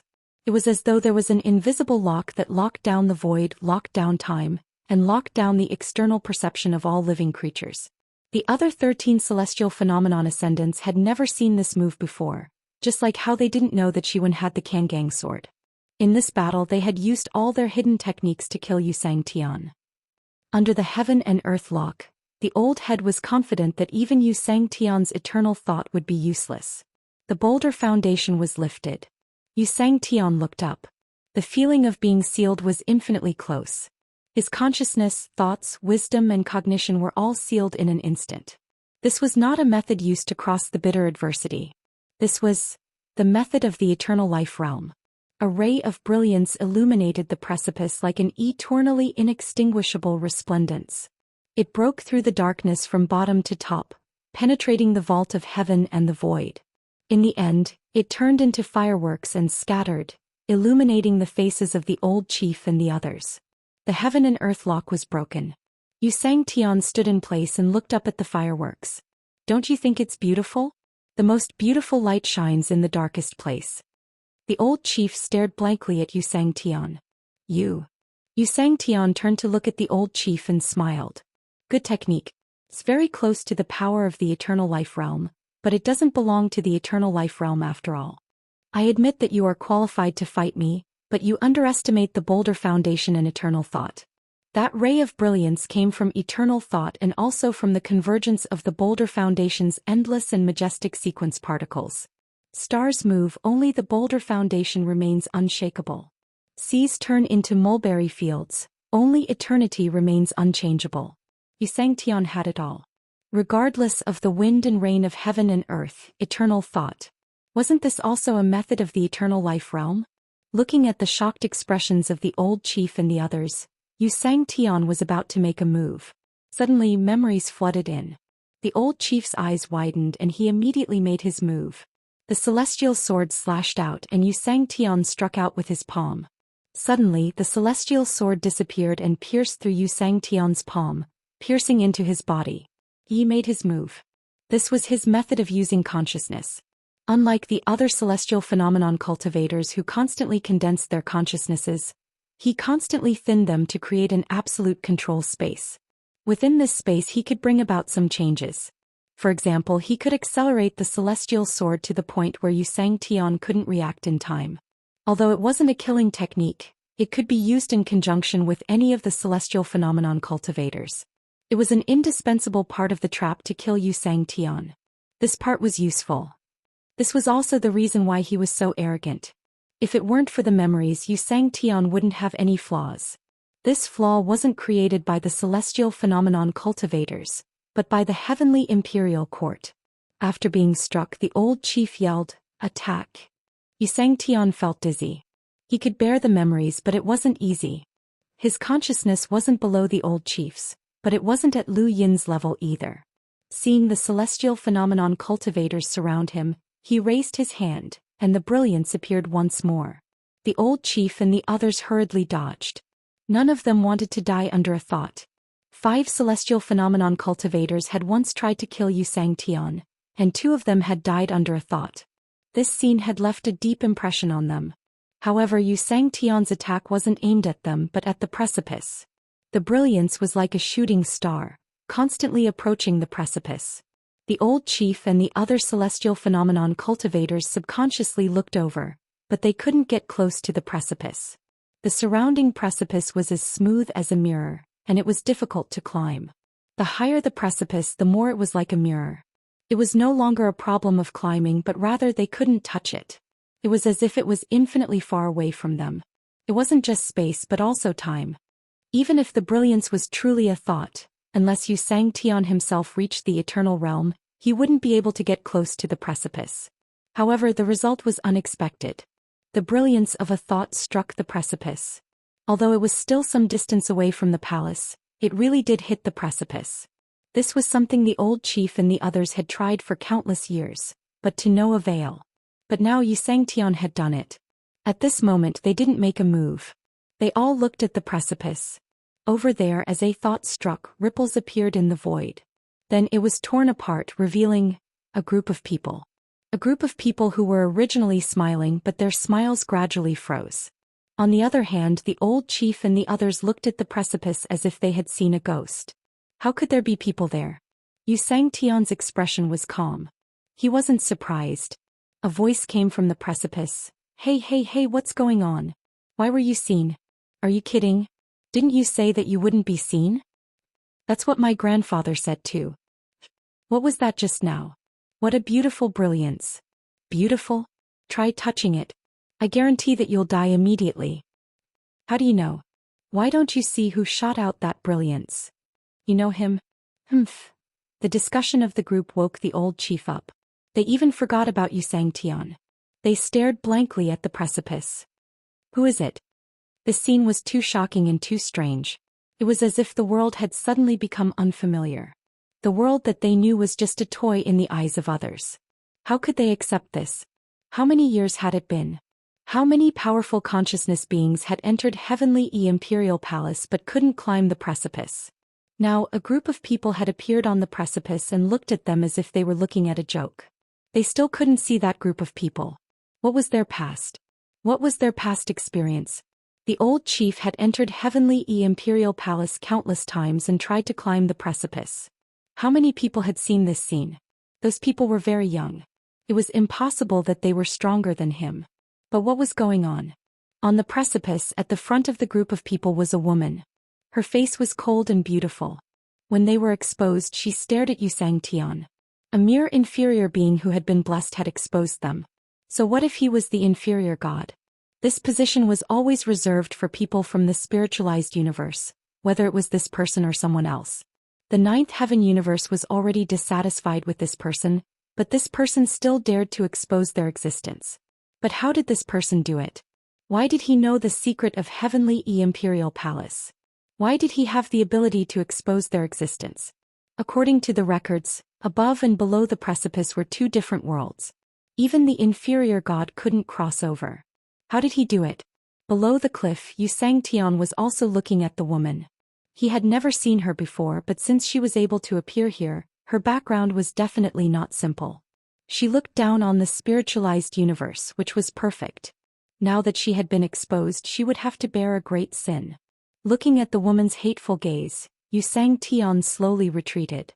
The old chief turned to look for Xianxia. He wanted to know where these people came from and what was going on with Heavenly Imperial Palace. The secret belonged to the consciousness universe. Why did it seem like it didn't belong to them at all? But Xianxia had already left. Who are you people? Frostblade shouted and looked at the precipice. On the precipice, the group of people laughed and talked. They didn't know how serious the exposure was, but they didn't need to bear the responsibility. They had followed along to gain experience. Only the woman at the front would bear the responsibility. The woman looked below the precipice and ignored them. They were just consciousness beings. If it wasn't for the superior god's order, the consciousness universe would have ceased to exist. Originally, they could have stayed and watched a good show. Now that they were exposed, the only fun was gone. The woman looked at the opposite side. There was more than one side of the cliff, but it was surrounded by an arc-old head and the others could only see the woman's side. But the woman could see another group of people. That group of people was led by a man, and they looked at her with ridicule and schadenfreude. The woman narrowed her eyes and suddenly attacked. The void was distorted and rippled, spreading to the other side of the precipice. The man's expression changed. You're crazy. If you want to see, let's see together. The woman sneered. The man gritted his teeth. Crazy woman. As his voice fell, the precipice opened like a curtain, exposing them. The old chief and the others stared blankly. There was another group of people. One day when the sky in the eyes of ordinary people was torn apart, revealing a pair of eyes, that person's understanding of the world would completely collapse. No matter how high the old chief and the others' cultivation was, at this moment, their understanding of the world collapsed. They stared blankly at the two groups of people on the precipice, like ants looking up at the sky. Chapter 930. The male archer from before was also at the banquet. Compared to Bojio's suit, he was dressed with more thought. He was wearing a British tuxedo that was tailored well, making him look tall and straight. The male archer wasn't anyone else, he was the celebrity son that Guorong had mocked when she heard that xuanhuan was attending the banquet, Yixihua. When he found out that movie queen was coming, he felt that his chance had arrived. They were in the same industry after all, hence he had received some news. Recently, movie queen had secured a huge role overseas and the director was internationally renowned. He was currently searching for a mysterious Asian youngster. If he received movie queen Anne's recommendation, he would be able to act in the film. Wouldn't his net worth be that of a C-list celebrity? Those that weren't in the industry probably wouldn't know. As long as he acted in a huge film overseas, he would receive a steady stream of domestic resources. Other than that, he would be classified as an actor. Hence, to Yixihua today was truly a ladder for him to climb up. As for his acting skills, who cared? This was an era where looks mattered. As long as his acting skills were good, there wouldn't be a problem. There were people in the industry who wanted him to study. What a joke, he had to squeeze time for his classes because he was worried that the paparazzi would say that his acting had affected his studies. He had to be a role model, so he didn't have the time to study. Anyway, he could just use a stunt double for some scenes. As long as he had connections, he wouldn't have to worry about not being popular. Right now was the best time for him to grab hold of this opportunity. In terms of looks, he was confident that no one could beat him. But Yixihua tightened his grip on his wine glass when his gaze was stolen. The people that had been chatting with him paused, their gazes landing on the person who had stolen his limelight today. Yixihua was still in the group chat, obviously aware that the person who had stolen his limelight was Spade Z. But they didn't know that he was the shooter. Regardless of whether he was playing or interacting with others, he would never reveal his real identity. At most, he would say that he was from number 1 middle school. After all, he was a celebrity. But he had never experienced such a feeling. It was fine that he had been outshone in the game. What right did this upstart from the countryside have to come here and steal his limelight? Guorong didn't like xuanhuan and the others either. In fact, this was not surprising. Some of the ladies who often socialized knew that Guorong and Sume were very close. Back then, she had looked down on xuanhuan and even said that Guorong could not understand why that plain and fat country girl was so persistent. Could it be that Guorong could not see what she and Sume had sensed before? If she knew what was good for her, she would quickly give up. She had no self-awareness at all. Hence, when Bojio and xuanhuan started walking, her first reaction was to pout. However, people like them would never show their true thoughts on their faces. This was the elegance they flaunted. This was also the reason why Guorong felt that she was superior to others. She looked down on people like xuanhuan who came from the countryside and wanted to join them no matter what their status was. Not to mention that son of hers. Not only was she a love-struck fool, she even dared to attack his own father. Guorong had also heard Su Mei talk about this person. Other than being a professional esports player, there was nothing good about him. But even though esports sounded nicer, it was just a game. He was really a person at the bottom of the social hierarchy, trying to find an opportunity to bite others. Guorong retracted her gaze from the two of them, holding onto her wine glass with a smile. She couldn't even be bothered to look at them. Come, Sihua, follow your Aunt Xuanhuan more, it will be easier for her to introduce you later. I remember that you have interacted with Movie Queen before, right? Guorong was obviously trying to raise her son's social status. Sihua had indeed met Movie Queen, but he had been seated below the stage, watching the goddess of the film and television industry receive her award. But that didn't stop him from using this incident to create hype. We met when we were overseas. As the organizer of the banquet, Xuanhuan arched a brow and smiled. Sihua, you are quite impressive. Sihua replied humbly, it's nothing much, it was just a chance to attend an event and learn from a senior. You're doing quite well now. A lot of people are asking me how I met you when they saw our photo. You'll definitely become famous in the future. Xuanhuan smiled and said, don't forget to support your Auntie Yang. Sihua was confident. I definitely won't forget. But even so, he didn't manage to attract the attention he wanted. Because the ladies beside him weren't talking about him, but the nouveau riche who wasn't even fit to carry his shoes. That's him, right? Spade Z? I don't know why my daughter likes him so much. My daughter isn't interested in anything other than solving questions. This time, she actually said she wanted to surpass the school hunk in her school to be a qualified fan. What do you think she's talking about? My son is even more interesting. He recently cut his hair and said he wanted to join the military. He said he couldn't even beat a gigolo in his life, it was too humiliating. Now that he joined the military, it fulfilled our wishes. In the past, he always thought he was the best in the world and was extremely arrogant. But to be able to beat my son down, he is indeed impressive. It's good to have such a child. He seems rather sensible, unlike what Su Mei said in the past. There were plenty of whispers in the banquet. But Sihua wanted to share all the whispers with him. Both mother and son had the same thought. Guorong didn't feel comfortable either. After all, in all the events she had attended, as long as her son was around, others would always be envious of her. Today's banquet wasn't going according to her expectations. Guorong narrowed her eyes. As the invited party, she had to greet the host. It was basic etiquette. Hence, the moment Bojio entered, she brought Xianxia towards Xuanhuan. If it had been Xianxia herself, she wouldn't have been confident. But with Bojio around, things were different. Xianxia greeted Xuanhuan naturally. To Xuanhuan, maintaining harmony in social settings was basic etiquette. Even if Xianxia wasn't invited, it didn't make a difference to her. She knew how to make polite small talk. In the past, Guorong could have done the same. But now she couldn't do it. She wasn't someone who deserved to attend such banquets. How could she bring up the tempo? Bossy, it's been a while. Guorong smiled and said, your son is becoming more and more outstanding. I think our situation is quite similar. We only have one son in our family. However, Sihua has always been sensible and humble. He has never caused any trouble outside. Even though he is famous now, he has not become arrogant. As for your son. She paused, frowning before continuing, the negative news hasn't stopped. Actually, as parents, we have to consider everything for our child. It's good to be famous, but if he isn't, he would be rash and easily get into trouble. It's better for our family to keep an eye on him. It's more important for him to cultivate both internally and externally. I remember your son wasn't used to such occasions. How is he now? He should have learned how to drink red wine, right?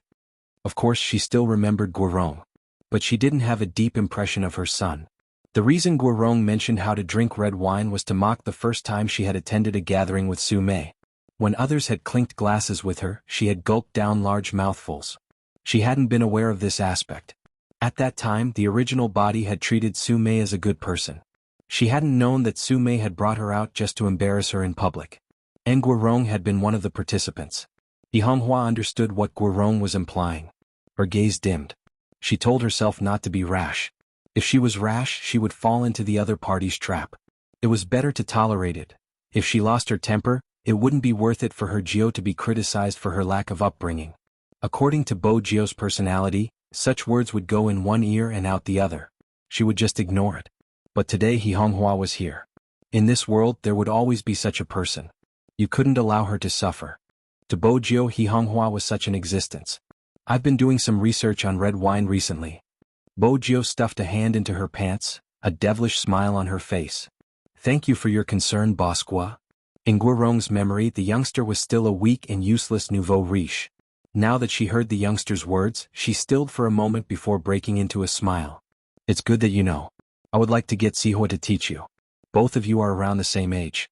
Even though there are differences in some aspects, it should be easier for you to communicate. Of course, other than gaming, you don't do anything else. Unlike our Sihua, he has to study every day besides reading scripts. Bojio lifted her lips. Bosqua, why do you think I don't do anything else? Aren't you esports players just gaming? There wasn't anything wrong with Guirong's words and actions, but everyone could hear the disdain in them. Bojio looked at her, her voice calm. I think Bosqua has some misunderstandings about our profession. We don't just play games. A professional esports player has to be online for at least 8 hours a day. 4 of those hours are for basic training, reflexes, hand speed, positioning, as well as the coordination between the team members. They have to be practiced repeatedly. Also, Bosqua, I believe that respecting people from all walks of life is the foundation of being a boss. What do you think, Bosqua? Guirong was at a loss for words. She had never expected this little country bumpkin to become someone she couldn't fight back against. She had led her into the gutter without a word. There were many people present and they had started their careers in various industries. Of course, she knew what mistake she had made. Xuanhuan didn't want anything unpleasant to happen during the banquet since Mizan was coming later. So, when she saw any signs of trouble, she immediately said, "Kids these days are more thoughtful than we were back then. Director Gu doesn't mean that.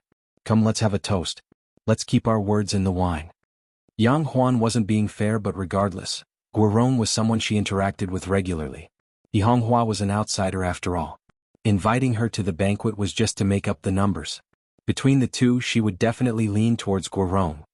I felt like something was missing since just now. Xuanhuan glanced towards Sihua. I haven't chosen the music yet. Sihua, why don't you play a song for us? Actually, the way they treated each other was equivalent to leaving Xianxia and Bojio in the cold. Bojio had never attended such events with Xianxia before. But when she saw that Xianxia was used to it, the warmth in her eyes dissipated. How many times had she been ostracized for it to become a habit? She knew how much effort Xianxia had put into this banquet. Perhaps she didn't care. But even if she didn't care, she shouldn't be in such a state. It didn't matter if she didn't attend such a banquet. Bojio was about to speak when a familiar voice came from beside her. A familiar voice came from beside him. Auntie Yang suggested it, so it should be possible. But I heard young Master Fu's words just now, and it seems to be very impressive. Why don't I play a part for young Master Fu? I don't need to play any famous songs, just basic piano basics. Young Master Fu should know, right?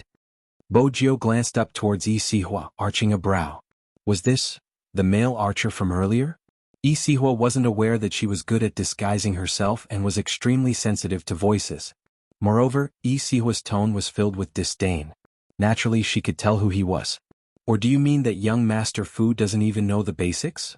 Sihua continued, clearly not giving her a way out. Even though he hadn't interacted with this useless person, he knew a little about him. He didn't even know how to touch a piano, much less play it. How dare he be so arrogant in the game and steal his limelight? He was going to let him have a taste of the consequences in real life. Even though they had a piano at home, Xianxia had never heard her Gio play it before. She had always assumed it was just a decoration. After all, her Gio liked to show off. Sihua was doing it on purpose to embarrass her Gio. Xianxia clenched her fists, wanting to say something. Bojio was faster than her. Should I play first or you? Xianxia paused, glancing up instinctively, her eyes filled with worry. Sihua chuckled. You can go first. I'm afraid you won't have the mood to play after I start since I'm a professional. The mockery in his words was obvious. He was clearly trying to belittle her. Oh, so you're a professional? Bojio walked forward casually, standing tall beside the piano. She glanced up, her gaze devilish. If an amateur like me doesn't play well, things will get awkward. Sihua smirked. Let's talk about that after you finish playing. This useless person was really shameless, playing better than him. Did he know where he came from? Bojio remained nonchalant in the face of his mockery. Everyone watched as the silver-haired youngster in a suit sat at the brightest spot. Chapter 931. There was a sudden gasp from the crowd. Both Bojio and the mocking Sihua turned towards the source of the sound. A woman walked in from the door. She seemed to be the beloved child of God. Whether it was her face or temperament, she was perfect. Few people could wear this kind of oriental red color with a noble effect, but when it was on her, it was as if nothing was a problem. That kind of fiery red color set off her snow-white skin, only making people feel that there was a kind of indescribable lazy beauty. That was not all, because there was another person standing beside her. He was dressed in a black suit, but it gave him the aura of a young master of a warlord.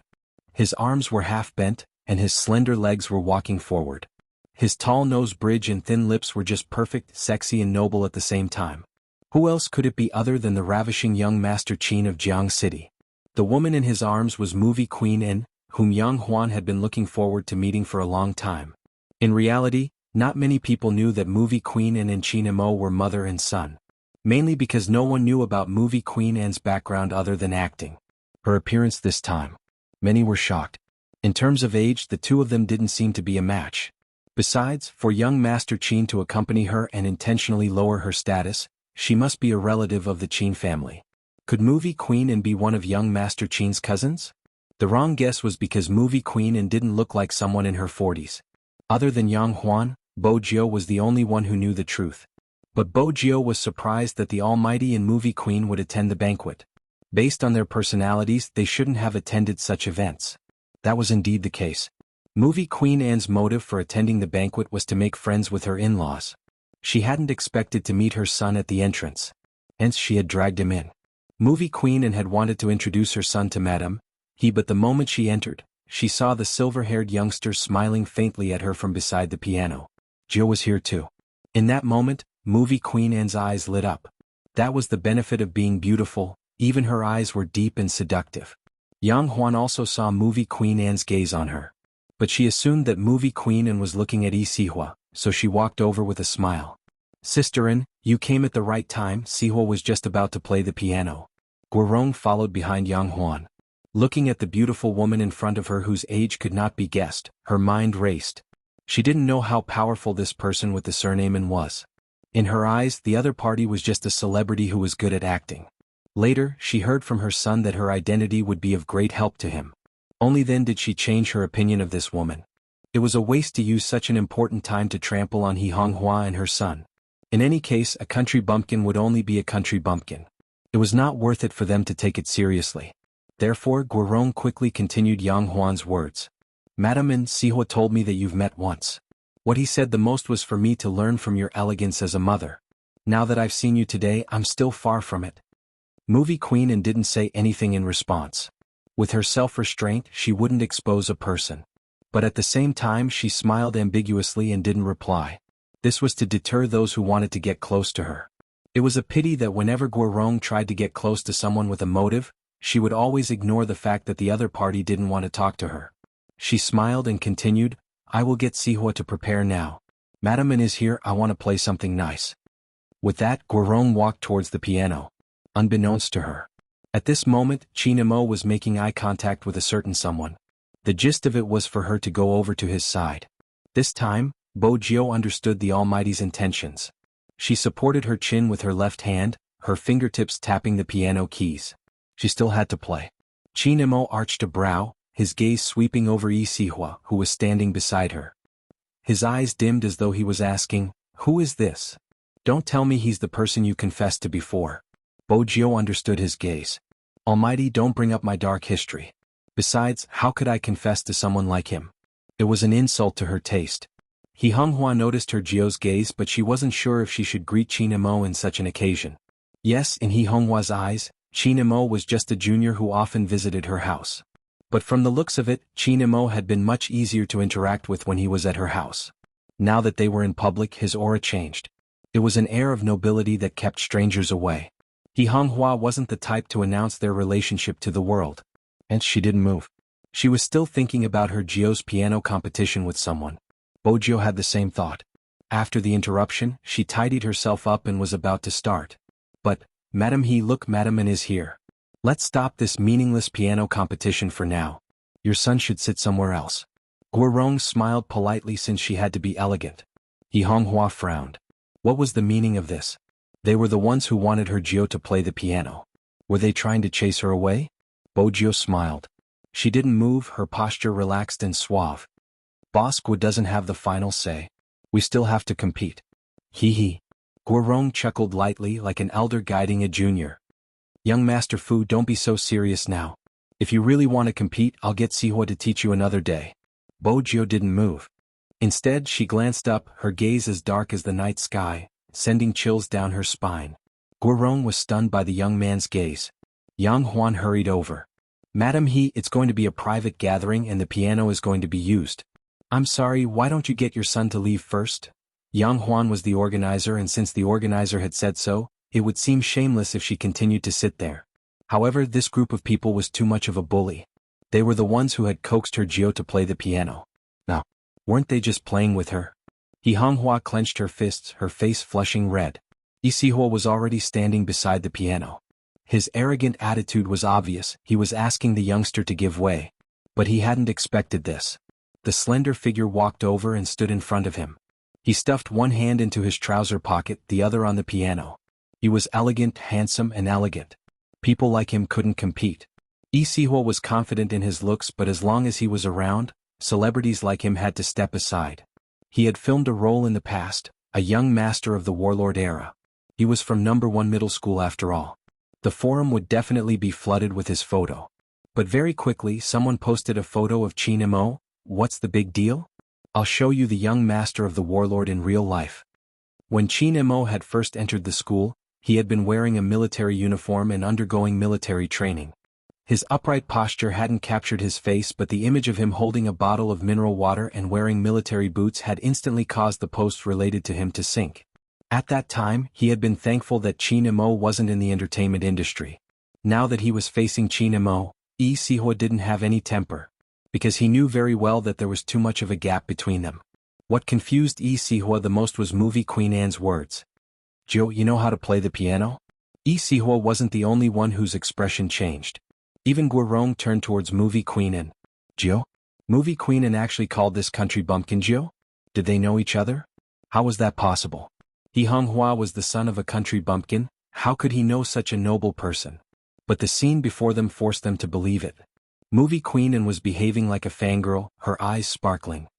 Hurry up and play a song, I've always wanted to see you sitting in front of the piano. It's just as I imagined, it's perfect. Xuanhuan and Movie Queen Anne could be considered friends, but even if it was her, Mizan wouldn't speak to her in such a tone. What exactly was the relationship between Xianghua's son and Sister Anne? No, what had he done to gain Sister Anne's affection? Bojio had interacted with Movie Queen Anne a few times and knew that the Almighty's mother had probably portrayed her character. But no matter what, he was still a son who slept with someone else. Bojio was still obedient. What would Goddess Anne like to hear? Sky City. Movie Queen Anne seemed to have thought of something and smiled. Mo, plays well too, a duet would be perfect. Aren't you going to compete? Let him back you up. In reality, Movie Queen Anne wanted the two of them to be in the same frame so that Madam He would feel that they were a good match. Besides, the situation had been obvious. Someone was bullying Jio. What kind of joke was that? She couldn't even bear to make things difficult for the child, how could she allow him to be bullied? During this time, Guorong and Sihua's expressions had changed several times. The moment Movie Queen Anne finished her sentence, the mother and son froze. Xuanhuan wanted to say something. Sister Anne, Xuanhuan, regardless of the situation, you have to know how to treat your guests. You did well when you were young, but now that you've grown up, you seem to have forgotten. Movie Queen Anne glanced up at her. With just that one glance, Xuanhuan's face burned. Everyone present knew that he was going to stop when the time was right. As the host of the banquet, her actions had been overboard. Xuanhuan hadn't expected Xianghua's son to know her, Sister Anne, the heir of the biggest financial group. On the other side, Qin Mo was already seated beside her, playing the first sound test. Sihua's face turned pale. He knew he wasn't Qin Mo's match. But taking a step back, it wasn't a bad thing for him. Based on his understanding of the country bumpkin, he wouldn't be able to follow Qin Mo's tune. That way the country bumpkin would be the one making a fool of himself. With that, Sihua's lips curved upwards. But in the next second, the silver-haired youngster pressed the keys, her fingers gliding over the piano like water. Her hair fell softly behind her ears, her fair neck, her distinct collarbones, every joint flawless. The youngster in the white suit seemed to have been poisoned with every glance. The youngster's tune was ethereal and pleasant, penetrating into one's heart. The scene Sihua was expecting didn't happen. On the contrary, after hearing the sound of the guqin, everyone looked towards the center. The scene in front of him was indeed too beautiful. It was as though all the lights had been drawn out of the ensemble by the two men at the piano. The silver-haired youngster glanced over with a smile. Even the noble Chinamo seemed to have a liveliness to him. The people present had also listened to all kinds of concerts. This was the first time they had heard such a concert.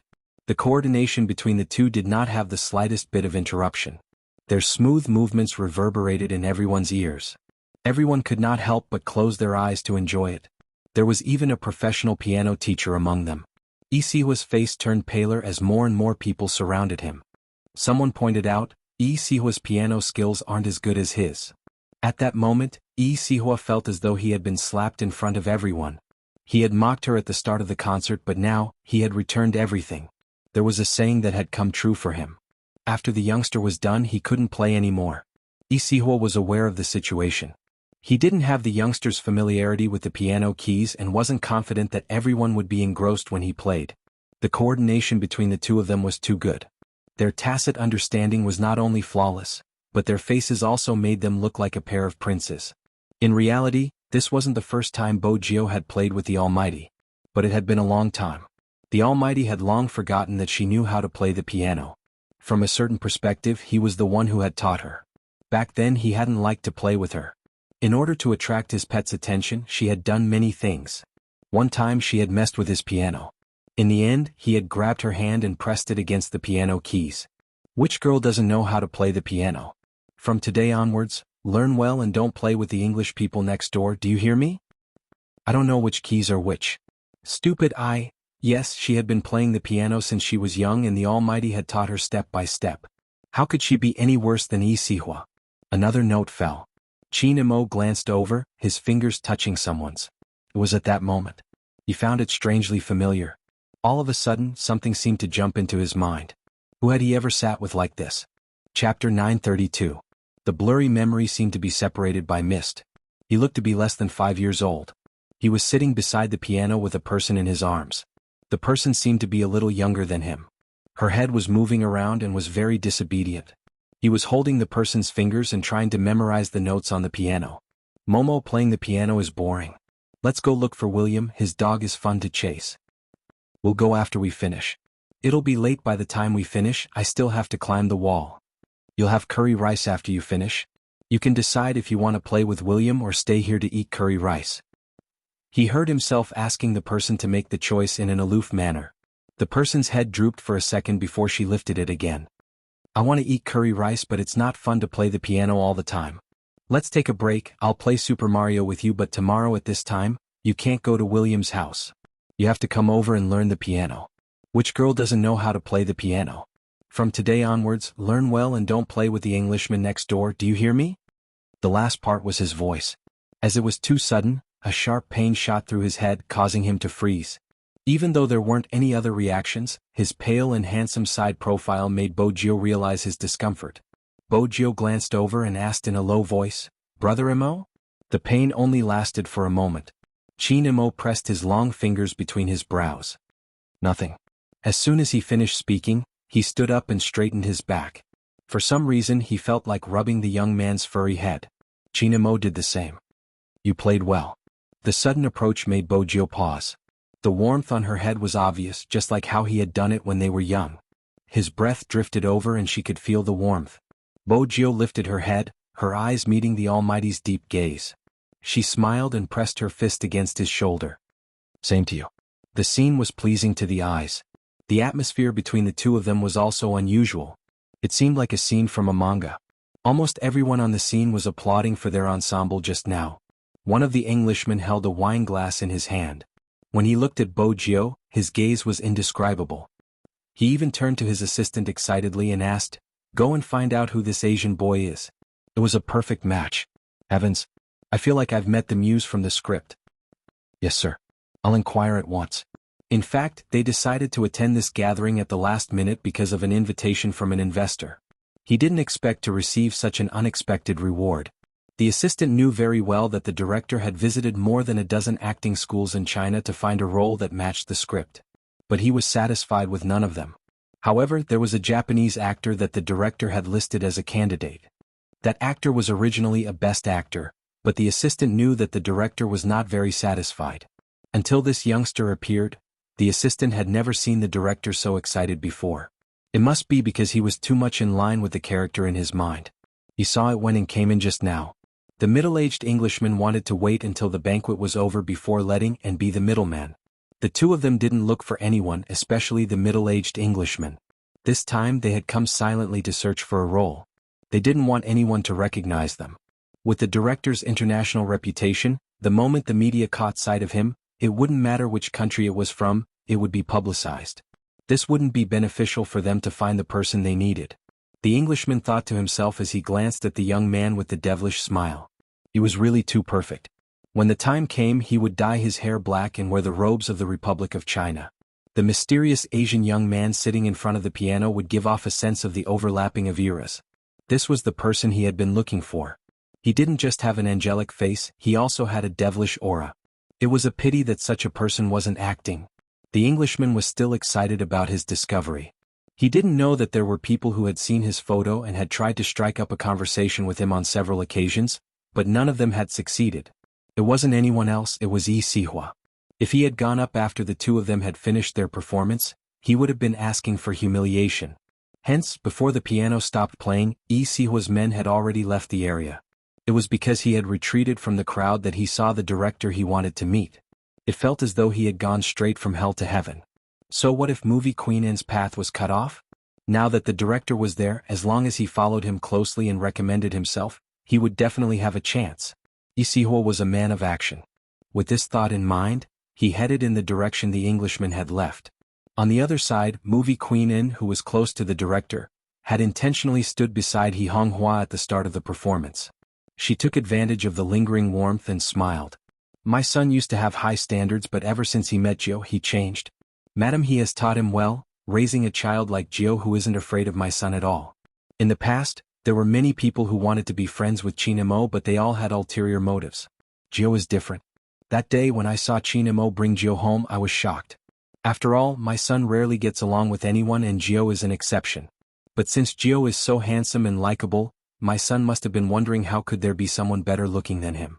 Perhaps that was the reason why they became friends. Now that I think about it, it's amazing. Now that I think about it, it's amazing. Xuanhuan was shocked when she heard movie Queen Anne's first sentence. She had never expected movie Queen Anne to be Qin Mo's mother. The more Xuanhuan listened, the more she felt movie Queen Anne was different from the other madams she had interacted with. After all, this person was well-mannered, elegant and magnanimous. It wasn't just an act, but every word and action was embedded in her bones, making her feel comfortable to interact with. Movie Queen Anne intentionally made her son sound more pitiful. She sighed deeply. Madam, don't be fooled by how tall and strong my son is now. He was born prematurely in the past and I didn't take good care of him. With that, the two mothers found a common point of communication. Xuanhuan immediately said, My Jiao was born prematurely too, he was so wrinkled that I was worried I wouldn't be able to take care of him. I guess so. Movie Queen Anne reached out and held Xuanhua's hand. We have to interact more in the future, both of them are troublesome. Xuanhua was delighted. That's right. Oh right, Sister I've heard about what happened to you. If you need any help, feel free to let me know. Movie Queen Anne was a capable person. She raised Madam He to Sister He without changing her expression. If it had been someone else, Xuanhua would definitely be on her guard. Not only did this person look at her with sincerity, she was also beautiful. Most importantly, she didn't have anything on her that she was concerned about. Her warmth made Xuanhua feel as though they were old friends at first sight. There wasn't the slightest bit of pretense. In reality, Movie Queen Anne was indeed such a person. I have long wanted to speak to Sister He and have thought of paying you a visit, but I was afraid it would be too abrupt. Today, I heard that Sister He would be attending the banquet, so I specially came over to befriend Sister He. Movie Queen Anne wasn't just expressing her sincerity to Xuanhua, she was also saying it for Guorong, who was standing beside them. The way she had asked Jiao to move away from the piano was clearly an act of contempt. Movie Queen Anne didn't feel the need to give her any face. At that moment, it wasn't just Guorong, even Xuanhuan's face turned pale after hearing the entire story. It had to be said that Movie Queen Anne's words were a slap to the face, leaving no room for negotiation. On the other hand, Xuanhua was the most generous and straightforward. You should have said so earlier. If you had said so earlier, we would have met at home. I don't know anything else, but I know how to cook. When you come to my house, sister, he will cook for you. That would be great. I love to eat, but that's the disadvantage of being an actress. There are so many things I want to eat, but I can't eat them immediately. Movie Queen Anne's tone was coquettish. Take today for example, I just want to eat scrambled eggs with tomatoes. I can't even find that kind of home-cooked taste outside. Xuanhuan was honest. She immediately replied, that's easy. If you want to eat, come over tomorrow. Can we eat tonight? After Movie Queen Anne asked, she felt that it wasn't polite. I'm disturbing sister. I'll eat tomorrow. Xuanhuan couldn't bear to see the beauty in such a state. It's not disturbing, I just need time to prepare the ingredients. It isn't too late. If you really want to eat, let's go home. I'll have to trouble sister then. Movie Queen Anne held Xuanhua's hand and smiled. She looked like a helpless little bird. Bojiu raised a brow as she walked over. Go home for dinner? What was going on? What was going on? When did her mother and the Almighty's mother become so close? In the time she had been playing the piano, the two of them were already calling each other sisters, completely disregarding her and the Almighty.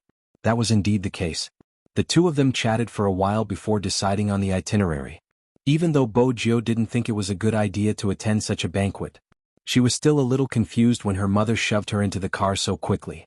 She glanced sideways at the Almighty, who was sitting beside her. His face was expressionless, handsome and elegant as usual. Was she making a fuss out of nothing? Bojiu arched a brow.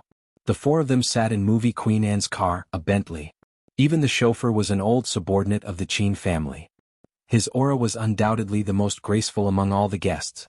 Xuanhuan came personally to send them off.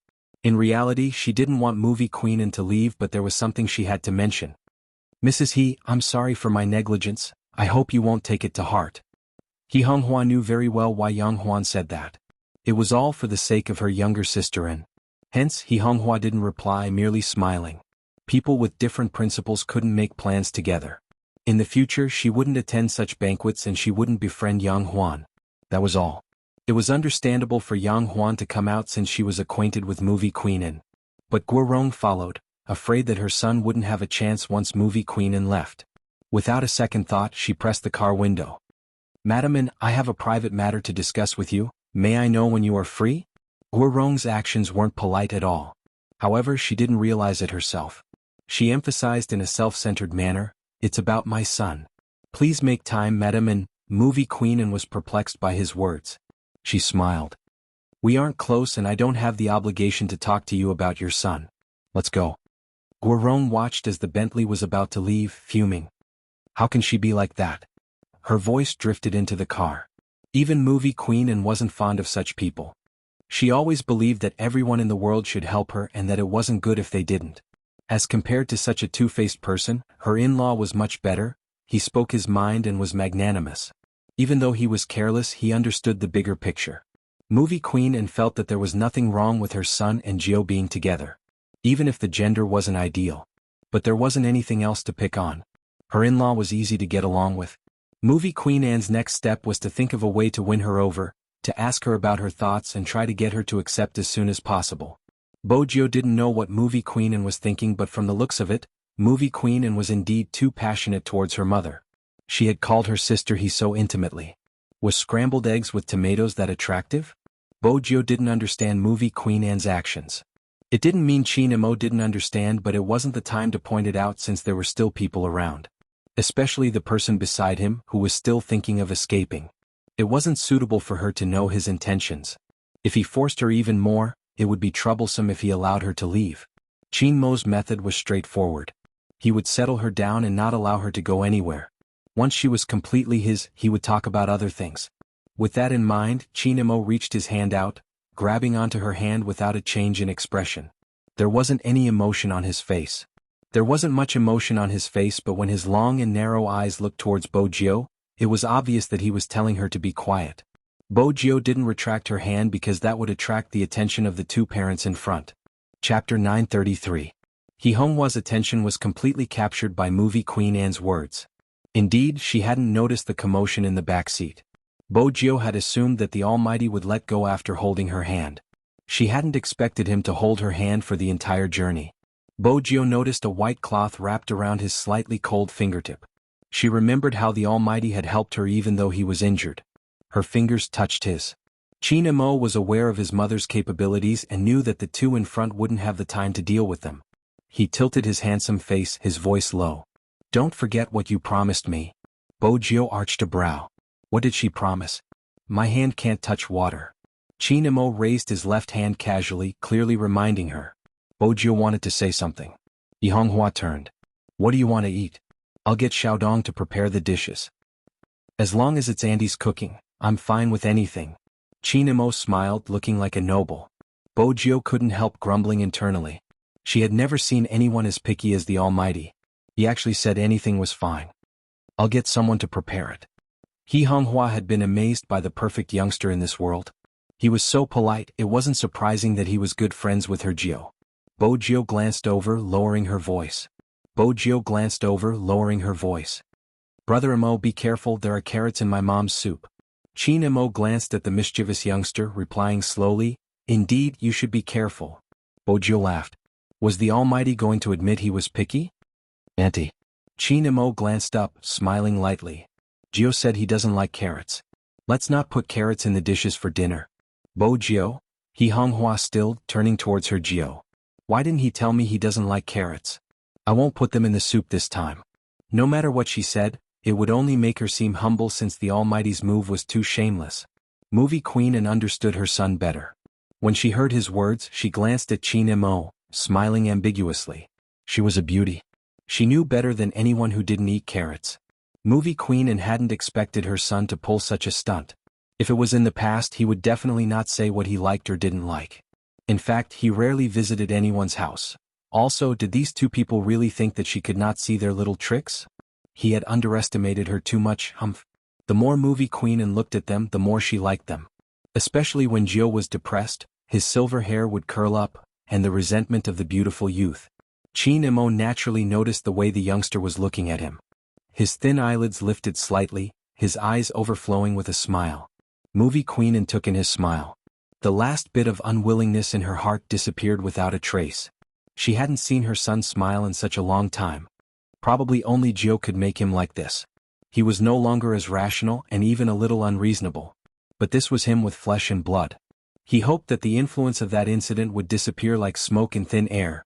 With that thought, Movie Queen and pulled Xuanhuan over to talk about shopping.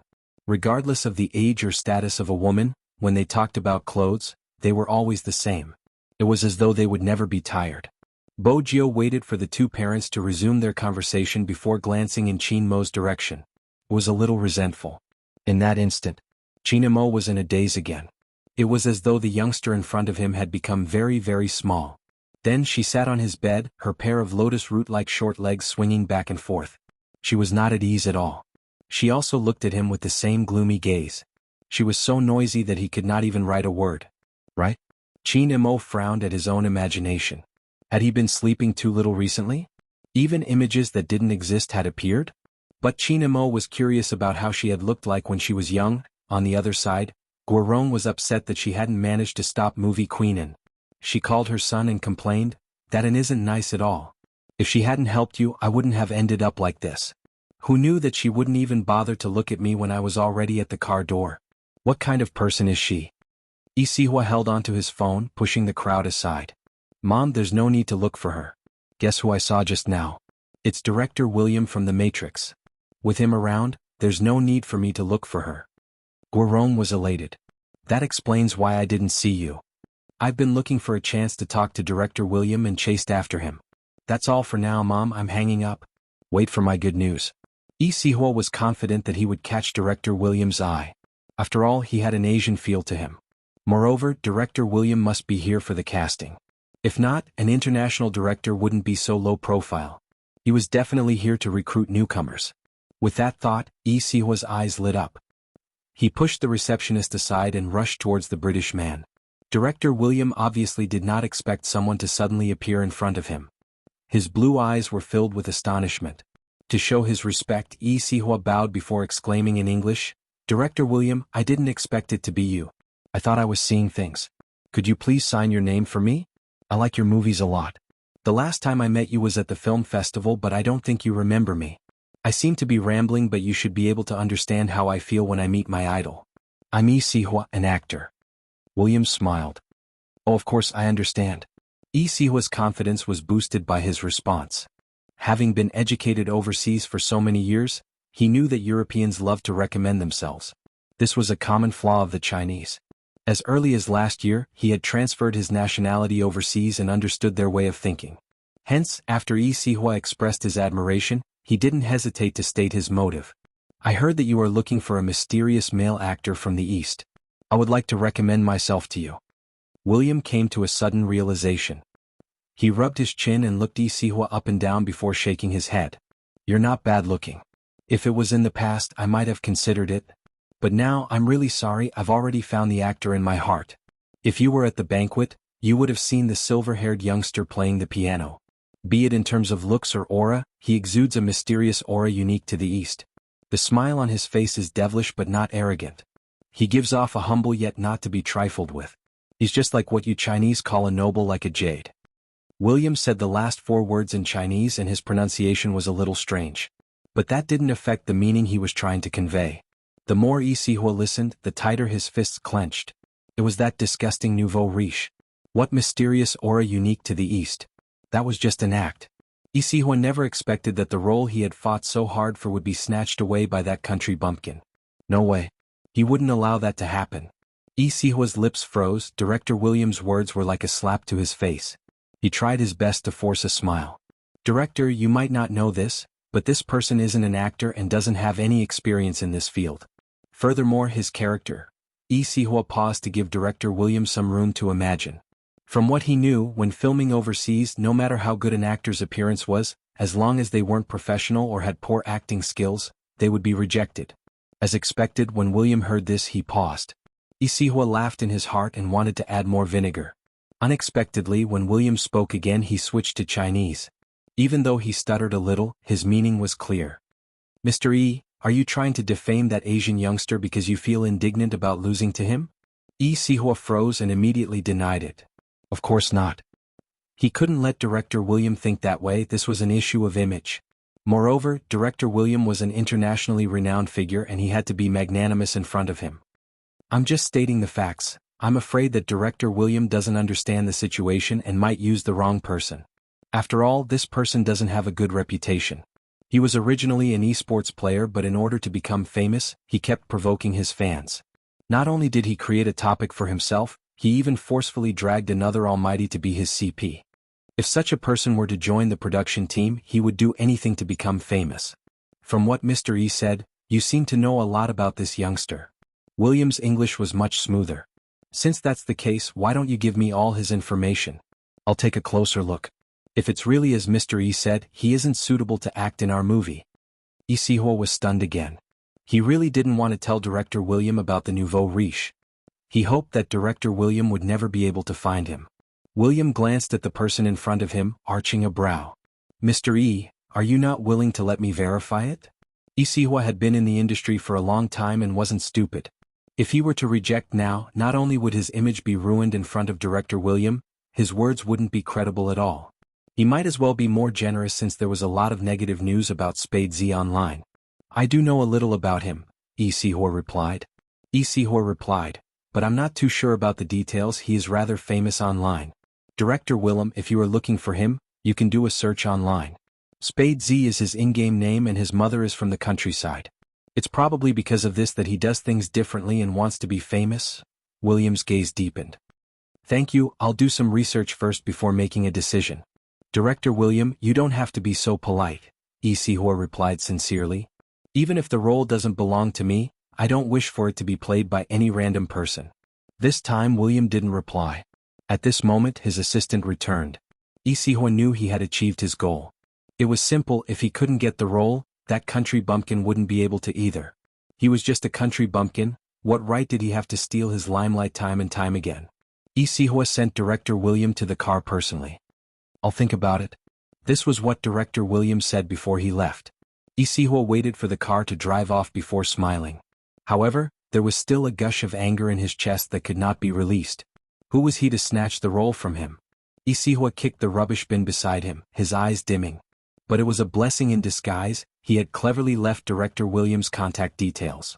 Perhaps after Director William saw the comments online, he might change his mind and let him take the role. It wasn't impossible.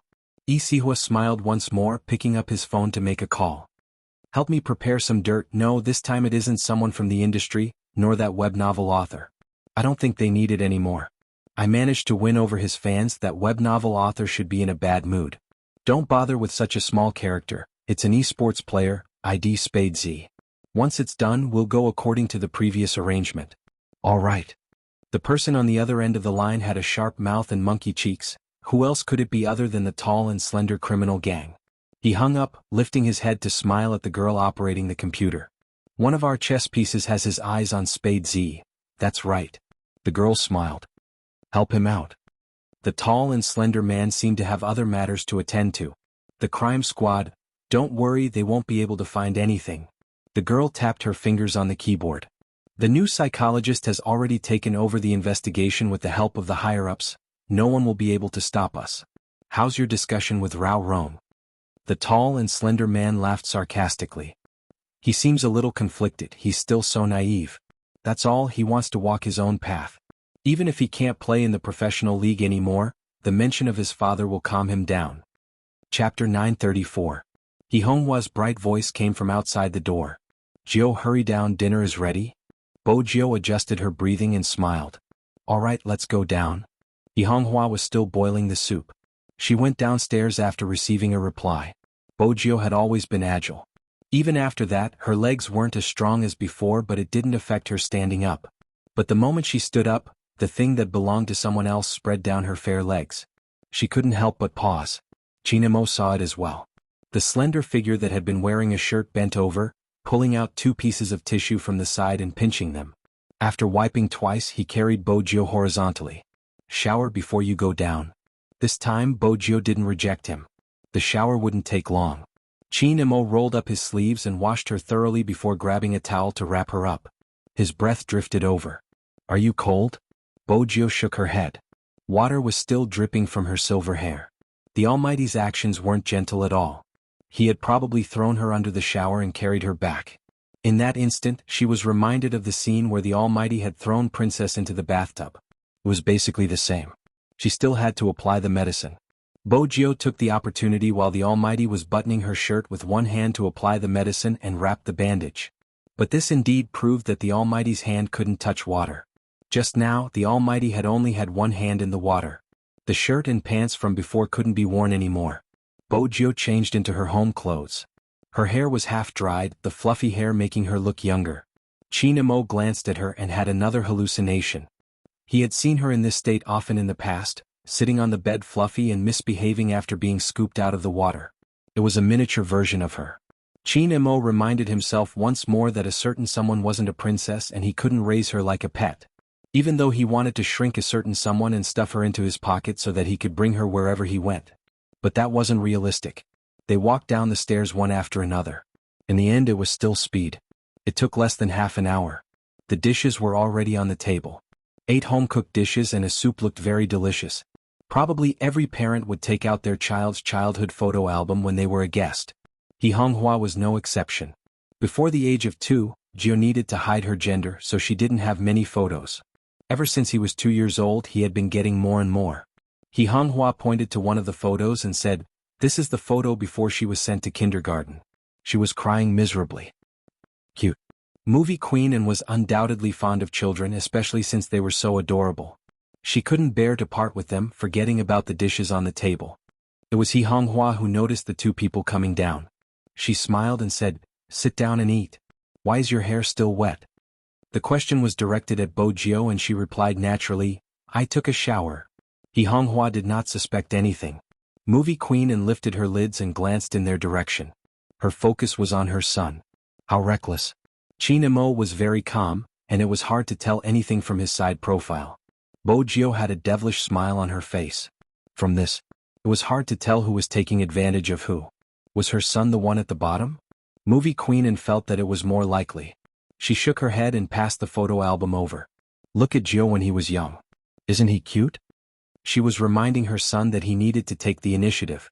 Chinamo really wanted to see what he looked like when he was young. His fingers swept across the photo, looking at the child in the photo album. Strangely, even though he had thought so much about a certain someone when he was young, he didn't feel much when he saw these photos. Xianxia frowned slightly, his face as elegant as ever. Naturally, the two parents began to talk about their childhood stories at the dinner table. Bojio listened as she ate. She wasn't surprised since she knew better than anyone what her puppy had been like when he was young. Basically, he had been a spotless doll, ignoring everyone. People of the same age would often wonder why the child was so much cleaner than them. It's my fault, I always made him wear brightly colored clothes. When he was young, people often treated him like a little girl, movie queen said. Bojio could empathize with him. When she had first met the Almighty, she had thought he was a doll. She had never considered him as a girl. Movie queen smiled at the youngster. Did Jio encounter anything interesting when he was young? Bojio glanced at the Almighty, who was frowning as he ate. She couldn't help laughing. I'm different from the Almighty, no one thought I was a girl when I was young. Hearing this, Xianxia put down his chopsticks and glanced at her casually, as though he was asking her to be taught a lesson. Bojio's smile deepened. When she caught his gaze, she changed the topic. But when I was young, my best friend looked like a girl.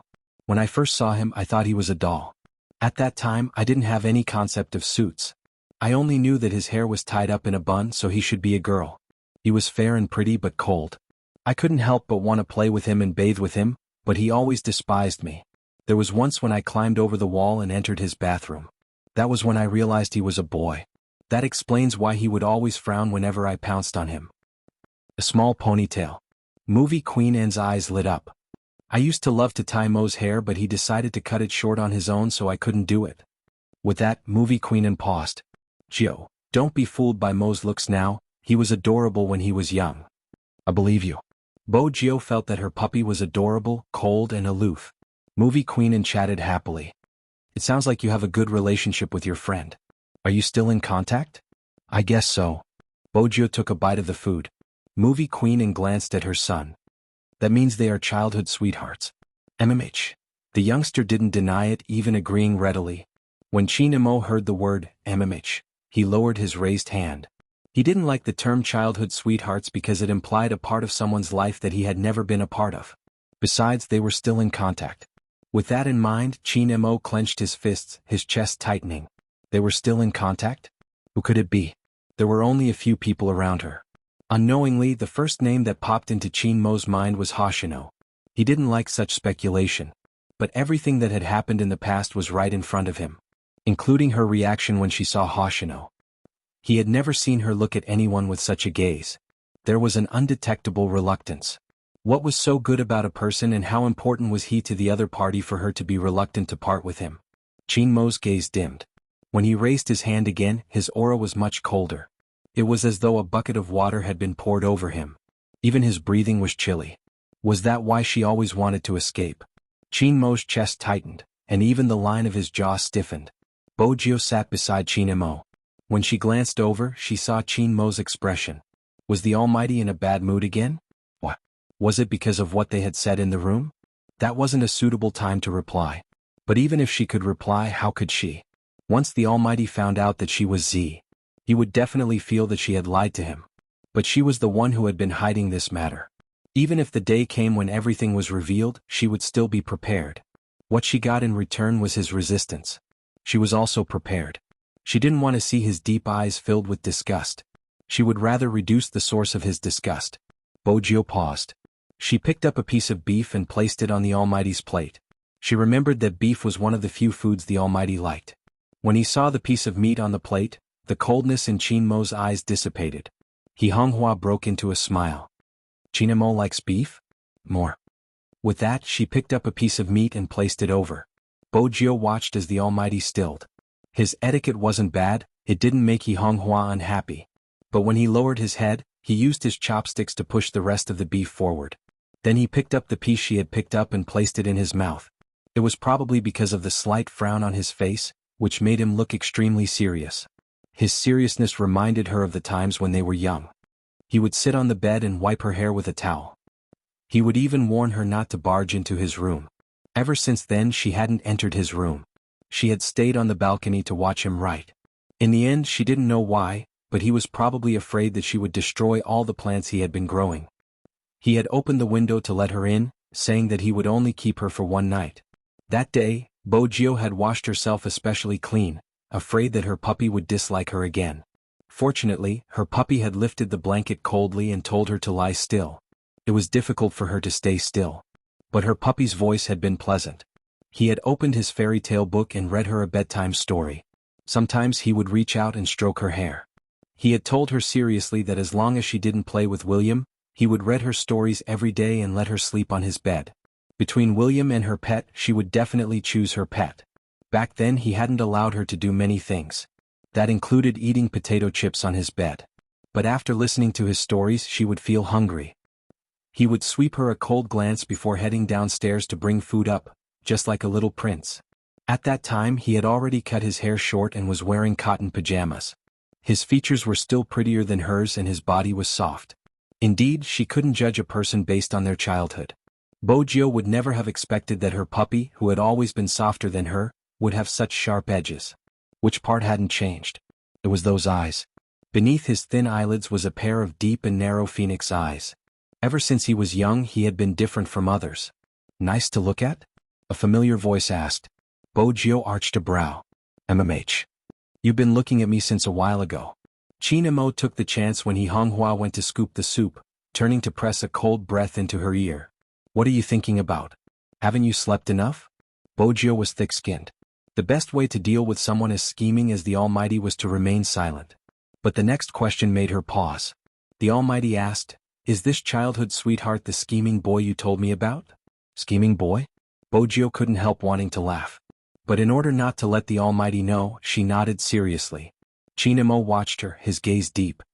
Stay away from him in the future. Bojio laughed so hard her shoulders were shaking. So the grown Almighty was so hostile towards her when she was young. Chinamo couldn't understand why she was laughing. In the end the dinner ended. He didn't get a clear answer. Chinmo's aura was much colder than before. But no matter how bad his mood was, Chinamo wouldn't show it in front of Xianxia. Movie Queenan was the best. Even Qin Xiaodong was impressed.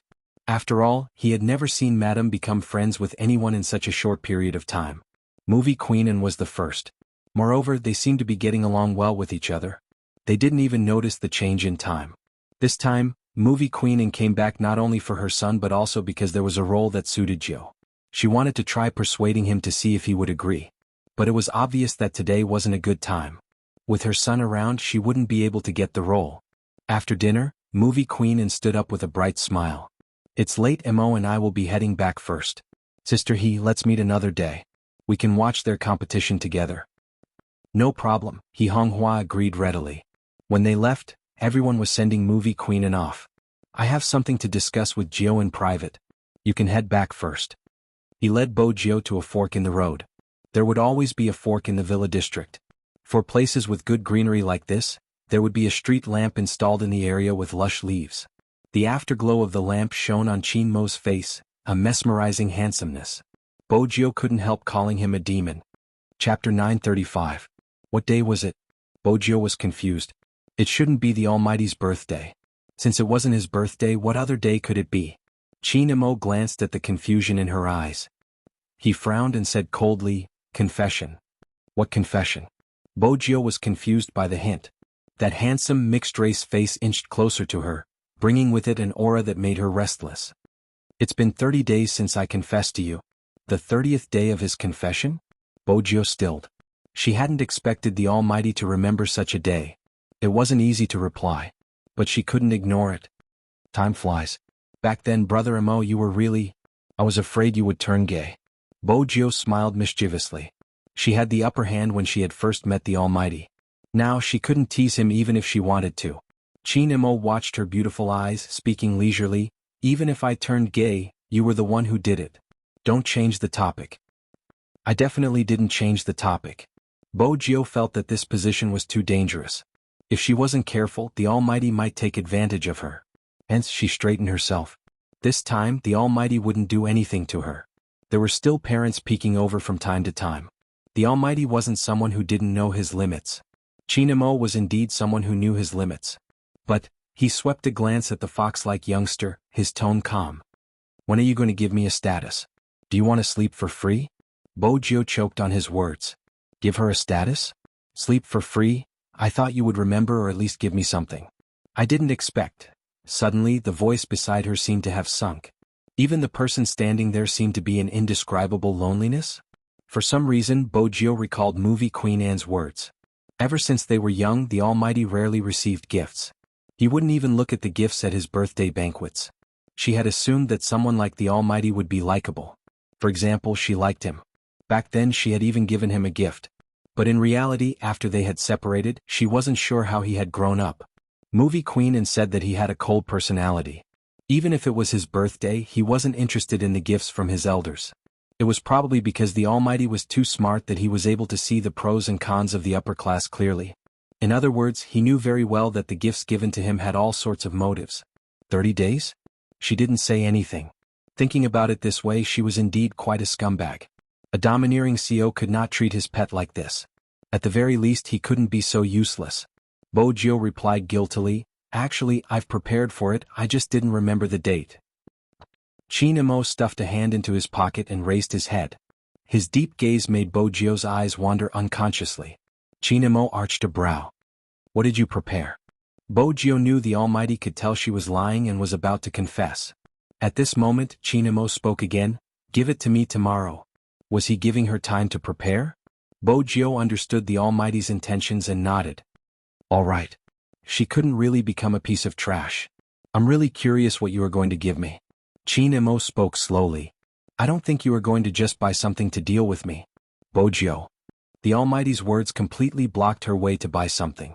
Was it really unintentional? Chinamo watched the youngster's depressed expression and his mood improved slightly. In the end he couldn't help it. He turned around and reached out to pinch her face. "You seem to be in a difficult position." Bojio feigned ignorance. "It's not difficult." Chinamo laughed. "Is that so? See you tomorrow." "All right," Bojio replied, reaching out to touch her face that had been pinched. Coaxing the Almighty was a battle of wits and courage. She also had to know how to step down. Chinamo walked forward, occasionally turning back to glance at the dignified person behind him. The corners of his lips lifted silently. Qin Xiaodong, who had been watching from the side, was in a dilemma. After all, there was a distance between them. It wasn't possible for him to hear the conversation between young master and young master Qin. But in front of the two madams, he would have to restrain himself. Most importantly, he couldn't let the goddess notice anything. Qin Xiaodong glanced in Movie Queen Anne's direction guiltily. Movie Queen Anne's expression didn't change. She probably didn't think of young master and young master Qin in that direction.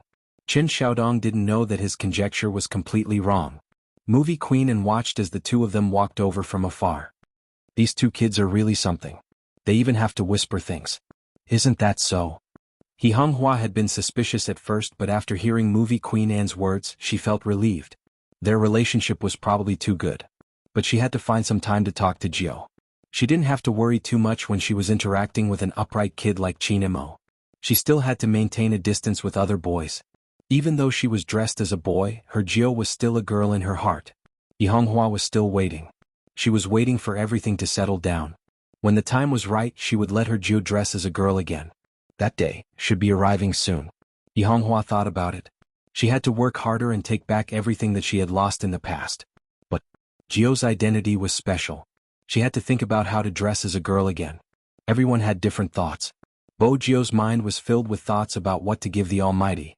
Even after Movie Queen and Chinmo's car disappeared into the night, Bojio still hadn't come up with a good idea. What should she give? Bojio was still thinking about this question when she lay on the bed. In the extended Lincoln, once there wasn't anyone else, Movie Queen and became more direct. "You were jealous when we talked about Jiao's childhood sweetheart, weren't you?" "No." Chinmo held onto the mineral water bottle, tilting his head to take a sip. From the side of his face, there weren't any signs of jealousy. But there was one thing.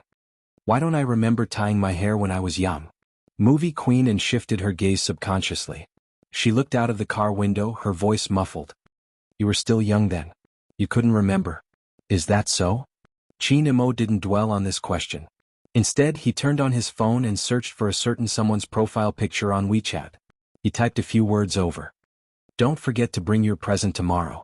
After Bojio received the message, she couldn't fall asleep. She tossed and turned for a while before a thought struck her. She smiled and stood up, walking towards the basement she had remodeled. The moment Bojio entered, the three pure white ultra-thin laptops lit up at the same time. Silver icons flashed just like a scene from a blockbuster movie. If it was something she had personally made, the Almighty might like it. She followed this train of thought. Bo opened the game official and found the video of their team's competition. With a click of her mouse, she saved, edited. In terms of operation, it wasn't complicated. But it took a lot of time. If she wanted the camera to have a sense of story, she had to find the scene bit by bit. The night sky outside the window was getting darker. Bo sat in front of the computer, her left hand on the keyboard while her right hand clicked on the mouse. Her beautiful silver hair was messy, but she didn't seem to have any intention of stopping. The Qin family. The lights never went out. This was a unique characteristic of the military compound. Regardless of the time, there would always be soldiers on duty and patrols. Movie Queen and stood in front of the floor-to-ceiling window, watching the swaying white poplar with a heavy heart. It wasn't because of her, but because of the question her son had asked her in the car. Madame Zhang brought a cup of tea over. "Madam, did you have a bad chat with Madame He?" "Of course not." When Movie Queen and smiled, there were dimples on her face. "Sister He is a straightforward person and doesn't forget her roots. There aren't many people who can maintain their character after entering the business world. She doesn't compete or lie to herself. A woman is weak but a mother is strong. Jiao has a good mother." Madame Zhang laughed. "It seems like the rumors aren't entirely trustworthy." "It isn't at all." Movie Queen and lowered her head to take a sip of tea, her brows still furrowed. Madame Zhang was confused. "Then Madame Zhang, what exactly did Mo go through to lose a portion of his memory?" Movie Queen Anne's question had become a taboo in the family ever since. Madame Zhang didn't know how to answer. No one would be able to forget the young master who had come down from the private plane with blood dripping from his fingers. At that time, his thoughts had been in a mess. Movie Queen Anne knew she wouldn't be able to get an answer. Hence she took a deep breath. Now he has started to interact with criminals again. "Madame Zhang, I'm worried that the past will repeat itself." "Madam, don't worry. With young Master Jiao around, it won't happen." Movie Queen Anne broke into a smile. "You're right. Once one thought things through, they would gradually let it go. It was the same for everyone. What they couldn't let go would always be the injustice." In the club, Rao Rong looked at a screenshot of the news. His hand tightened around the mouse. It was an old piece of news about $1 million of embezzled money found in a policeman's house. Because of the double crossing, the policeman didn't have a good ending. Rao Rong hadn't believed this piece of news at all. He wanted to clear his father's name. When he was young, he had tried many methods. Time and time again he had hit a wall. He had been expelled from the club and in the end, he had lost all hope. Rao Rong wanted to know who had killed his father. Why had the $1 million appeared in his house? He could only rely on that person. That was reality. He had no choice but to lower his head. "Captain." Lin Chintao rubbed his eyes, switching on the lights. His hair was a mess. "Are you still thinking about the competition?" Rao Rong closed the page and stood up, replying faintly, "Ouch." Lin Chintao grabbed his short hair. "It's the team that can't keep up with you. Actually, I have thought that it would be better if Captain went to another team." "It's not that." Rao Rong walked over, glancing at the red mark on his face. "Go to sleep." "Oh." Lin Chintao agreed, but he didn't stop. Ever since Qin Mo got together with Little Spade, his playing style has changed. He's sharp and shameless, getting addicted to the jungle. It's hard to defend against him. Rao Rong paused. In the beginning that was his playstyle, but it changed.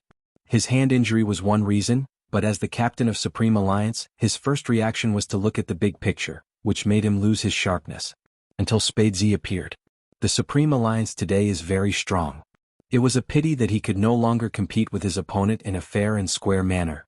Rao Rong didn't tell Lin Chintao that. The night continued to fall.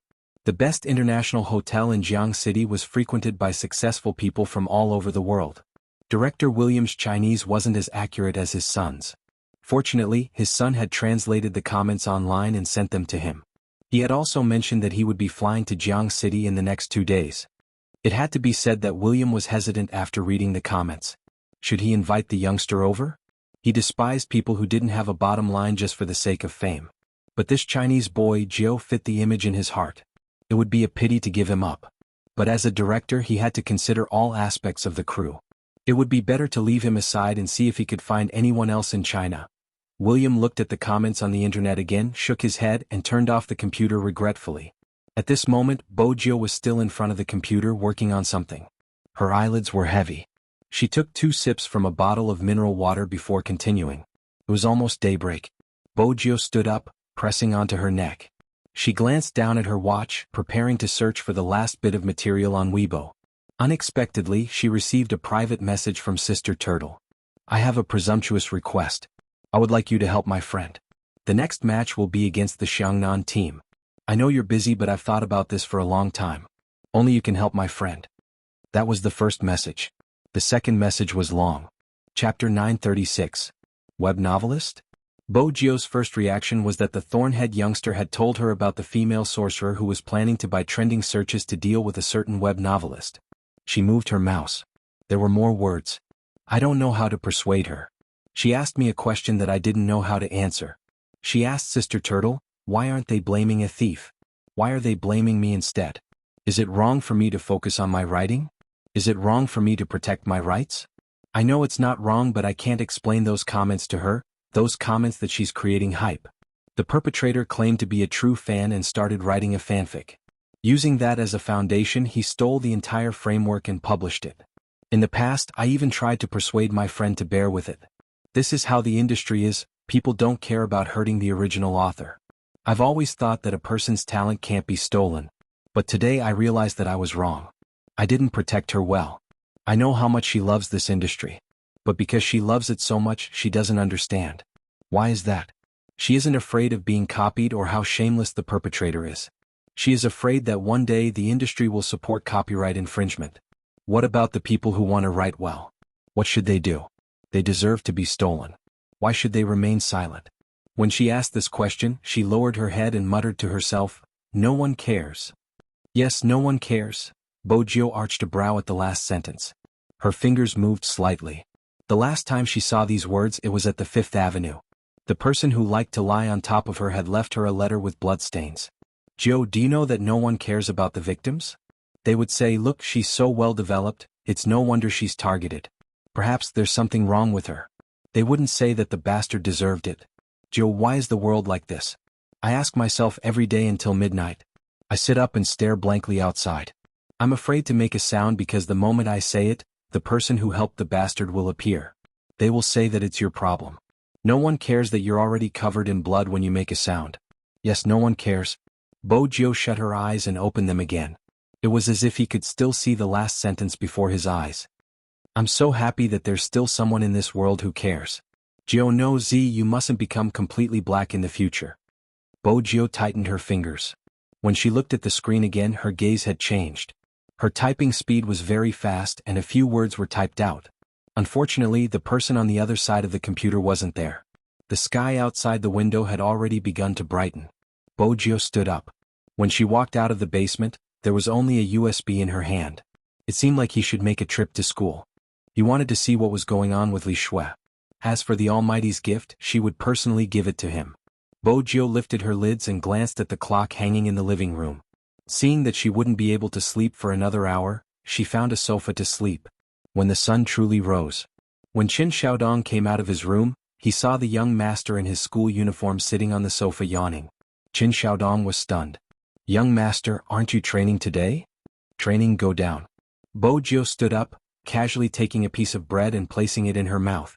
Then she lifted her slanted school bag and swung it behind her, looking very handsome from head to toe. When Qin Xiaodong saw his young master's attire, he couldn't even be bothered to eat breakfast. He hurriedly followed her out of the house. Ever since the regional competition, Bojio rarely appeared in school. Hence, when everyone saw the tall, slender and silver-haired youngster on the skateboard once again, almost all the students in number 1 middle school were excited. The only person who didn't welcome her was probably the security guard at the entrance. The moment this youngster appeared, he had to look at the top of the wall. He was alone, how could he see so many places?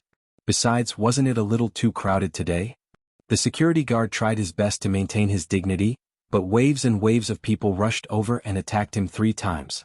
Every girl who ran over with her hands covering her face said, "Did you know? His Highness Gio came to school today." Really? Where is he?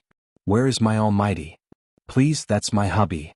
Stop arguing, isn't the National League Finals about to begin? Why does His Highness Gio have the time to come to school? Who cares about him?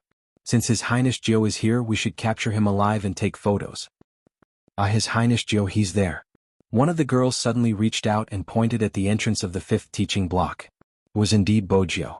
That head of silver hair and sharp features made the people around the youngster a little dazed. Bojio held the black skateboard with one hand and strolled into the classroom. Ah! Screams came one after another. No one would have expected that the guy they looked down on would actually enter the National League finals and become an esports star with millions of fans. In the past, there might have been people who objected to Bojio being the school hunk. But now, almost everyone acknowledged the title. Even when the other schools said that they only had nerds and they weren't as handsome as them, they simply took a screenshot. Regardless of whether it was the youngster playing games or reading a book with a lollipop in his mouth, it was enough to destroy the school hunks. Is he from number 1 middle school too? Nerd? No. The girls from every school were saying, "Principal, you owe me a spade Z. If Big Black is in our school, even if it's raining or thundering, I won't delay my classes and report every day." Being envious of number 1 middle school for having such a school hunk had become a popular phrase among the students. Hence, when Bojio stepped into the school grounds, it was easy to imagine the scene. How boring. A girl in the crowd scoffed. She brushed past Bojio and sneered, "He's just playing games and has a slightly better face. Do they have to chase after him so much? Have they forgotten what he was like in the past? He wasn't even presentable." Her friend paused for a moment. "Li Shui, that's not very nice." "What's not nice about it?" Li Shui pouted. "He might even cheat during competitions. I played with him previously and his skills weren't that good. How could he be a professional player?" "That's right." A few people who were close to Li Shui spoke up. "He doesn't qualify at all and has a fragile heart. I heard he can't stand his fans talking bad about him." Li Shui chuckled. "Isn't that the same as a certain someone? All right, let's continue playing in the group tonight. My dad has already prepared everything for me. In the future, I won't just publish my book, I'll publish everything you guys have written. As for that person, I'll piss her off, ha." Did the people in the group notice? Notice what? They support me, and after finding out about this, they feel that the author has a fragile heart. She's the only one who feels aggrieved. I'm not in a good mood today. When we enter the group later, I'll get them to sing for me. These kids are easy to coax. Li Shui, you're really something. But I heard that the author isn't willing to give in. Are we really fine? Infringement of rights has to go through legal procedures. With my dad around, what's there to be afraid of? Once it's trending, I'll make sure she can't survive in this industry. Is that really fine? She has quite a lot of fans. What's the use of fans? Aren't they all on my side? Don't worry, we'll do what we need to do. I've done my research. It's fine, the environment is like that. What can she do? That's good. All three of them had a smug look on their faces. They were still thinking about how to piss the author off. Anyway, someone was helping them. Their current position was true fans who were slandered by the author. No one would think that they were in the same industry. The author was a fool. She was the one who insisted on saying it. Wouldn't she be going against them if she said it? She was really asking for it. But Li Shui lifted her thin lips. She was going to be an author in the future. Once her dad packaged her, she would become popular. Who would know who that woman was in the future? Alright, if that woman still dared to cause trouble in the future, she would just say that she wanted to borrow her popularity. This was a trick that worked every single time. When Li Shui said these words, she didn't know that everything she said had been recorded. The person who recorded it wasn't anyone else but Bojio. It wasn't hard for Bojio to figure out when the recording had been placed on Li Shui's uniform. Brushing past her was enough to complete the task. Bojio listened to the sound coming from her phone. She sat in the classroom and glanced at the English teacher who had just walked in. She swiped her fingers and logged into her phone, intending to send the recording to Sister Turtle. Unexpectedly, the other side sent a private message faster than her. "It's too late." "What do you mean by it's too late?" Bojio's fingers paused. There wasn't any other message. Until the end of the class. It was a voice message in tears. She couldn't take it anymore. She left. Bojio stood up abruptly.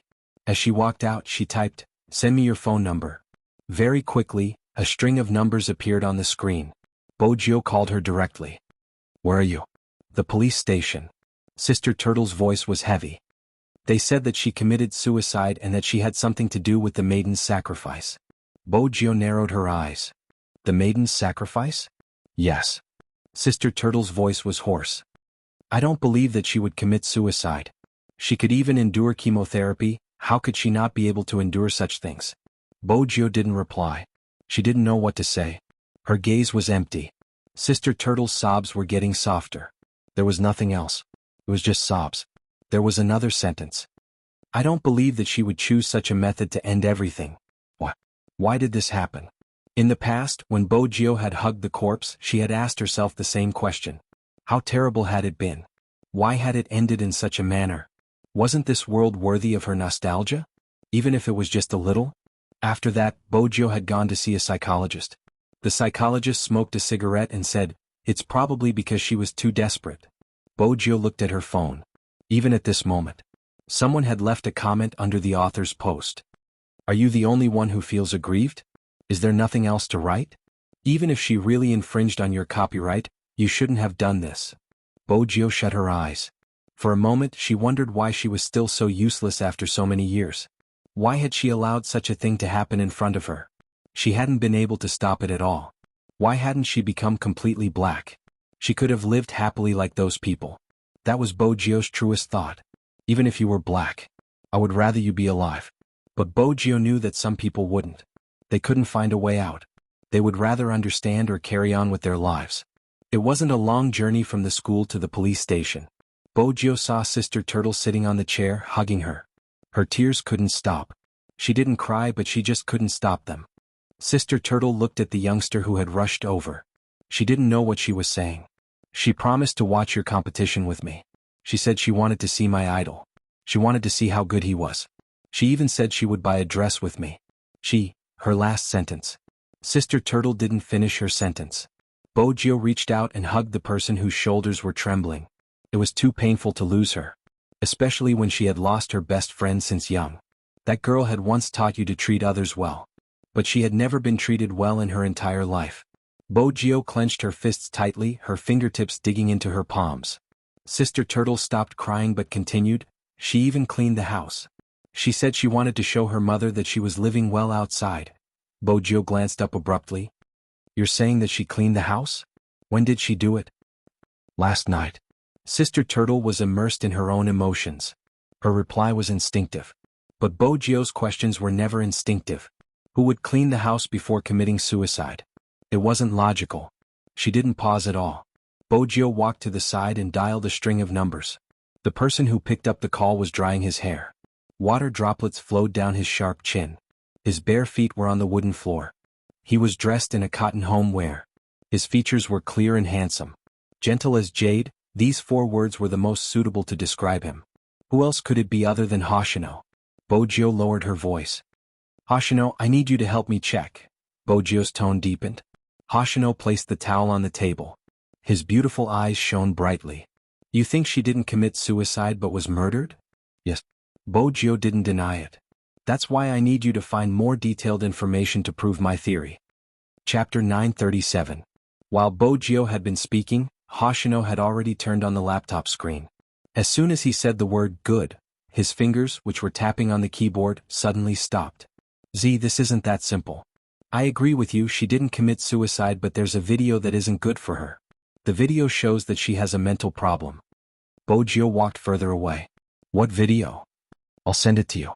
As Hoshino spoke, he glanced at the comment below and added, Do you have something in your hands now? MMH, Bojio replied. The recording of the perpetrator. Don't send it. Hoshino's voice softened. Bojio frowned. What did you find out? The perpetrator wants everyone to think that it was a suicide because the author couldn't stand the copyright infringement and chose to end her life in such a manner. Hoshino placed the mouse down and glanced up. The perpetrator recorded her actions before her death. Their motive is clear. If you send the evidence, the perpetrator will escape. If you don't send the evidence, she will still be in pain until her death because the person who destroyed her faith and stole from her is still on the loose. Hoshino glanced at the drifting clouds outside the window. Someone just wants to shut your mouth. What are you going to do? I won't let either of them off. In that instant, Bojio's gaze was dark and extremely cold. Hoshino chuckled and reached out to tap the mouse. Alright, there's a problem with the video. It isn't because of the production but because of the unusual reaction of the victim. Someone said that her reaction proved that she had lost her mind. After entering the elevator, she pressed the floor she was on. Then she suddenly changed and pressed the number 2. She peeked out and glanced out of the elevator with wariness in her eyes. She did this twice as though she was checking for safety. After that, she returned to the elevator and disappeared from the surveillance. When she reappeared, she was sitting in front of her computer. After reading the comments that supported the perpetrator, she hugged herself in depression. Then, she seemed to really want to commit suicide. She picked up a bottle of medicine and drank at least 5 pills with her back facing the computer. Finally, she looked into the camera with a pained expression. The video ended at this point. There's one thing worth noting. No one would call their mother before committing suicide. But this person did. Even though she didn't speak much and wasn't in a good mood, it didn't seem like something a suicidal person would do. Of course, she could have been forcing herself. Then, she fell asleep and slept until the video was released and the corpse was discovered. Bojio's eyes dimmed. You're saying that the video was released before the corpse was discovered? Yes. Hoshino hit the enter key. She first posted a message on the internet and then started the live broadcast. When the police found her, it was already too late. Hence, to prove that she didn't commit suicide, we have to solve this mystery. Since she didn't commit suicide, why was there a live broadcast? With that, Hoshino stood up. We need that person to explain. She has to analyze the victim's actions and find a logical explanation. Bojio glanced up. Hoshino walked to the window and said the name that both of them thought of. Chinamo. After Hoshino finished speaking, Bojio paused. Bojio paused for a moment, not because of anything else, but because of the tall figure that appeared in front of her. The man was wearing a black trench coat with a white shirt underneath. His slender fingers held a slender cigarette as he looked at her. This kind of attire only made him look more elegant and handsome. The Almighty. Bojio's eyes lit up. Chinamo walked over, reaching out to pat her head. Were you calling? He probably hadn't heard the contents of her conversation. A friend, Bojio replied as she listened to the busy tone. Hoshino hung up just in time. Chinamo glanced at the youngster's hand. It was an anonymous number.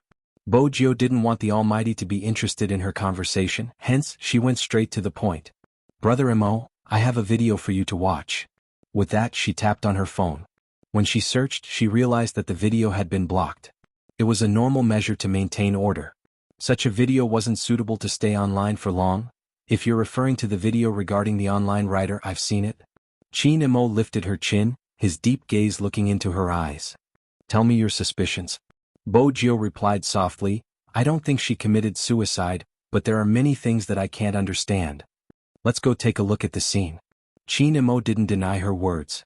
Bojio nodded, leaving the Almighty to wait. She walked over to speak to Sister Turtle before returning to Chinmo's side. Let's go. Chinamo glanced at her. It seems like you already knew about it. Why didn't you call me? It wasn't an easy question for Bojio to answer. Chinamo didn't continue asking because 3 people were walking over from the side. Bojio recognized one of them. It was Li Shui, the one who had infringed on her copyright. With such a huge incident, the police would definitely ask her to come over to give a statement. But before they reached the station, Li Shui couldn't help but complain. What is going on? She has a fragile heart and yet she wants me to suffer as well. The policeman wasn't a hot-blooded person. He couldn't take it anymore and turned to glance at her. You had a conflict online and you infringed on her copyright. She isn't fragile, right? Uncle, don't spout nonsense. Li Shui raised her eyebrows. All I did was create a fan group and write some fanfiction. I used to like her book quite a lot. She, as an author, has wronged me like this. I haven't even had the chance to complain about it. It's as if she's the only one who's wronged. But after the incident last time, I've already given up on the book.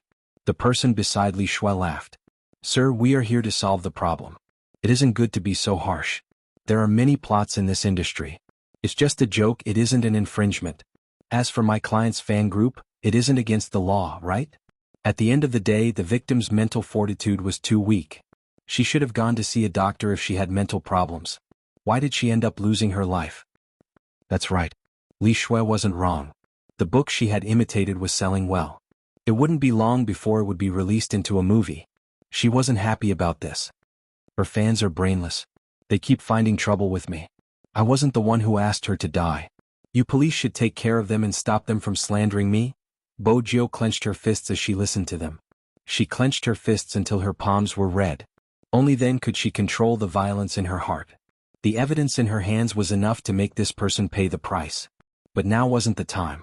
Because she knew very well what kind of comments there were on the internet. The victim was dead. The people were still talking. She really has a weak mental fortitude. It's better for someone with a fragile heart to stop writing novels. I saw Li Shui's novel. It's good. Even though it looks similar, aren't all plots like this? I was going to get her to apologize to Great Master Li Shui. She's so annoying. Now she's finally quiet. I've seen the video. She's just a mentally ill person. Normal people wouldn't behave like her. Bojio had always believed that the dead were the most important, especially those who had died unfairly. But it was obvious that some people didn't think the same. That person was no longer around. The comments that left her with cuts and bruises wouldn't stop. Hence, he couldn't allow her to leave with such an ambiguous ending. Bojio was probably clenching her fists too tightly. Qin Mo's hand landed on her wrist. He pulled her up, his voice calm. Open up. Bojio paused, looking at the Almighty. Qin Mo seemed to be at his wit's end. He suddenly leaned forward, planting a kiss on her fist. This time Bojio opened up. It was a natural reaction. She hadn't expected such a move from the Almighty. Qin Mo watched the red marks on her palm. His eyes dimmed. I didn't know you had such masochistic tendencies. I just used a little more force. Bojio was embarrassed. She found an excuse. I'm probably too good at fighting and can't control my strength. Do you know that person? Qin Mo tapped the youngster's palm. Bojio shrunk in pain. Which one? The one who spoke. Qin Mo held the youngster's hand, holding it in his hand. Bojio reluctantly allowed herself to be held by the Almighty. She didn't speak much. It wasn't like her usual self. Qin Mo glanced over, combining what he had heard and his understanding of a certain someone. You have evidence of this person. It wasn't a question. Bojio paused before asking, how did you know? I can tell. Qin Mo glanced at her, his gaze unwavering as he walked forward. Why didn't you post it? Bojio puffed up her cheeks. I can't post it. Seems like you're abiding by the law now. Qin Mo couldn't help pinching the youngster. Bojio was dumbfounded. Don't worry. Qin Mo's gaze deepened. I'll let you post it. Anyone who does it will receive the punishment they deserve. Bojio had always known that the Almighty was different. Regardless of how things changed around him. He was like the brightest star in the sky, untainted by any dust. Qin Mo paused in front of the Hummer. Shouldn't you do something to make me happy? Bojio understood. She smiled devilishly and leaned forward, wanting to kiss the Almighty. Unexpectedly, the Almighty pressed her head down, his brows slightly furrowed. You want to kiss me? What else? Bojio arched a brow. Present? Qin Mo reminded her faintly. So that was the reason. How awkward, she thought the Almighty wanted her to kiss him. If you really want to kiss me, you can kiss me too. Qin Mo lifted his lips into a smile. It was obvious that he knew what she was thinking. This time Bojio didn't fall for the trap. She reached into her pocket and took out a USB. That USB flash drive was obviously not an ordinary USB flash drive. It wasn't just the material but also the appearance. The word, 9, was engraved on the silver surface. Pushing it to the side, it was an electronic cigarette lighter. This wasn't the only USB Bojio had given him. In fact, as early as when she was young, the night before she left with her father, she had placed a USB drive like this on his cabinet. Now that she thought about it, the Almighty probably hadn't discovered it. Or perhaps he had, but he had forgotten about it. Is it for me? Qin Mo asked. Bojio wanted to tell him how to use it. Qin Mo moved his hand to the side. What? Do you want it back after giving me a present? No, Bojio replied. Other than the cigarette lighter, there's a second present inside. You can read it by inserting it into the laptop. Qin Mo smiled. It was a rare smile. It was like the sunlight shining through a bottle of mineral water. It was clean and beautiful. Bojio watched his smile, her heart skipping a beat. Hence, when Qin Mo kissed her, her fingers didn't react. It was a light kiss, as though he was eating a mint candy, slightly cold and sweet. She finally understood how those overbearing CEOs felt when they bought things for their mistresses. $1,000 for a beauty's smile. That was probably it. But ever since they had boarded the car, the Almighty hadn't glanced at her. One of his hands was holding hers while the other was playing with the USB lighter. He must be in a good mood. Bojio's good mood was contagious, the viciousness in her chest dissipating. When the Hummer stopped in a small area, the Almighty held her hand and entered the elevator, pressing the floor of the deceased. But very quickly he pressed the number 2 and walked out of the elevator. He glanced left and right before walking back. Bojio glanced up. The Almighty was recreating the scene himself. Qin Mo watched her, his voice calm. Many people think that her actions are a reflection of her mental state. Actually, that isn't the case. Bo finished his sentence. Qin Mo pressed the button to close the elevator 4 times. What do you think is wrong with my actions? Panic? Bo paused. She's afraid. A normal person wouldn't press the elevator button in such a manner. Qin Mo watched as the elevator doors opened and walked out. That's right, she was afraid. When she entered the elevator, she pressed the number 2 so quickly, which means she sensed danger. The only explanation I can think of is that she suspected someone was following her. That's why she acted that way.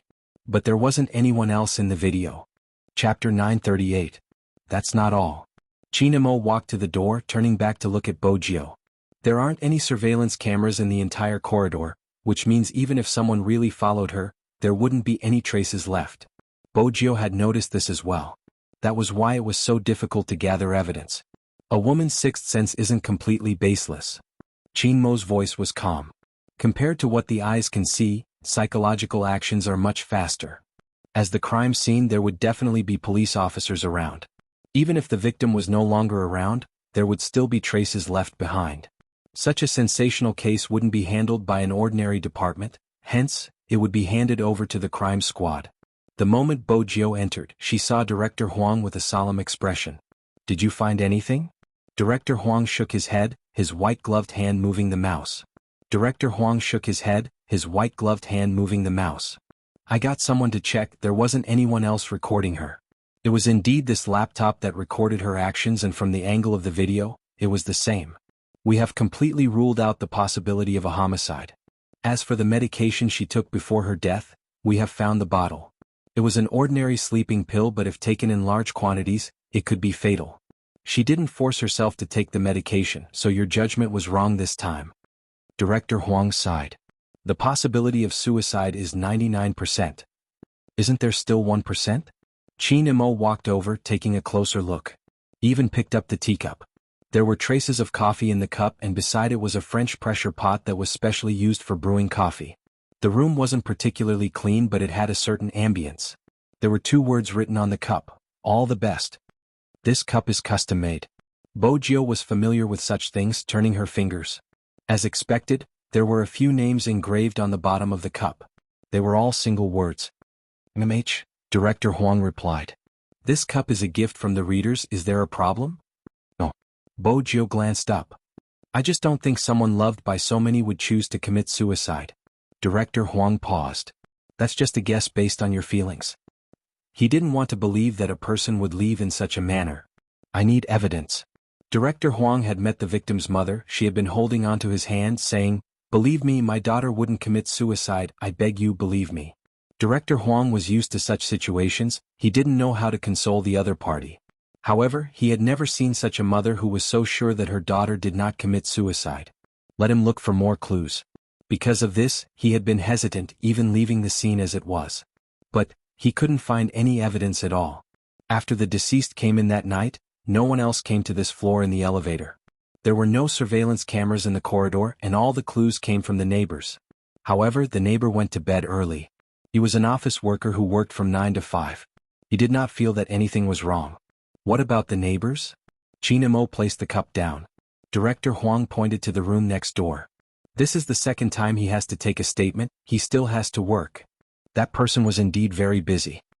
He raised his hand to look at his watch, and his mouth was a little dry. I've told you everything I need to say. I really don't know anything, and I didn't hear anything. Everything was normal that day, and there were no suspicious people. That was what Qin Mo and Bo heard when they walked over. Qin Mo sat opposite the neighbor. Other than that day, what about the rest of the time? Did you see anyone come looking for her?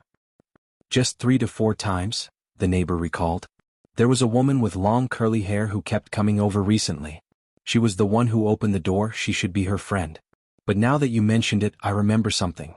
About 2 days ago, a tall and skinny man came out from her place. I have a feeling that he was a thief. It has been 5 to 6 days, and she even asked me if there was a burglar in the building.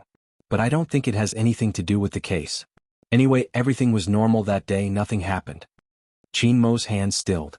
I understand, thank you for your cooperation. You can go to work now. The man heaved a sigh of relief, turning towards Qin Mo. I hope you can solve the case soon. This person isn't bad, he would always greet me in the elevator when I leave. I always forget to bring my keys and would always trouble the neighbor to open the door for me. Now that he has left, honestly, my heart feels empty and afraid. If you have any questions, you can look for me. Just try to ask after work. All right. On the other side, Chinemo closed his notebook. On the other side, Bojio had already called Sister Turtle. The first question she asked was, "Does she have a boyfriend?" Sister Turtle didn't need to mention who she was. Her voice was still hoarse. No, she rarely writes or goes on blind dates. She doesn't have many male friends and they are all in her hometown. I tried to persuade her to find a boyfriend so she wouldn't feel so bad. All of them are in her hometown? Did anyone come to Jianghu City recently? Bojio asked carefully. Sister Turtle wasn't stupid. No, Spade, did you find something? A little. Bojio replied faintly, "It's not convenient for me to reveal, but as her friend, I would like to know more about her daily interactions and what kind of person she is." Sister Turtle seemed to relax slightly. Sister Turtle seemed to relax a little. She has a lot of friends, but under normal circumstances she would not talk about herself. After all, whatever she has encountered is related to her work. Not many people in real life know her pen name. This is probably a characteristic of us writers, where the internet and our lives are separated. It's just that this time's injustice was too much of a blow to her. She has thought about stopping writing like me. To be honest, everyone has a time when they can't hold on anymore, but I don't believe that she would commit suicide. You know, Spade, she said that she always believed that justice may be late, but it will never be absent. Bojio froze. As for what kind of person she is, Sister Turtle's gaze wavered.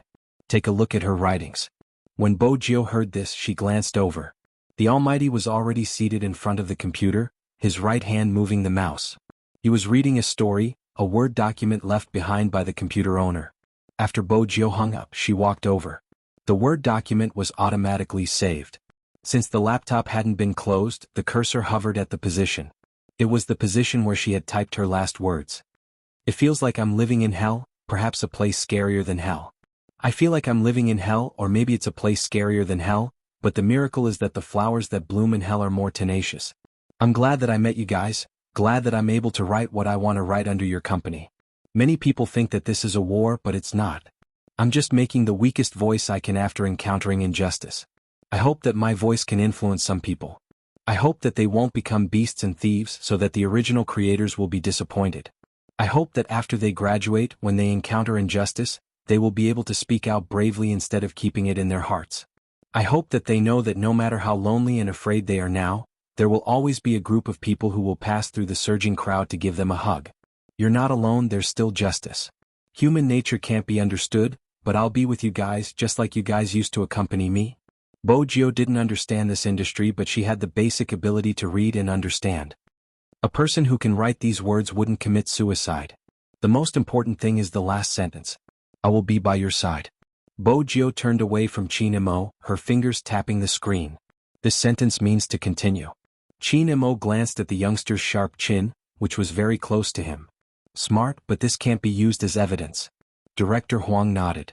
Bojio clenched her fists tightly. Chinemo caressed her head. But no one would have the mood to drink coffee before committing suicide. Besides, we can confirm that our previous guess is correct. Someone is approaching her.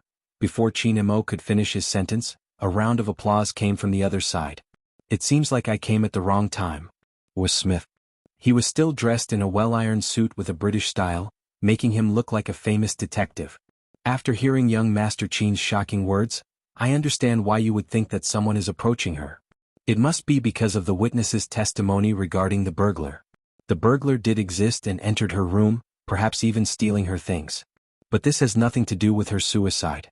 There weren't any traces at the crime scene, be it fingerprints or other traces.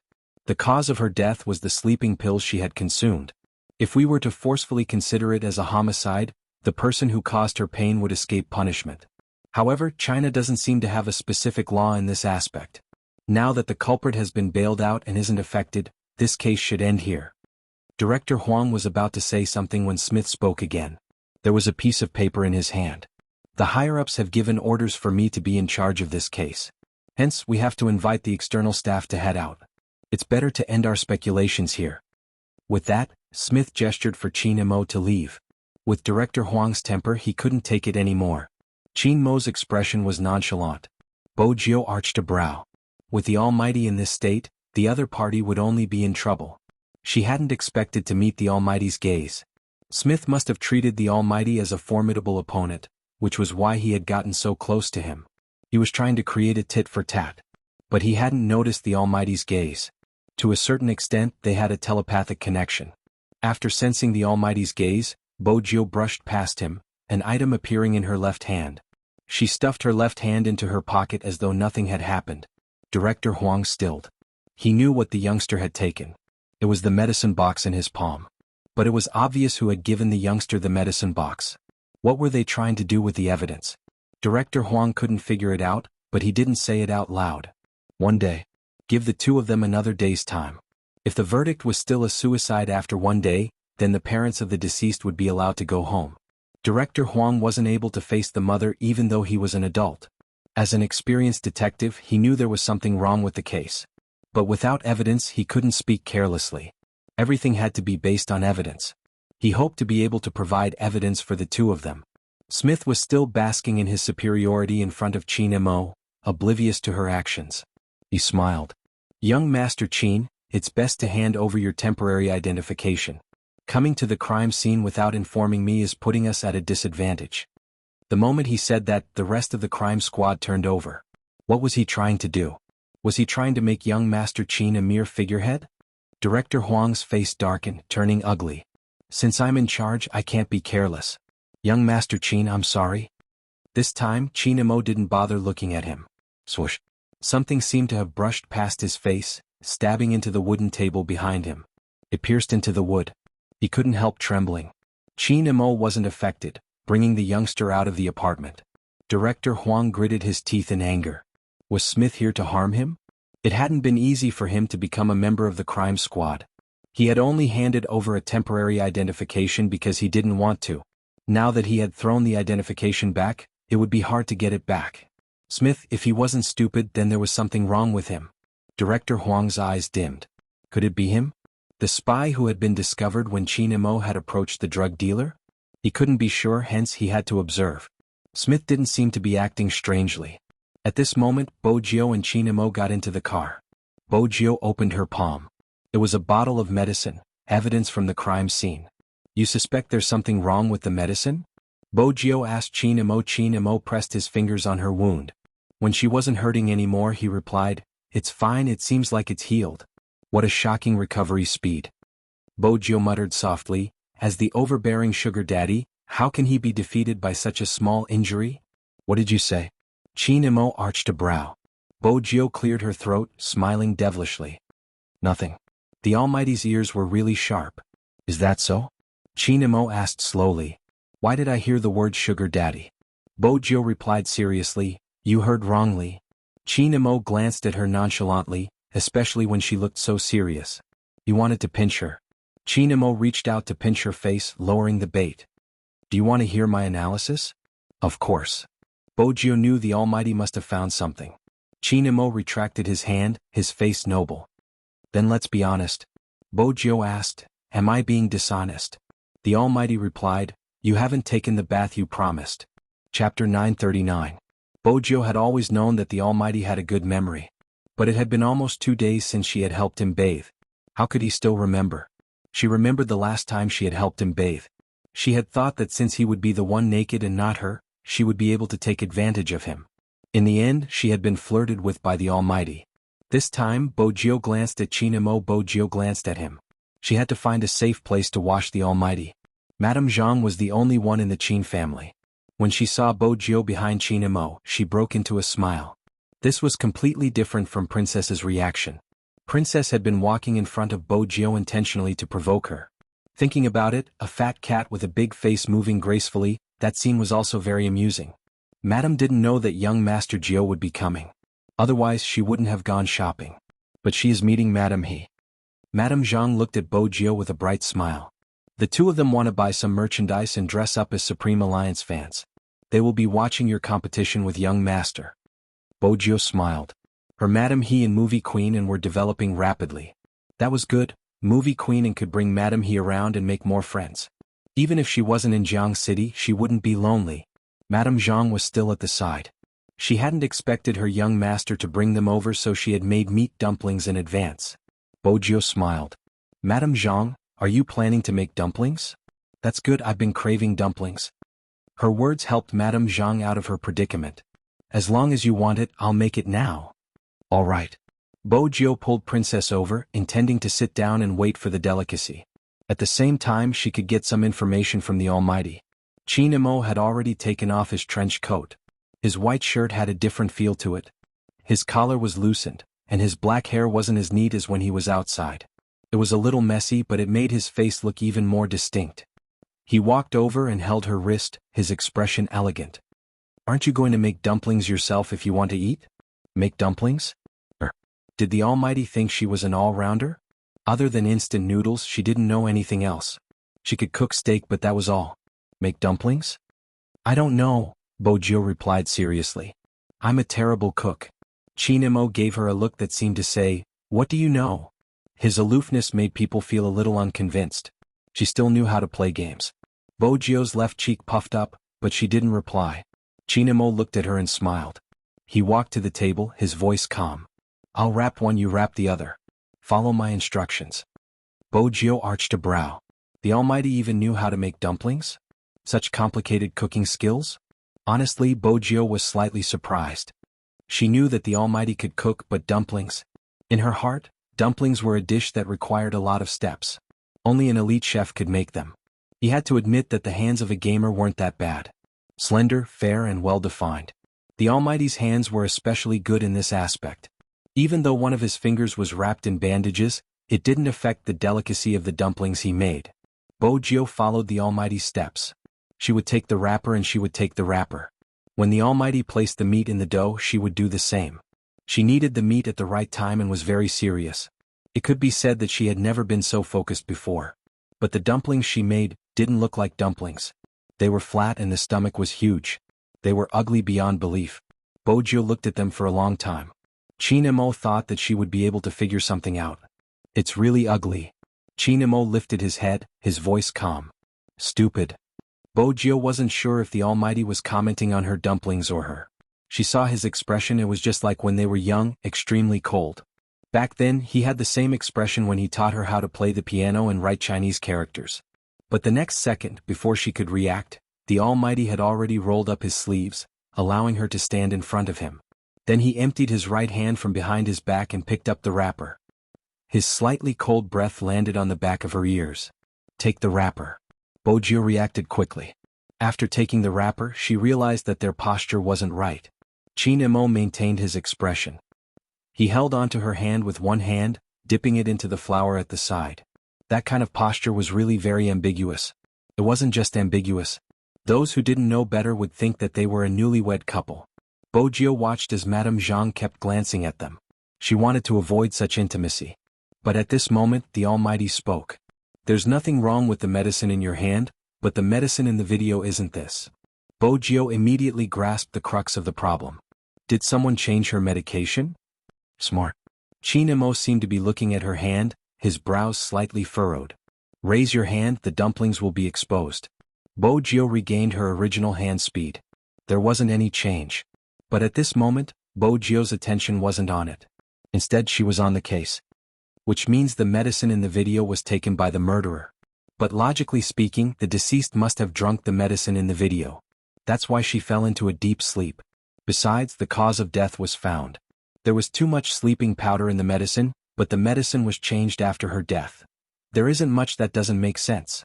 Chinemo lowered his body, starting to teach her how to knead. Because the medicine was changed twice. Bojio arched a brow. Chinemo continued, the deceased has been suffering from a bad cold due to lack of sleep. Coupled with the depression, she hasn't recovered yet. Under normal circumstances, it would be a cough and pharyngitis. She has been taking medicine every day. Actually, it isn't strange that she took the medicine that day, but she didn't know that the medicine she drank wasn't anti-inflammatory and cough medicine, it was sleeping pills. Bojio's thoughts were always clear. You mean an acquaintance committed the crime? Because only acquaintances would know her daily routine so well, right? But she didn't have any acquaintances around her. Initially, I thought it was an acquaintance because only an acquaintance would know when she went out and could create the illusion of stalking her, making her feel uneasy. Qin Mo's gaze deepened. After hearing the neighbor's testimony, I started to have other thoughts. This is a case of magic tricks. Bo Jio pinched the corner of the dumpling hard. A case of magic tricks? What do you mean? Have you seen thieves? Qin Mo furrowed his brows again. His elegant face was filled with a strong sense of abstinence because of this action. Why was the makeup still so ugly? Bo Jio was rather satisfied since the dumpling could stand up. But when she caught the Almighty's gaze, she took a second look at the dumpling in her hands and the one he had wrapped.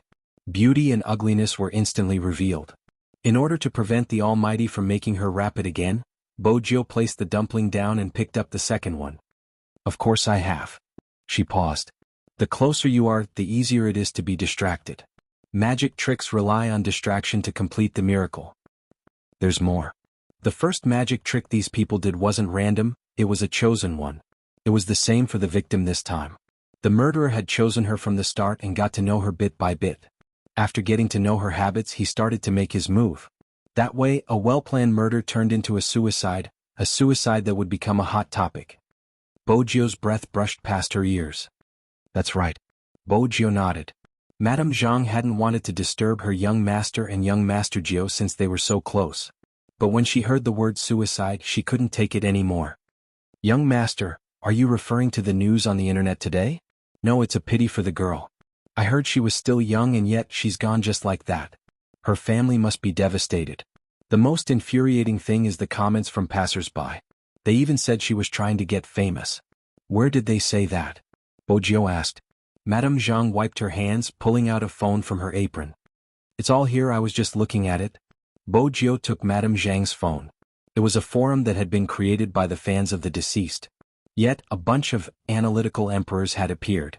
If you want to commit suicide, just commit suicide. Why did you have to let everyone see it? I feel that she just wanted people to notice her, that's why she created such a video. After her death, the topic would naturally become a hot topic. I don't mean to disrespect her, but the truth is that she did it. Her popularity has increased and the statistics are there. Also, her fans are interesting, didn't they just write about her? Didn't they just write similar articles? They just won't let go. Anyway, as a passerby, I just want to give you 2 words, hee hee. After Bo Jio finished reading the comment, she clicked on the profile picture. When she saw the person she followed, her gaze deepened, turning dark and cold. Madame Zhang, she isn't a passerby. She isn't a passerby? Madame Zhang was confused. Bo Jio replied faintly, the person she followed has the profile picture of the violator, it's obvious that the violator knows her. Tell her to be smarter when pretending to be a passerby next time, she shouldn't be so stupid. Besides, not everyone has humanity. Madame Zhang was even more confused by the youngster's words. She was confused because she had never heard the youngster speak so ruthlessly before. However, Madame Zhang didn't know that the hand Bo Jio placed down was a face that had been squeezed out of shape. This meant that a large portion of the viciousness had been transferred to her palm. Because Bo Jio knew the source of such comments. Li Shui. At this moment, Li Shui had already returned home from the police station. She wasn't in a good mood since she felt that this was all because of the original author. She opened her WeChat moments. They were all fans she had gained from the original author. She said, I'm so annoyed. Little fairies, can anyone sing a song for me? The WeChat moments immediately became lively. Someone else said, I'm annoyed too, this news is endless. Who can the author blame for her fragile heart? It's good that she's dead. Stop talking, the situation is tense now. Li Shui was smart and quickly stopped those people. Most of them were students. Soon the topic shifted to homework. In reality, who died and how she died had nothing to do with them. It was understandable. After all, not everyone wanted to distinguish right from wrong and not everyone had a heart of compassion. But it was good that she was dead. How could she turn around and say that she was a true fan who had been wronged by the original author? This was no different from pretending to be a sanctimonious scumbag after raping someone. It was a piece of cake for Bo Jio to sneak into this circle. The moment she found out about this matter, she had already snuck in. But the more she understood, the more she couldn't control the anger that surged out. She understood how human nature worked. But this time she had to tolerate it. She was thinking about the consequences. The consequences of the evidence being made public. The deceased would be judged to have committed suicide. The real murderer wouldn't be found. But no one understood. In this case there were 2 murderers. If the person who took the deceased's life was the first murderer, then the second murderer was Li Shui. The second murderer was Li Shui, the one who violated the copyright. The first murderer was easy to deal with as long as she was caught. The second murderer didn't have to bear any responsibility. Others could just say it and it would be over. Her family was rich. After the robbery, she could still publish books when it was time to publish and be happy when it was time to be happy. The one who couldn't be revived was the original author. Bo Jio clenched her fists, her lips pursed into a straight line. Her gaze was intense. That kind of gaze should not belong to a high school student. Filled with darkness. In that instant, even Auntie Zhang could sense the youth's change. He glanced at Bo Jio's face and reached out to pull her back. His voice was deep. You can't make dumplings. Why are you venting your anger on yourself? Bo Jio was pulled back from her thoughts, probably because the aura behind her was too obvious. The person who spoke was clearly not very gentle. But the Almighty seemed to be such an existence. When she was about to become an evil dragon, he would always pull her back. The dumplings were still being made. But this time the two of them were even closer. One more thing. After I figure it out, the case will be solved. Qin Imo tilted his handsome face. Even his voice was much more magnetic than before. So, you don't have to develop a typical perverted personality. Typical personality? At this moment, Bo Jio understood the Almighty's train of thought. Had the Almighty already noticed the difference in her? It was just that he understood her existence based on the appearance of the second personality. Bo Jio would definitely avoid such a topic. More importantly, what didn't the Almighty understand?